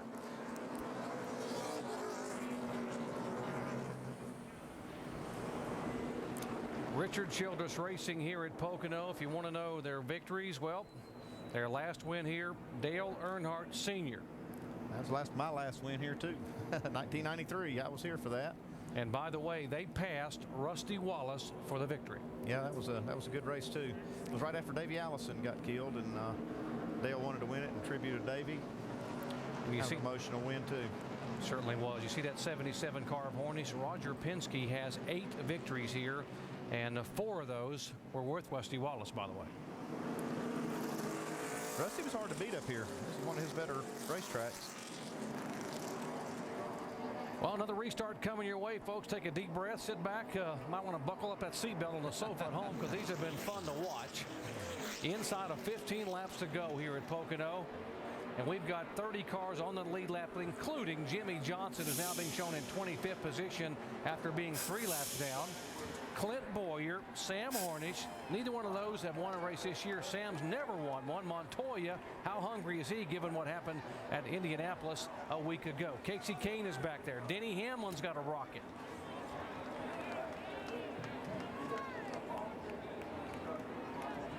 Okay, car's off. Be ready. Stay in line, and it cannot pass until after the start. You ready? Ready. Green flag.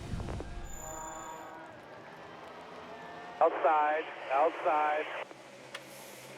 There goes Matt Kenseth jumping out to the inside of Casey Kane. Too wide outside. Jimmie Johnson down on the inside, trying to go by. Your call. Outside. Here comes Casey Kane. He got a nice push.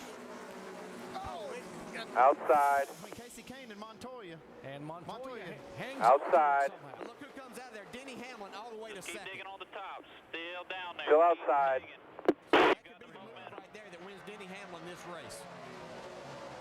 And Hornish now looking to the inside of 2 wide outside, 1 outside, outside, outside. Able to gain a couple of spots there. Outside again. On Boyer.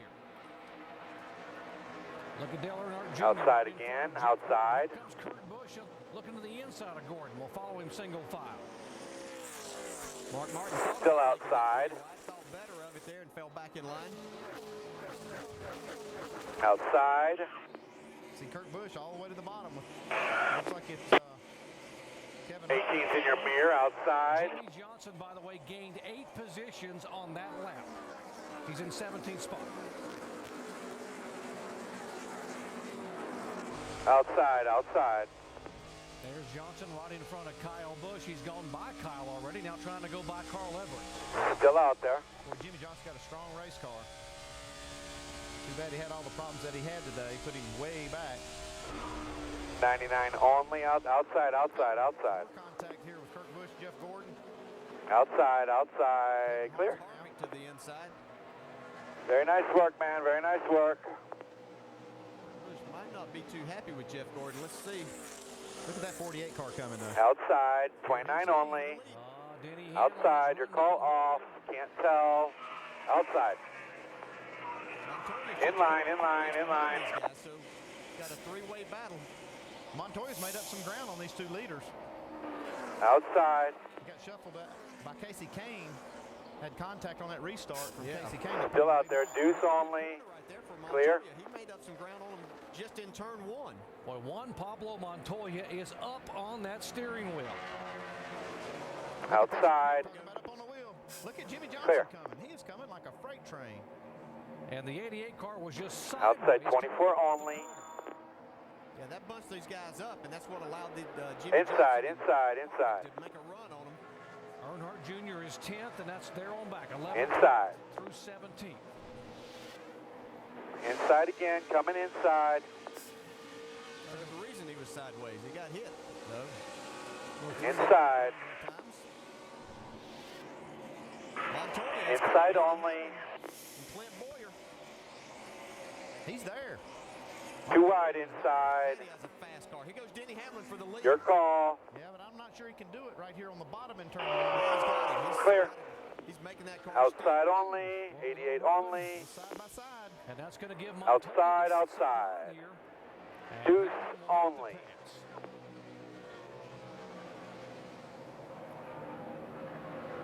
Hamlin looked in his mirror and he saw that 42 coming and knew he had to make something. Still outside. Jimmie Johnson passed another 4 2 car only. Still there. Can't help you. Can't help you. Man, when they change those spark plugs, they got some Clear. good ones in. Good job. I think they put a couple of extra ones in there. Yeah. Jimmie Johnson Clear by was 1. 3 laps down at the halfway point, folks. And he had to come in. They changed the carburetor. They changed the spark plugs. They were able to get the 10th place, Buzz. Let's get a couple more. lead lap. He restarted in 25th position And now here he is being shown in 10th. And there's still 9 laps to go. He's still got time to make up a lot more spots. Montoya's trying to take the second spot. Whoa, Clint Boyer sideways. Montoya to the outside. I think he can make this work right here. Yep. Okay, now let's see what Montoya can do with Hamlin. Probably get them next 4 pretty easy. The best car out front. Yeah. DJ, you're right. Denny Hamlin saw that 42 car coming and said, I got to get by this 33 and get gone. Well, he knew that he couldn't waste any more time there. Clear by 1. More action back there. Carl Edwards trying to hold off A.J. Allmendinger, and Edwards is dropping toward the back. He will lose another position. Yeah, that's 19th spot right there. Actually, he's in 20th. He just lost 19th. Looking low, inside. 3 wide, turn 3. Inside, 2 car only. 24 is 3 back. This year.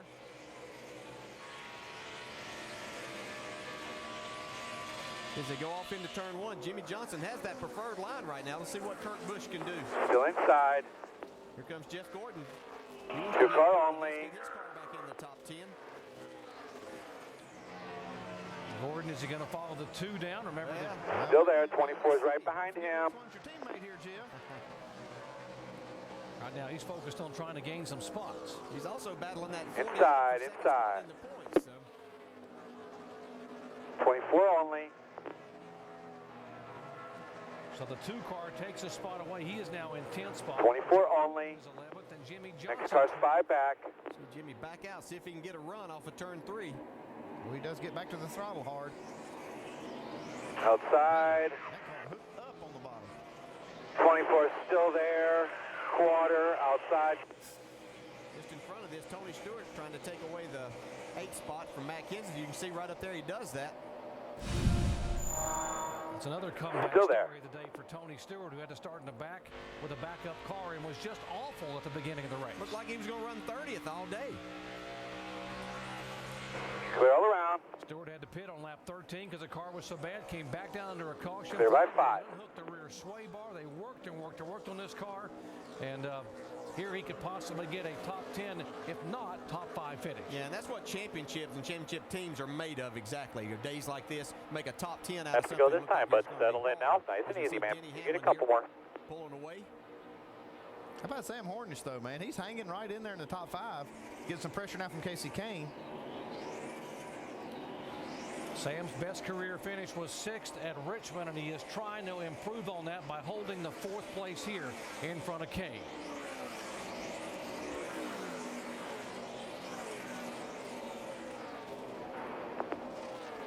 See, Working the bottom half back. Through turn 1, able to hold Casey Kane back there. 1 back. 29 only. Career finish, so he's working hard. Got a great car. They got him in position with that great pit work. It's only 6 laps to go, so he's going to fight really hard to hold on to this. And Brian Vickers trying to track these 2 down. Vickers now being shown 14th in the point standings. He's one of the guys that wants to get up and try to get in that chase. Just 101 points. We're talking about Vickers out of 12th place. Outside, 2 car only. To go after today. Comes Casey Kane to the inside of Sam Hornish, trying to take that 4th spot away. There's room behind him if you need it. I guess they do that to try to break the draft, Dale. They put that big wide distance between them. But he's trying to break the draft. Doesn't want anything holding his car back as he's trying to make that pass. Looks like he's going to be able to get that spot. Yeah, work. Outside. Sam Hornish trying to come back to the inside, though. He's not ready 2 to car only. spot up just yet. Yeah, Casey Kane and a this little upset inside, about yeah. that. Kane pulled down to try to keep him from making a move, but Hornish takes a spot away, and now Kane in jeopardy of losing the 5th position to Brian Vickers. Man, Sam Hornish is driving the best race of his stock car career so far.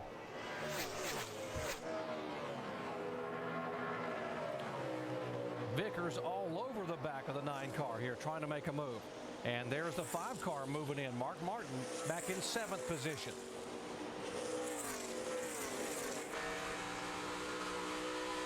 Four laps to go here at Pocono.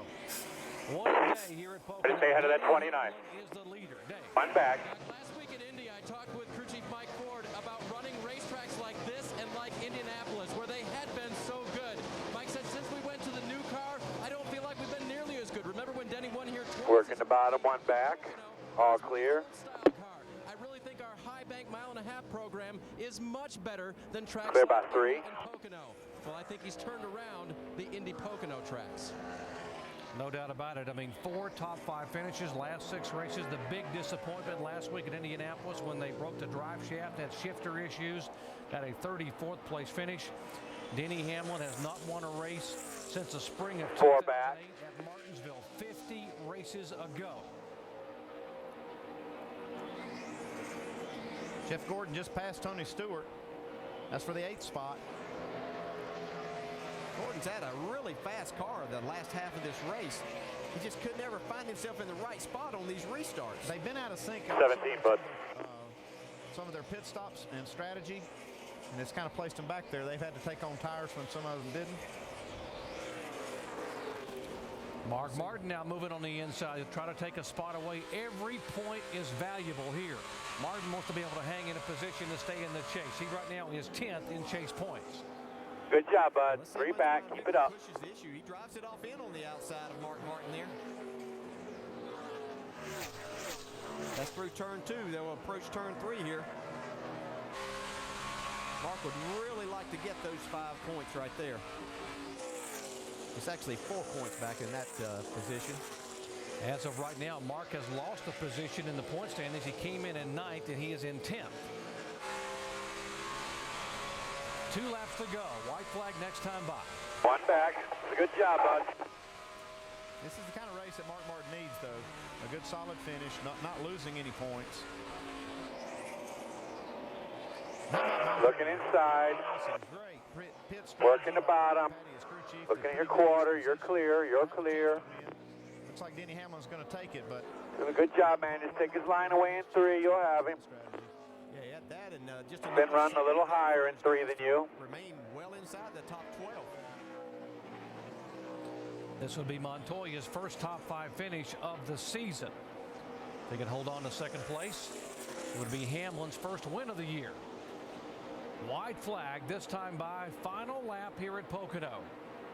White flag one more time. Well, they've shown that they were the car from the very beginning of this race with Denny Hamlin and Mike Ford, that it was theirs to win. Looking inside, looking. Things transpired throughout the day. He got himself in position. Quarter inside. Kevin Harvick and Jimmie Johnson battling for the flag, bud. White flag, nice and easy.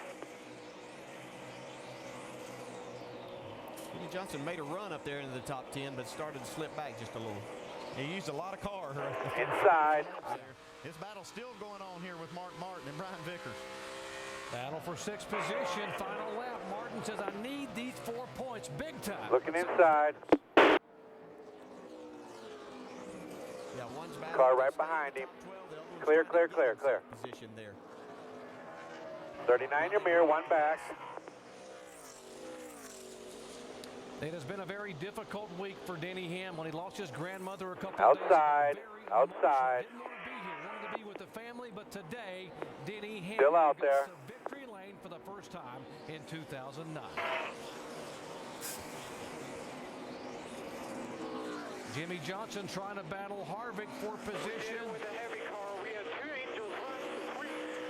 Looks like Harvick got him at the line, but a great comeback for Jimmie Johnson. So it is Hamlin. Montoya gets his best finish of the year. Boyer, Sam Hornish, his best career finish in NASCAR Sprint Cup racing, and Casey Kane yet another top 5 finish. Yeah, Brian Vickers able to hold off Mark Martin. Mark finished 7th. Jeff Gordon comes home 8th. Kurt Busch ends up in 9th, and Tony Stewart with another top 10 in the 10th spot. I did a great job.